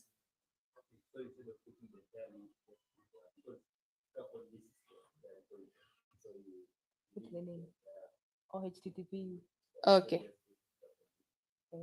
Okay, so just remove the HTTPS github.com and then you remain with Lisk HQ and scaffold Lisk. Okay, once you do that, it will recognize the repository and then you create the code space. We together? Now amefika hapo so far. Nani ako kwa select repository? Okay. Oh yeah, no one. Oh, you guys are. Nani haja clone bado? Are we stuck? How can we help?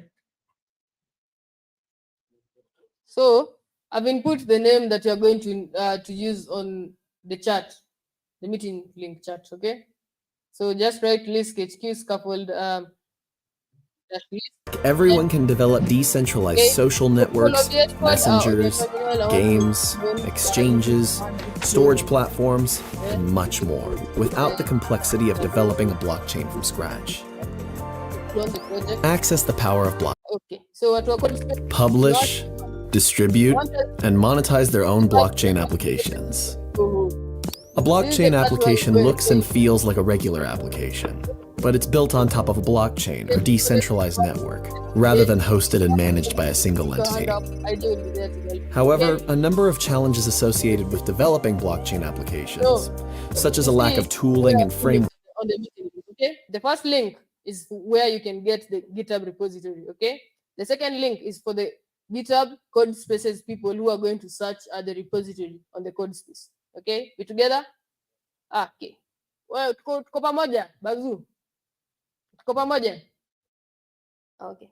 Kunaendaje? Yeah, it's you, it's you. Uko nyuma kwa kona, far left. Mko sawa? This other side. Hapo mko sawa?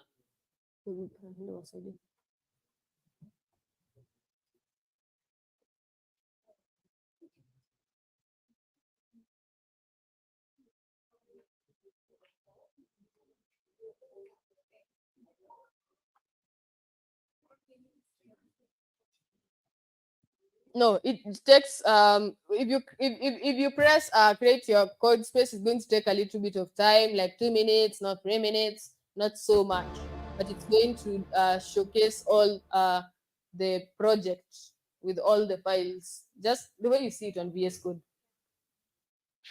So mine, I've just started it right now and it's up and running. So maybe it's network. Yeah.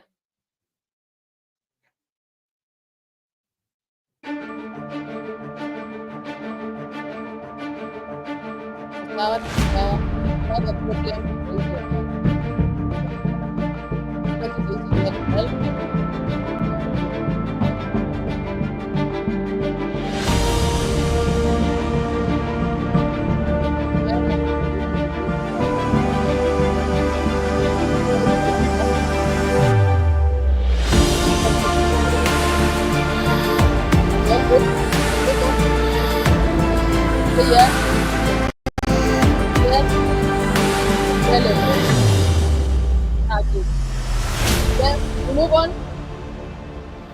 We move on. We move on. Okay.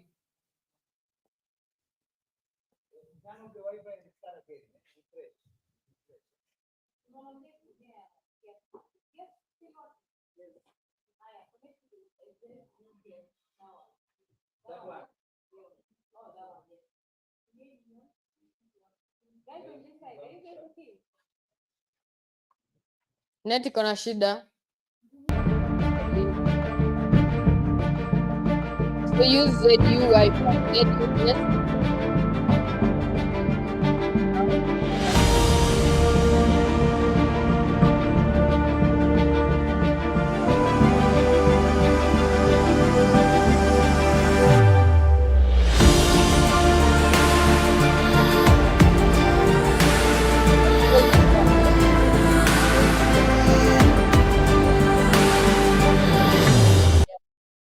An airdrop is an incentivized whereby people are given after you've built on that particular protocol.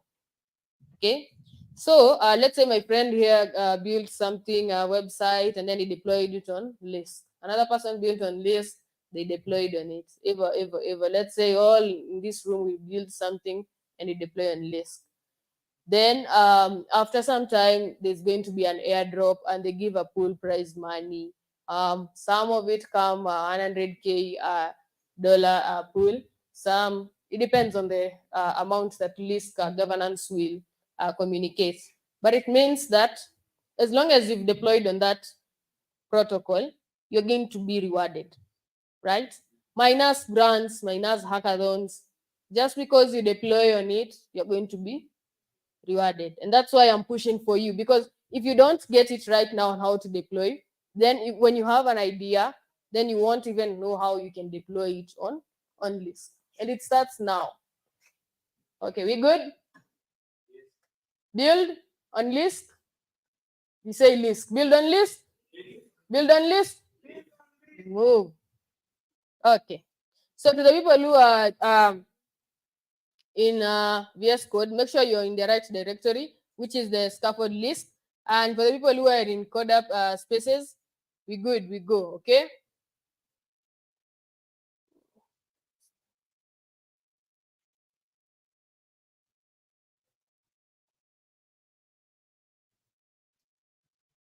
So let me spin up mine again.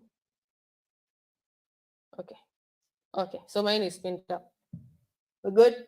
We're good. Okay. So what we do, you see in Node, you can use either NPM or YARN. Okay. So you can use any that you might have, but people mostly use YARN because they say it's lighter.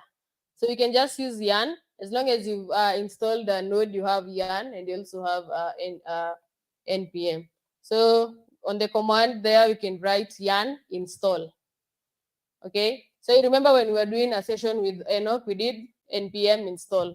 So what that does, it installs the packages and all the dependencies that are there on that project, so that you can be able to run your product or your project locally. Okay, so are we there? Yarn install or npm install? How many have done it? Has it worked? It was worked. So we move on. So on your left side, you can see node modules. There's a folder called node modules. That indicates that it has worked. Okay.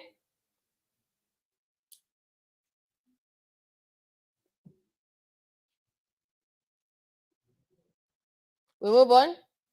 Okay. Now we do yarn chain. Yarn chain.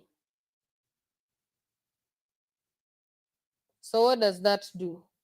It ensures that you've run this particular code on the Lisk network.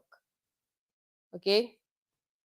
So what this couple Lisk is, it's already a project already that's combined contracts with front end. So what you'll have to do is just go to edit on your front end side, and then you go and edit on your contract side, and then you deploy.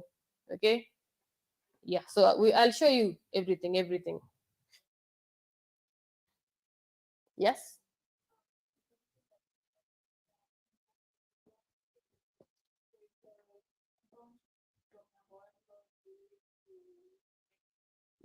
Yes. So what are those? Those are your account wallets. Okay. So when you do that, those are account wallets that you're going to use in this particular project. Okay. So what I want you to do is open another terminal. On the code space, there's a plus sign. On the far right, there's a plus sign. So click on that plus sign so that you can open another terminal. So don't cancel the one that has run with yarn chain. Okay. So for those who are asking, what are those? So these, all of them, they are account wallets that you're given when you run an EVM network using Hard Hat. Okay, so you can see it has a public address, amount, and then a private key. Still remember what a private key is? Still remember what a private key is? What a public address key? What a public address is? Yeah, okay, let's move on. So on the other bit of the terminal, have you been able to create another terminal?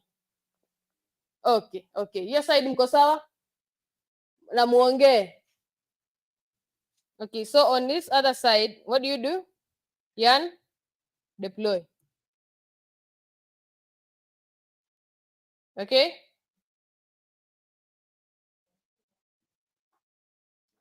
So who's the first person who that code has run? Nani amepata successfully? Nani? Gift hapa, gift pale. Mnajua umefanya nini sasa hivi watu hawa wawili? Medeploy kwa list. Pigeni makofi. From now on, always say I can deploy on list. Okay? Yeah, because now it has shown you deployed on list. And how have you known it? You can see it showcases your transaction whereby you've deployed at this particular 0x5 something with how much gas, 532743. That's mine. Okay. And you can also see it saying initial greeting, building unstoppable apps, deployed by me coffee. It has a transaction, and it also has its contract address. Okay, so we are going to see how it looks on the front end side, and then we are going to see on how the contract was built. And now from then on, you can start building your contracts, right? Okay. So to run your particular project, you can just press npm start on the same terminal that we did yarn deploy. Okay. And when you press npm start, then it will give you a link or a localhost link with a port 3000. Okay. So just open it. For me, I use control and then I press on that HTTPS localhost 3000. You press control and then you click on the link. Don't release the control. Then it will open a new tab on your browser. The same for VS Code, the same for the GitHub code space. Okay. You see on the terminal, after you've run npm start, you'll see there is a next.js and then you see a local and you have a localhost link, right? When you're connected to the internet, angeleni inaitwa iPhone, alafu password ni disk_Ken, capital L, capital K, okay? Alafu zingine ni small. So niambie kama iko available. Those who have issues with internet. Disk_Kenya, disk L kubwa na K kubwa. Is it working? Mayor? It's not. Is it working on me? Oh, the Wi-Fi. When you're connected to Wi-Fi, Mayor? Guys, respond. It's free Wi-Fi. Is it working on me? How many have connected? You can't see it. Connect. Wi-Fi. Disk_Kenya. Wi-Fi name inaitwa iPhone pale. Password ndio disk_Kenya.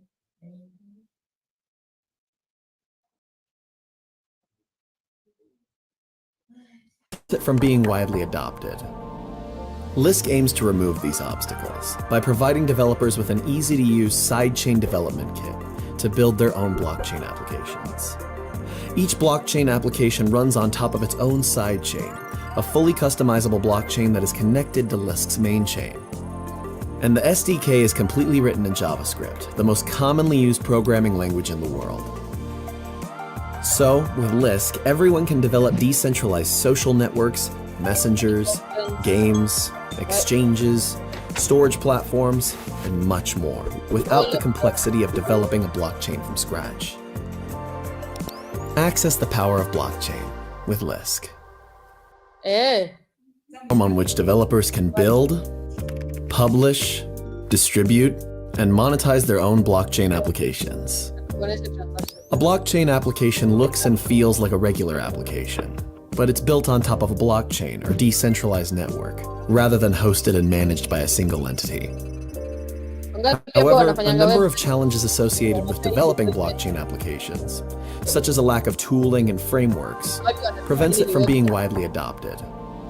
Lisk aims to remove these obstacles by providing developers with an easy-to-use sidechain development kit to build their own blockchain applications. Each blockchain application runs on top of its own sidechain, a fully customizable blockchain that is connected to Lisk's main chain. And the SDK is completely written in JavaScript, the most commonly used programming language in the world. So, with Lisk, everyone can develop decentralized social networks, messengers, games, exchanges, storage platforms, and much more, without the complexity of developing a blockchain from scratch. Access the power of blockchain with Lisk.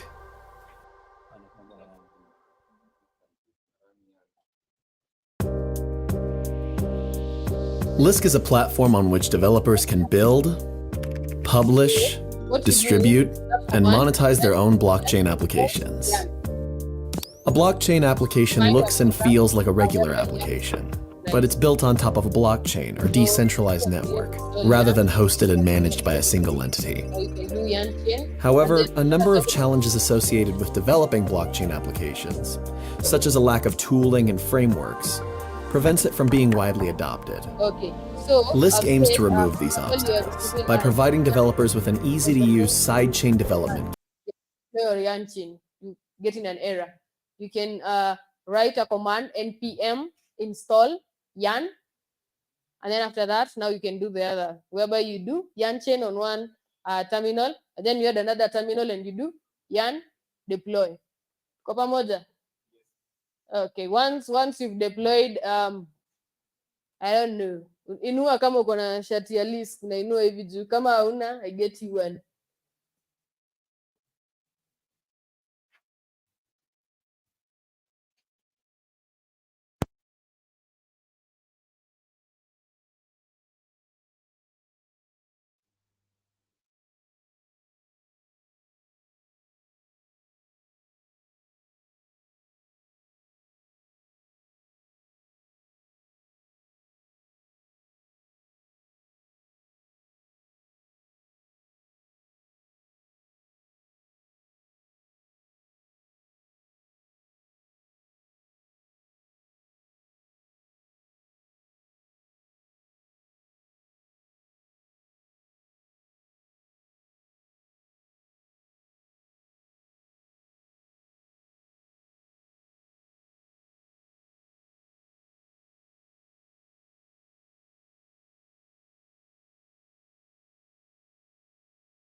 Each blockchain application runs on top of its own sidechain, a fully customizable blockchain that is connected to Lisk's main chain. Lisk is a platform on which developers can build, publish, distribute, and monetize their own blockchain applications. A blockchain application looks and feels like a regular application, but it's built on top of a blockchain or decentralized network, rather than hosted and managed by a single entity. However, a number of challenges associated with developing blockchain applications, such as a lack of tooling and frameworks, prevents it from being widely adopted. Lisk aims to remove these obstacles by providing developers with an easy-to-use sidechain development kit to build their own blockchain applications. Each blockchain application runs on top of its own sidechain, a fully customizable blockchain that is connected to Lisk's main chain. And the SDK is completely written in JavaScript, the most commonly used programming language in the world. So, with Lisk, everyone can develop decentralized social networks, messengers, games, exchanges, storage platforms, and much more, without the complexity of developing a blockchain from scratch. Access the power of blockchain with Lisk. Lisk is a platform on which developers can build, publish, distribute, and monetize their own blockchain applications. A blockchain application looks and feels like a regular application, but it's built on top of a blockchain or decentralized network, rather than hosted and managed by a single entity. However, a number of challenges associated with developing blockchain applications, such as a lack of tooling and frameworks, prevents it from being widely adopted. Lisk aims to remove these obstacles by providing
Hapo kando mko na shida?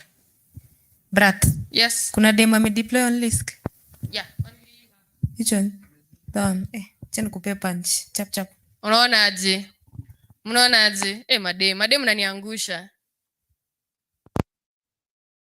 My friend, hajaingia? Pale. Hajaingia? What's the problem? Okay. Ama mnataka nisimame pale kwa mlango niseme hakuna lunch kwa mtu mwenye ana successfully deployed. Sasa kama mnashindwa kudeploy saa hii, na nikileta hackathon zitek. Mtahack. Show me. This is the point whereby I decide and see who's the next developer. Maybe I might give a grant. And this is how you build your network. As Mr. Eric said, kuna time itafika utakuwa unasimama mahali you wouldn't have to introduce yourself because you've contributed to maybe Lisk, that every time you come to a Lisk event we don't have to ask you questions about who are you, where are you. We just give you the grant as we move on. Unaona? So that's how people make their names, by engaging, participating, and being active in the community.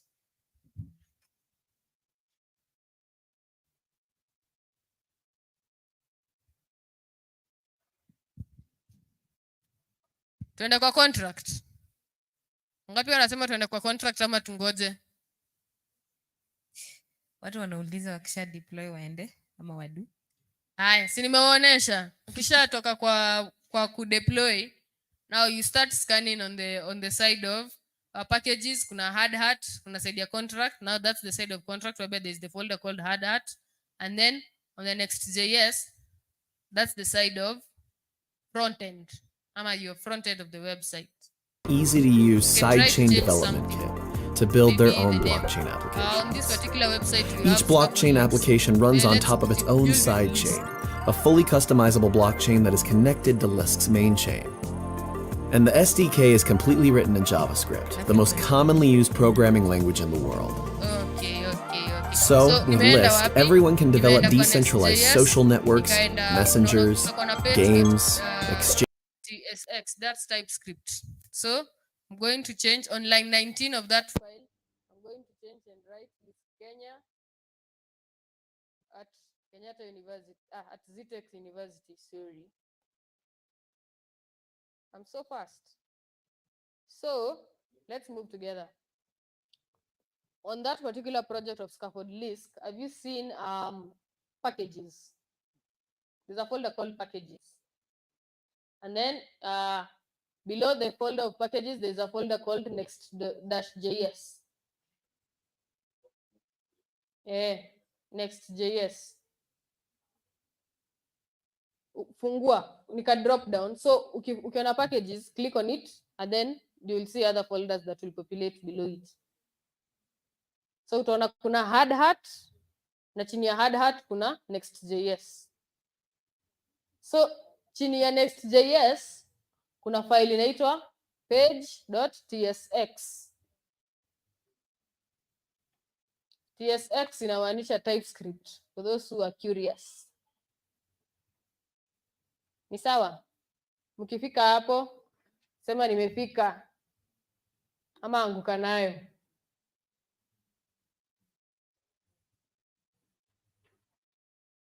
Wale walikuwa na face network issues, you good?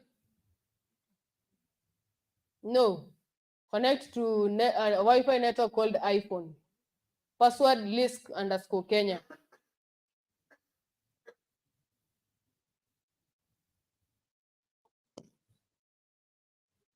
Tuko hapo?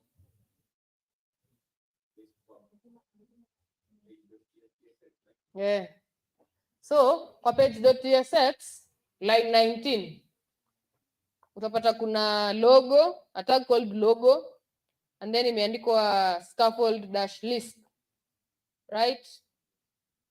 So change that to be Lisk Kenya at Zitec University.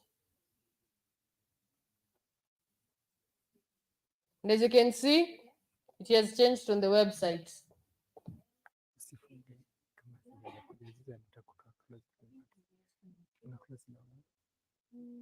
Tuwape 30 minutes, 30 to 1 hour.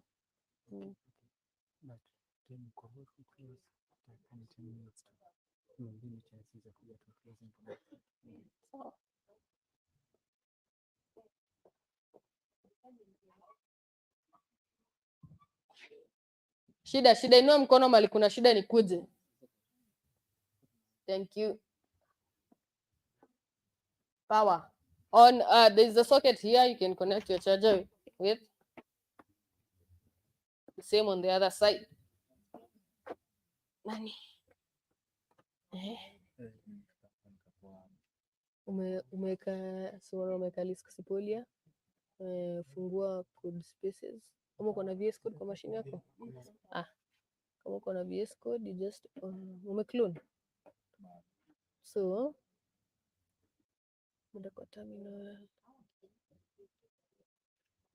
New terminal.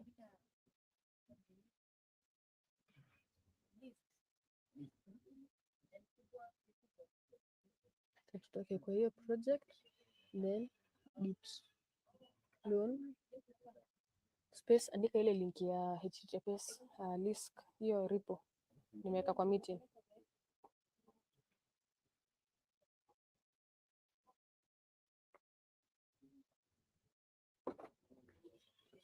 Shida, mko sawa? Mdeploy? Kwa nini? Ati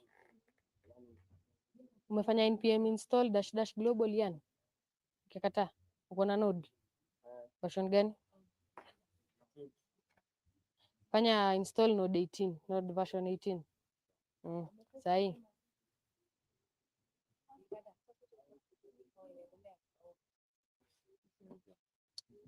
Maybe we go the other side. Kwa sawa Felix? Guide these people. Imefanya? Imefanya? Okay. Nataka kumaliza hata sasa, nataka kuonesha contract tuende juu. Yeah.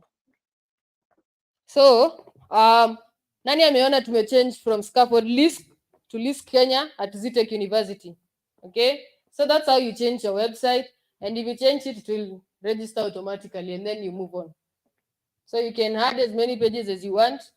You can make your website as cute or pretty as much as you want. Right. Yes. If they can take a screenshot and post it on Twitter or post it on Telegram. Right now. So nani anataka unasikia? Mani. Hiyo ni lunch ya siku mbili, si ndio?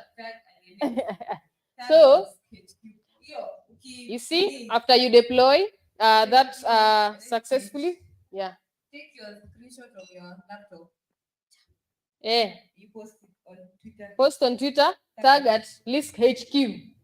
Lisk_JS HQ. alienate_B. So what I'm saying is this particular side, you can see after I've pressed and deploy, there's this particular code. You can just screenshot all of that and then put it on Twitter. Say today I've been able to deploy on Lisk, and then you can put that screenshot. Okay? Tuko pamoja? Maziwa.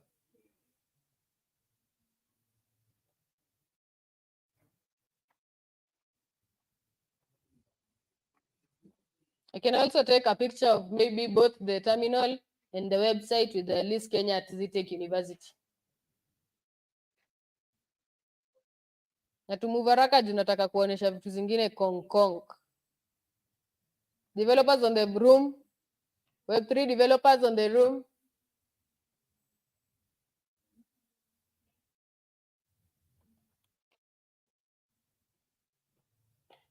Okay. So that's just how you build on Lisk. Very simple, very easy. Everything we've already made it for you. In other places, you will have to create everything from scratch. So for this, you just need to edit. So let's move on and see how a smart contract looks like. Okay. So let me minimize this. So nimetoa wapi smart contract? There is a folder inside the packages, a folder called hard hat, and then inside it there's a folder called contracts, and then there's a file called your contract.sol. SOL is solidity. Okay. So as you can see, this particular smart contract has been borrowed from hard hat. So we installed hard hat in this particular contract. You can also use a Foundry instead of a hard hat. So it depends on your taste. So, and also put links on how you can also install a Foundry. You can also go to a website called Open Zeppelin. Okay. So hapo kwa line 7 utaona Open Zeppelin. Open Zeppelin, and you can find all contracts that you want. Is it a token, the ERC20 token? Is it a ERC721 token? Is it a ERC1155 token? Everything that you want. do you want to create your own account wallet? You'll find everything there. Okay, so in this particular contract, you can see that it has a keyword contract. Now, the keyword contract is the one that says that this particular code is a smart contract. Okay, so you can see we have a contract, and then now we create variables and we give them value. So the first variable is a variable called greeting, and it has a data type of string. String is just words. Okay, so the value of that variable called greeting is building unstoppable apps. If you go to the website, you'll see that we have you should have a text saying building unstoppable apps. Okay, the way we run our contracts, when we did yarn deploy, ukiangalia hapo chini utaona kuna buy me a coffee na utaona kuna building unstoppable apps exclamation. So hiyo imetoka wapi? Yarn deploy ndo ina communicate na contract. Okay, so hiyo ndo maana unaona those words zenye ziko hapo ukifanya yarn deploy. Aya, so umeona pia kuna another variable called premium which has a value of false and it has a data type of boolean. So boolean only takes true or false. And then we have uint 256, and then this it only takes 255 characters. Yeah, and then it has a value of a total count of 0. And then now we have an event. Who remembers the event that I told you about in this particular smart contract? We talked about an event of a token, whereby it has a token transfer, it has a event of total supply, and it also has an event of transfer to and from. So in this particular contract, we have an event whereby it changes the greeting. So it has an address of the greeting setter, and then it has a new greeting, whereby it creates a new instance of a new greeting, and then it says, do you want a new greeting or not? And then now there's the boolean, and then there's the value of the total counter on how many times the person's changed the greeting. Okay. So then you can see we have a constructor which has a parameter of an address and an owner. Now the owner is the person who owns the wallet. Okay. Then now we have the function. So anything? Any question? Now this owner can change. It can change, and it can also be checked if the same address that's trying to make that greeting is the same public address that belongs to that owner. So this is what it says: the message sender is equals to owner, and if that's not the case, then they are not the owner. Okay. So then you have a function that does the greeting, and then it says you set greeting, and it takes a particular type of memory, so a little bit. And then it also have a parameter of a new greeting, whereby if this particular function runs, it will display on the console log setting new greeting, and then it gives the particular owner, and then from this public address. Okay. So you can see that we've now changed the value of greeting from building unstoppable apps to the new greeting, and every time it says a new greeting, the counter increases. Okay, so just that is just an example of how you can build the most simple contract that you can ever do. So with a token, that's an advanced one. With an NFT, that's an advanced one. Okay. Aye. So ukimaliza kutengeneza hiyo kitu yako, whereby you can see you also have another function called withdraw, whereby you can withdraw all the error in this contract, and you can see it has the state that I told you about, a success. And then if it's not success, then it gives an error of failed to send an error. So you can see the owner, then it calls an address, and then it shows the balance of that owner, so that they can be able to send. If they have a balance to be able to send that particular withdraw that particular ETH, then they will be able to withdraw. And if they are owner of that particular ETH, then they will be able to withdraw. If at all that withdrawal is not approved, then they get that error of failed to send either. So specifically that's what a contract can do simply, because you've seen that contract we've just done greeting. So you can create it as most complex as however you want, and you can create it as most simple as you can want. So maybe over the weekend you can do a quiz. Yes. Yes. So nimefanya npm start kwa command line. Nikifanya npm start, let me show you.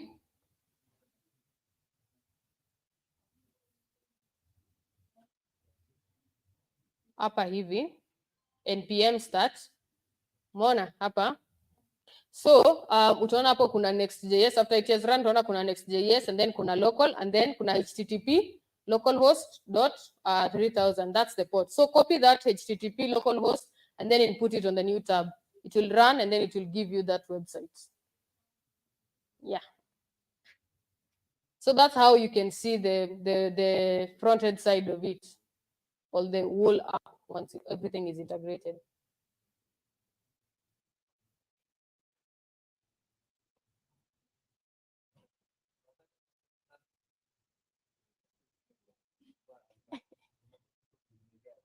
Zimejaa hazina nini, but we've been trying to use, you know, the beauty of technology is we can always find a solution. That's why we said don't use VS Code, use GitHub Code Spaces, because with GitHub Code Spaces it's just an online instance. Ni iko hapa juu project kidogo, hiyo iko na http localhost.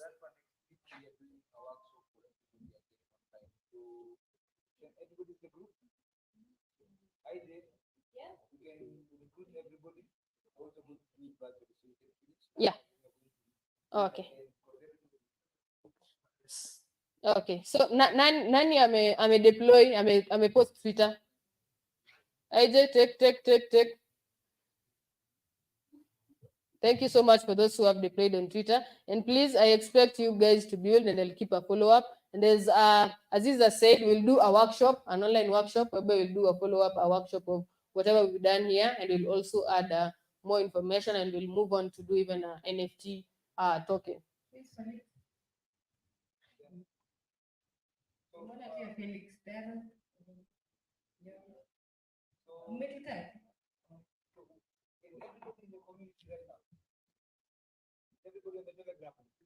Hopefully you've joined the Lisk_Kenya Telegram, because that's where we post every workshop, every data space, every bounty, every anything new that comes on Lisk. If we have a meetup in Nairobi with Lisk, then that's where we say everything. Okay. Aya, pigeni makofi basi nitoke stage.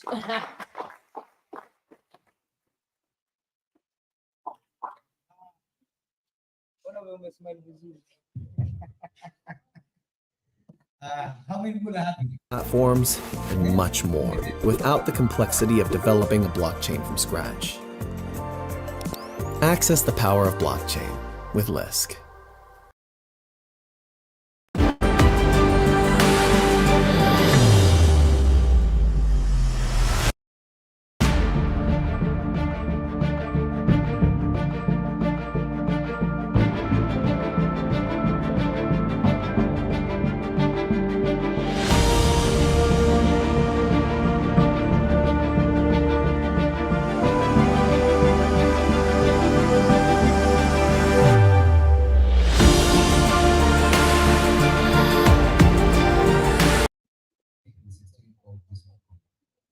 So we'll announce it, okay? It's going to be hands-on. We want to have a fireside chat. We did something like that here, where you come and you tell us about your business idea and we help you make it a viable solution. So it's not just a training where we take you through how to do it. We teach you how to do everything. We want you to be kitted fully. Are we together next? Tuko pamoja? Pamoja mwana distracting today. Wewe unapiga watu pressure hapa bana. Hii ni dada yako. Haujapanda zika mlima. Ngani amedeploy ameweka Twitter. DJ. Kwa ile kitu. Wamejaribu. Kama wamemanage kudeploy na wakaweka Twitter.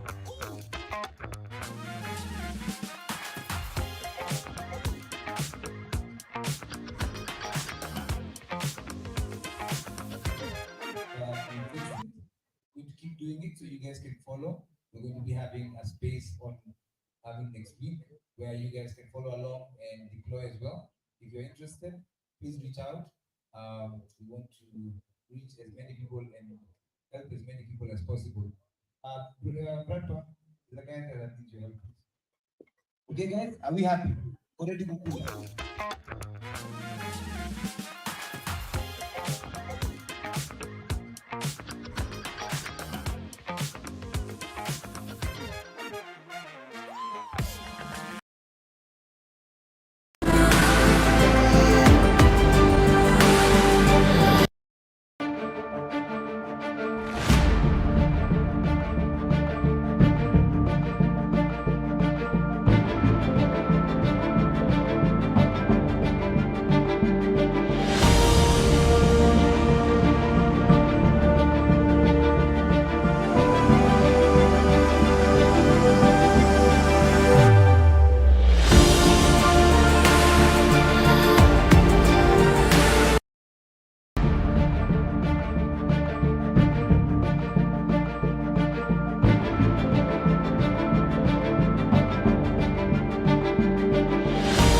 is very happy with what you guys have done. We believe that we want to take you far. Do you know Fadil? How many people know Fadil? How many people know Fadil? Okay, Fadil, come. Kidogo. Fadil Malenya. So,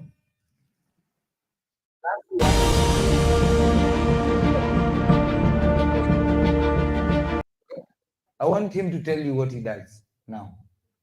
Okay? And what area of technology does he work in? Are you ready? Pambia. Hi guys. Hi everybody. Yeah. So my name is Fadil. I'm Fadil Linya. I'm a three events organizer, skill community builder, an ecosystem advocate, whereby I do advocate for Web3 and blockchain stuff. So Abdi I ako wapi? also do Abdi ako wapi? Web3 training. Wewe pia nataka uongee hapo saizi. Trainers, whereby you need Web3. Abdi. Abdi.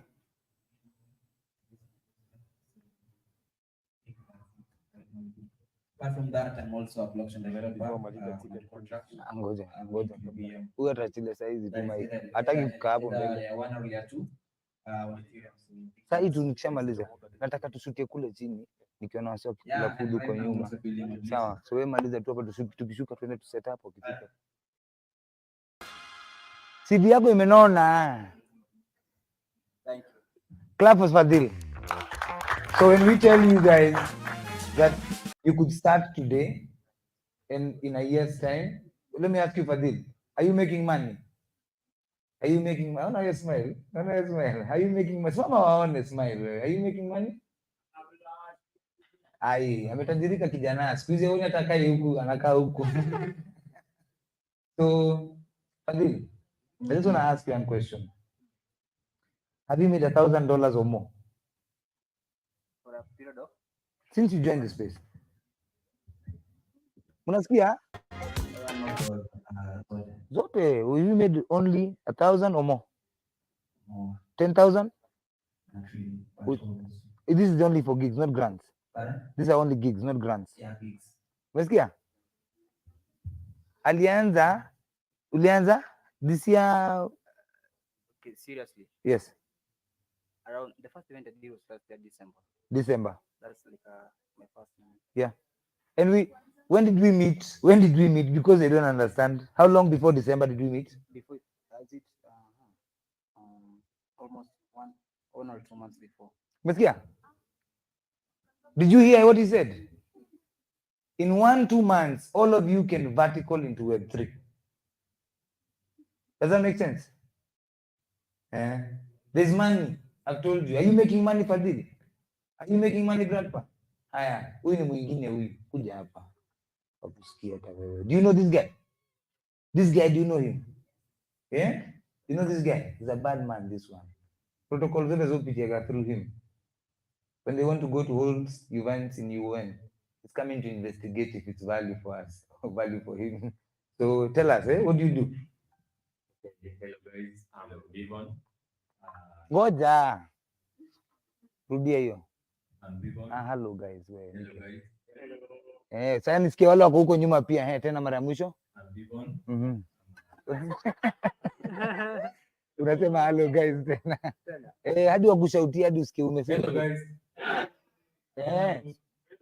Okay. I'm a student at University of Nairobi.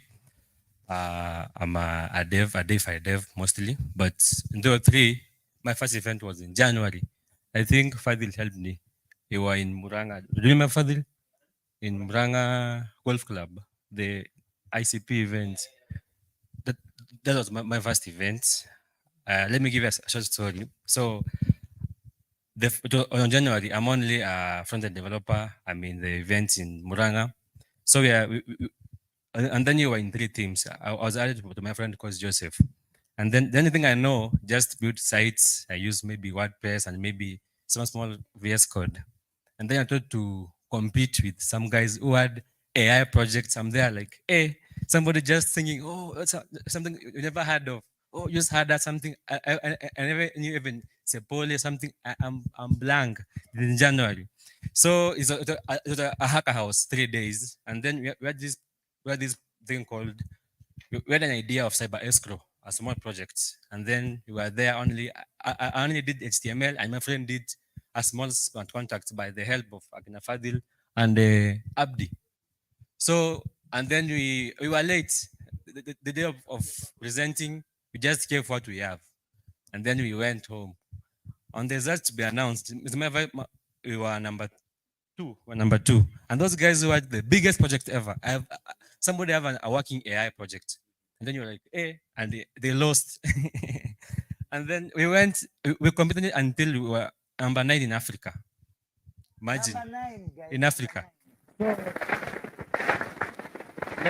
And another thing I knew was to make only HTML and maybe some React on it. And then it was a very funny idea. So what I'm saying is, this may be your first, but just use what you have. Just try. Always have composure. Like,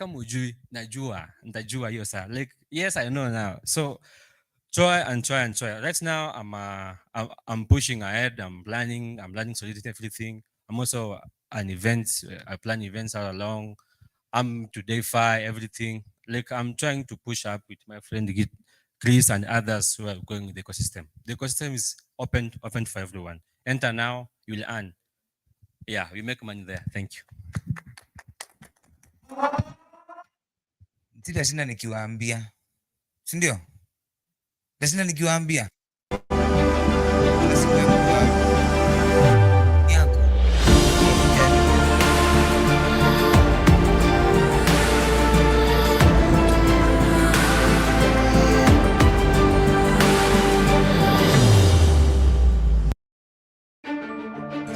Kuja hapa Abdi. Kuja ni kuintroduce. So I met this guy in the same room with Fadil. He was sitting over there. Fadil was sitting over there. Nimedanganya? Fadil, Abdi, am I lying? When we met, you were sitting somewhere here? Sindio? Fadil, you were sitting somewhere over there. I remember all your faces from today. None of you are going to be strangers to me. That's how I operate. Everybody here has my number. Okay? Call me anytime you have an idea. Is that the truth, Faith? I will learn your names in the course of time. This is not an initiative. This is a community. Do you understand me? So I want you guys to think about it. I have had bad feedback from people telling us how things are not the way they're supposed to be. What do they know? Nothing. You guys, your lives are being impacted. If they wanted to impact you, siwagekuja. Why are they talking about what we're doing? See, they focus on their work. We're focused on you guys. Nothing else. By the end of this year, we are going to be deploying products and projects that will affect all your lives, benefit you. This is a beginning, like he said, a beginning, not the end. You need anything. Umekwama, I'll put a Solidity developer with you the whole night. You will deploy your code with him. And how much will he ask you for? Nothing. Why? Because when you create products that are long-lasting, protocols come to the country. And we get other opportunities for other people that are coming into the space. Amaje Rachel? Ndakuita jina. Unajua majina one by one hapa. Sawa? So I'm telling you guys, I'm going to bring Abdi. Kuja hapa. Sawa? Tell us about you. You know the drill, right? No, not you. Them. You know the drill? Okay? You don't know the drill? You know, okay? So. Asante sana Aziz. Niajeni.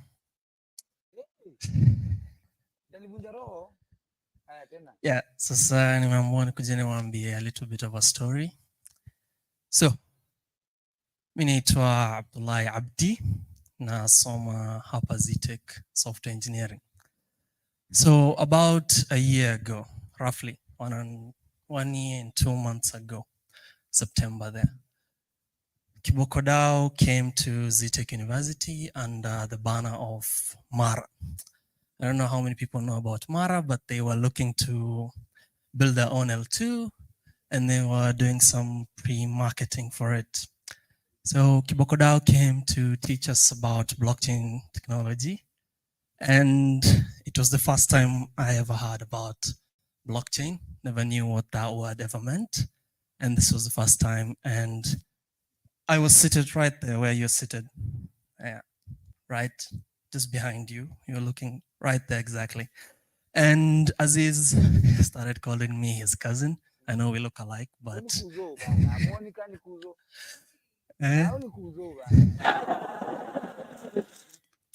so akanipatia t-shirt ya Kibokodao, hivyo tu. So they came here as a group with Timo and Kefa, and they started teaching us exactly what the LISC team is teaching you now.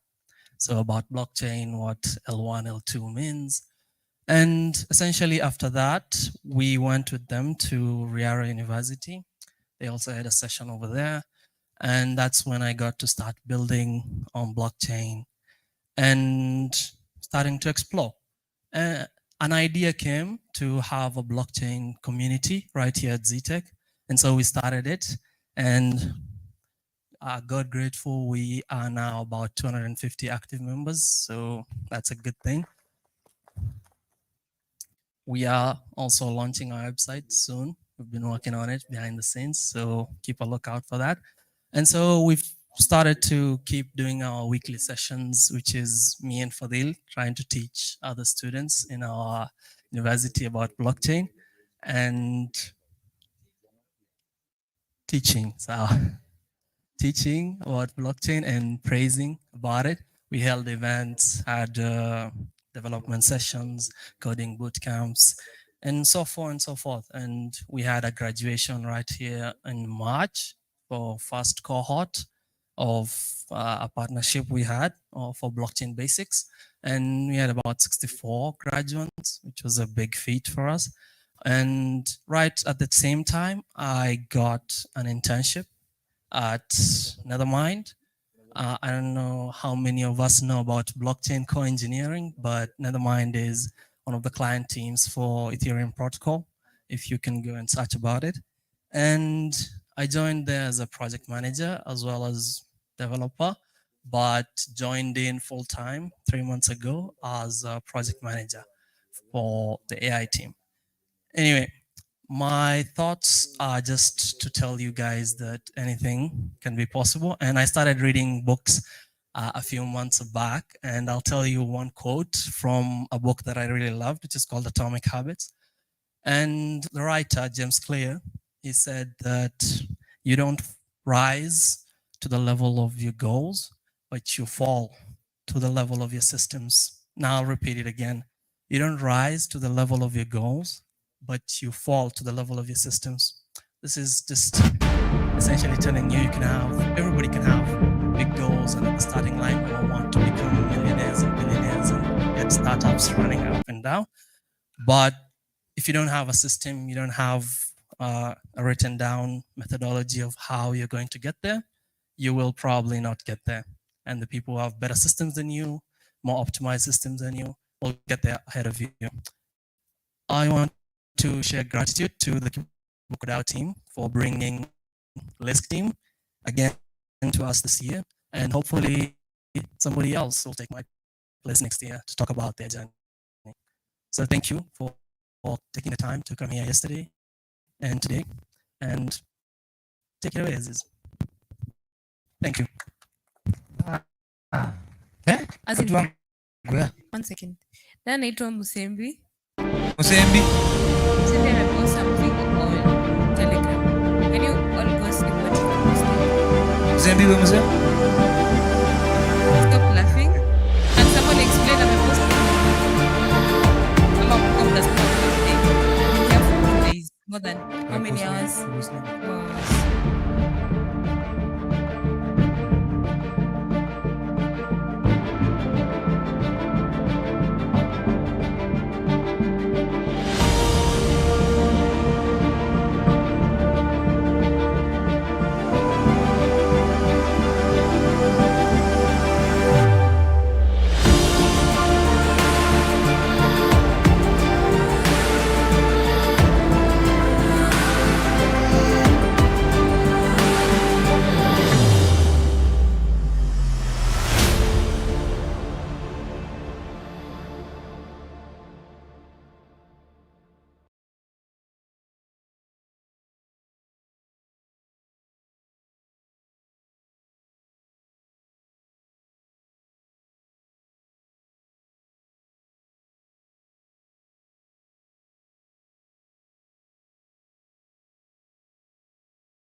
Very long, they're not scaling.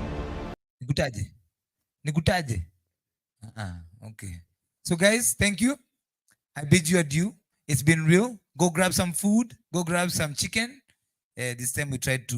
We are really accommodating when you show.